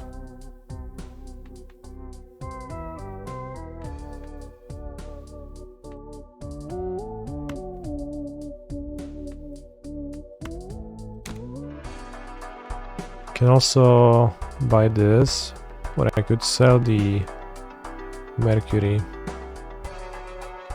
I have 5 because there was something about interest. Okay, let's sell it, let's go next round. 800 os. 666, 6789. Discard. Discard. 4 of a kind 6s. 6, 7, 8, 9, 10, but 4 of a kind seems more attractive.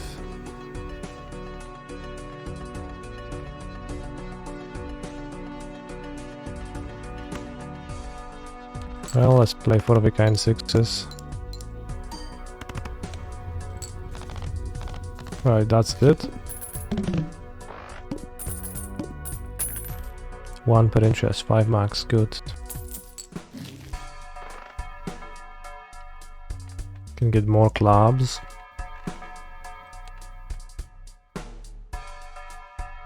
Buffoon pack. Joseph J. Joker. Played face cards have a 1 in 2 chance to give $2 when scored.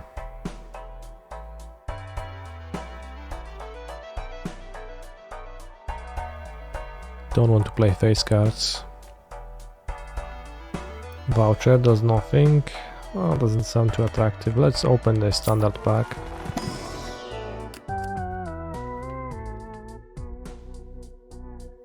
Any suit wildcard. Retrigger discard one time. Red seal. So it's like a pair by itself.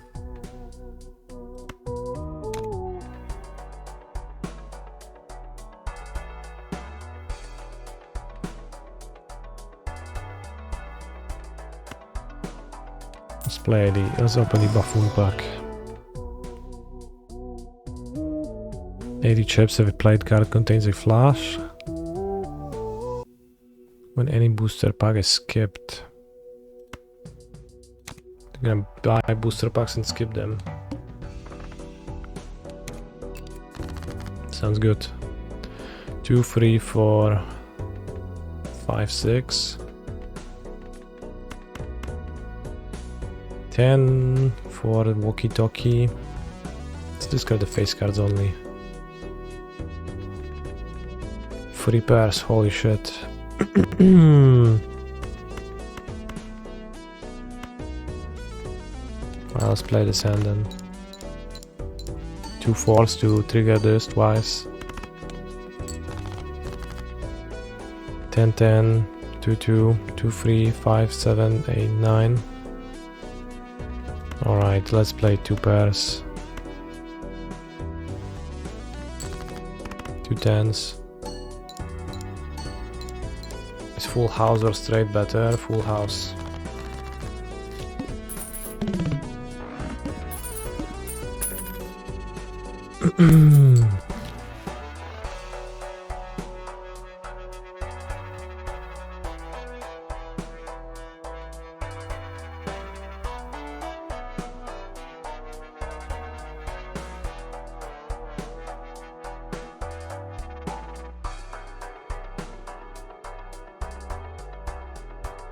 Each remaining card in the deck.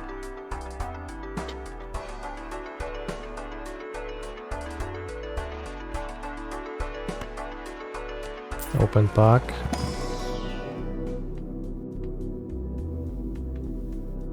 Skip.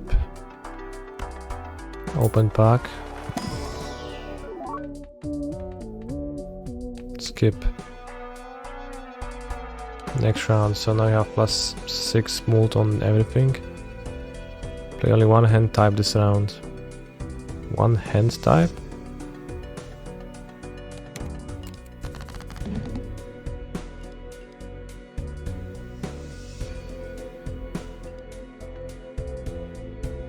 Three, 4, 5, 6, 7. So I have to only play flushes, say straights.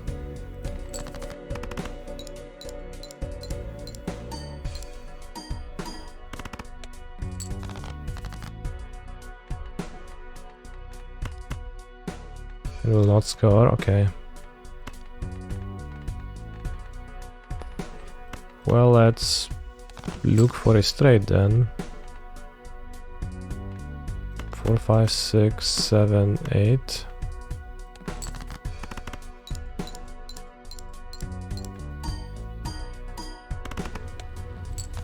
No, it's when it's held in hand at the end of the round. I don't know, the seals are confusing because they seem to work differently.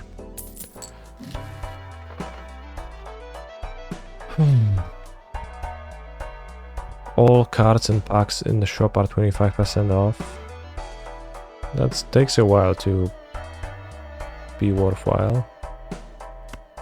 Let's open more boosters and skip them if I don't like them. It's one hand size. And $3 for each discarded jack. Holy shit, that's a lot of money.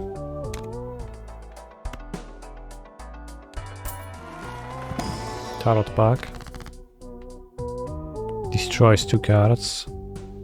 Stone card, let's skip.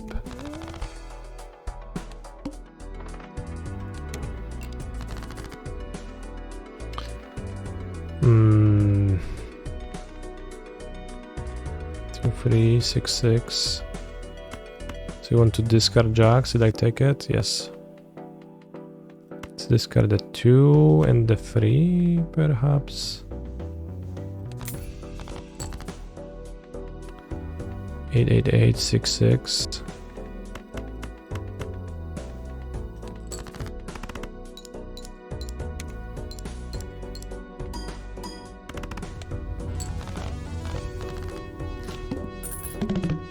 Got there immediately. I probably should have played slower to gain more money with my jacks. Discarding.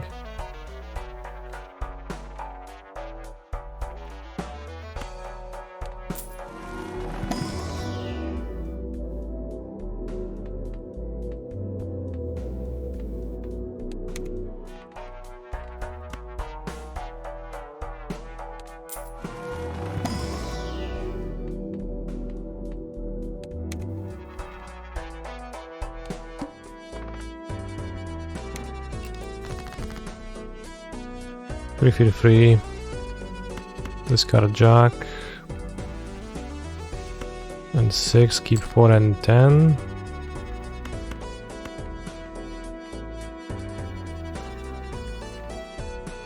I want to discard the jacks for 6 money. No, discard at 10. Alright, I didn't read it. It switches every round, so have to be careful.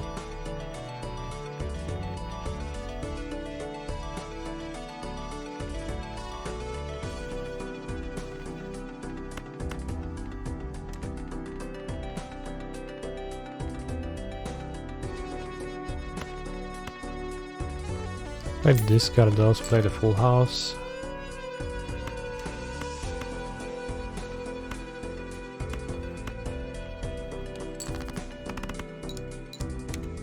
And that's probably good enough, right?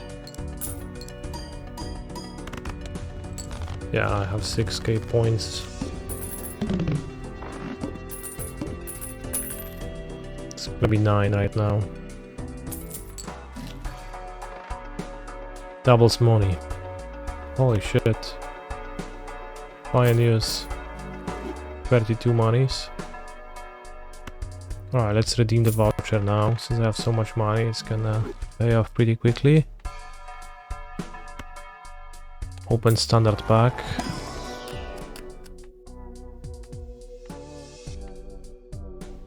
Another 4 for my walkie-talkie. Let's skip though for more multiplier.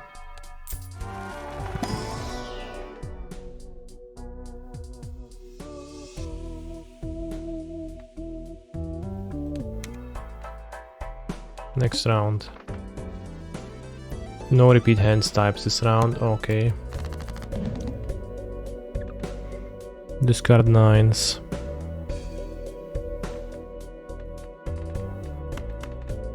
Can go for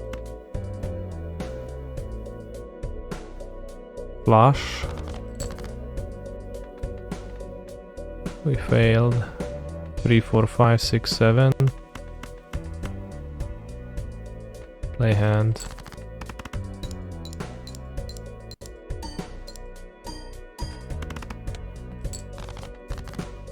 $2k, we have 7, 8, 9, 10. We wanted to discard 9s though, which I'll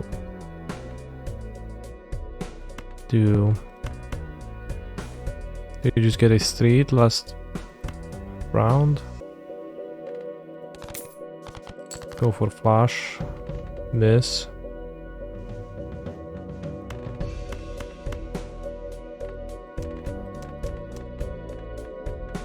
Is it high card?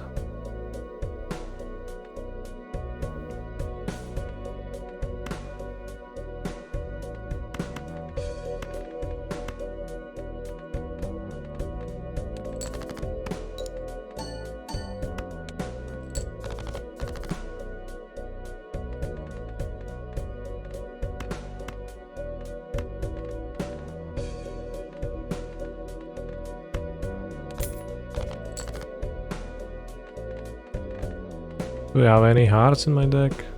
Doesn't seem like it.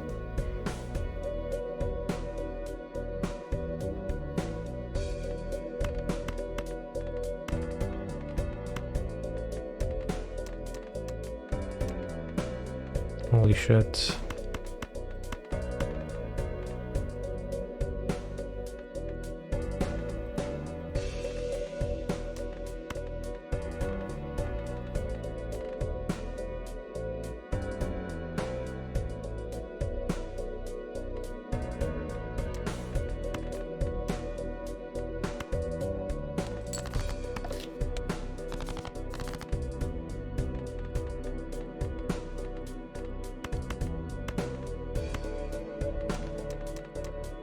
3 of a kind.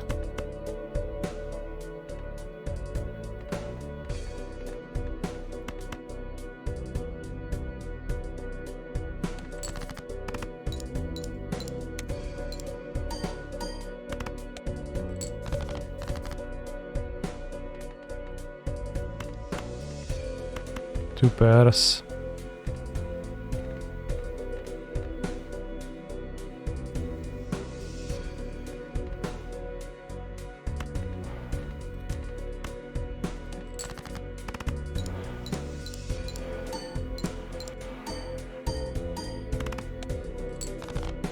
Right, we got there. But we have to play our Magic the Gathering round, so. Oh, let's go back to the Prelims.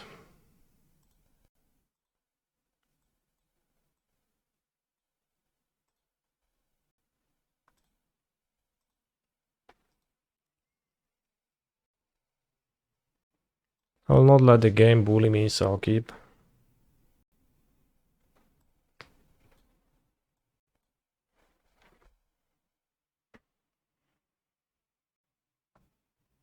Seems like kind of an okay keep.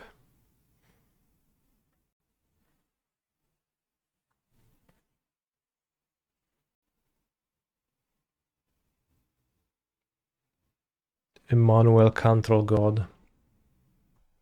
Do I regret registering Lotus for the PT?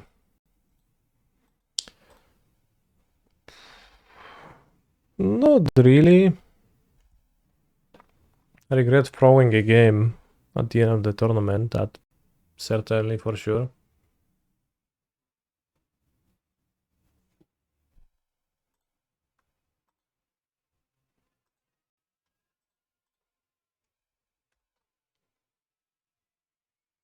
It's more damage technically to cast Anger now, and it's safe now. Maybe should play Anger. I don't really regret registering Lotus, but I probably wouldn't. So maybe that's the definition of regret.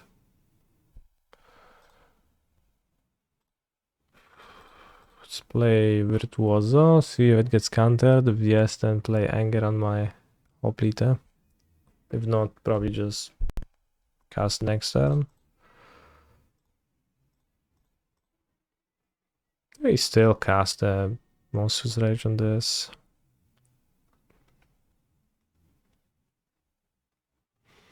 Yeah, I threw a game by casting EOT, Archdruid's Charm, fetching a Thespian stage while I had no action in my hand instead of grabbing an Atraxa, which would be guaranteed in 2 turns. I have failed to draw any actions and I died to a very pathetic hand from my Convoke opponent. Should have just fetched an Atraxa and had it.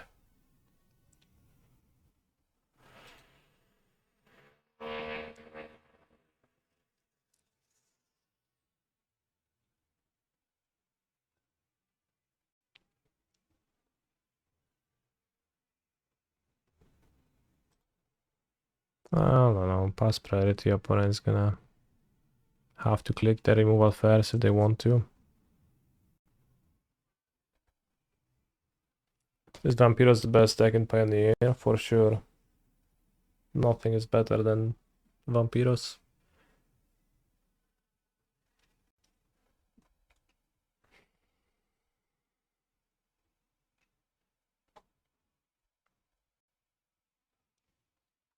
The deuce.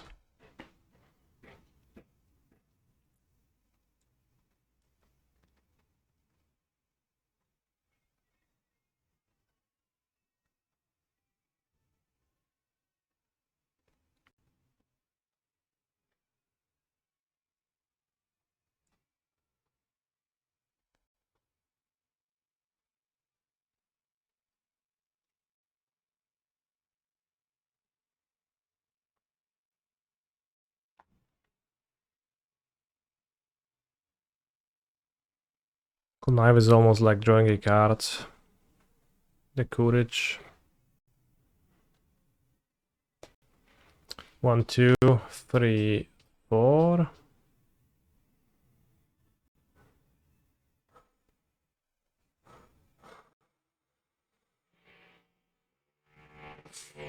I have no idea how to play around my opponent's hand.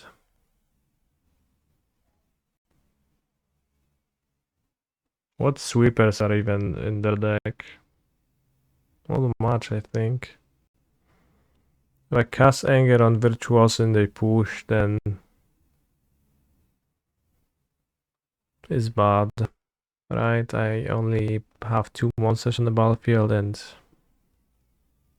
they're not great. If I cast Anger on the Hoplet,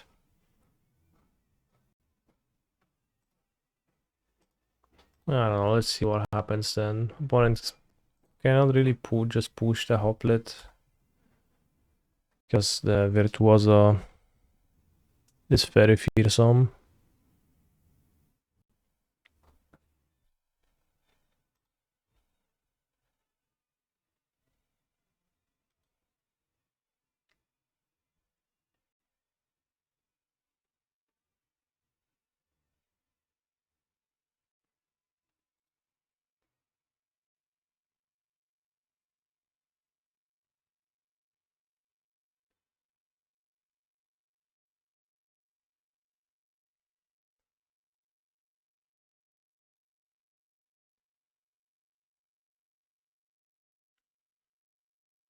Take 7 now.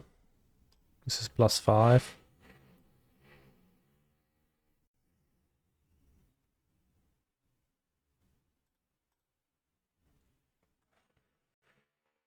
With Gab's version, they only have the 5 CMC cover up main deck. Yeah. You can kind of bully them and not cast more stuff this turn. Go to 10.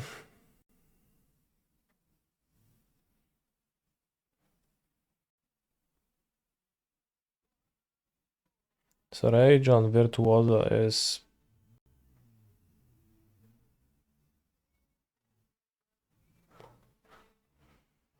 plus 1, 2, 3, 4, 8, +8.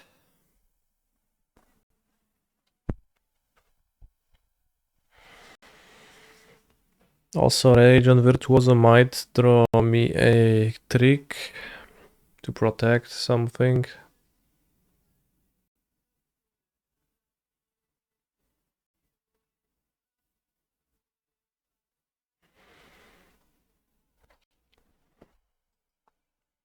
Since I have no tricks, it does make sense to harass my opponent a little bit.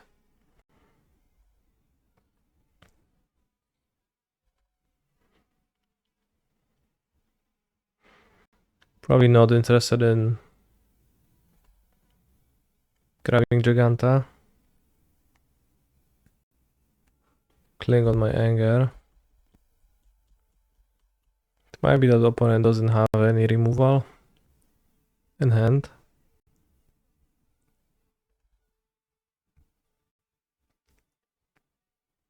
Yeah, also, as I said, I missed it. I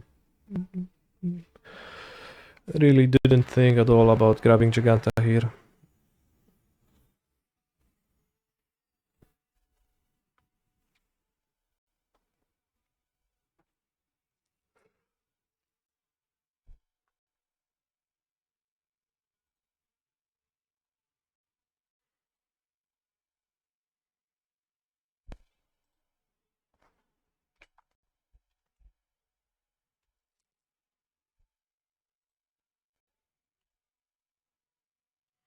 Six, 7, 8, 9, 10.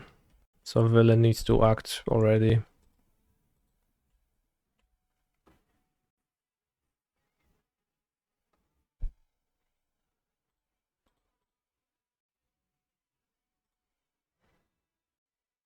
I'll just wait for them to scoop.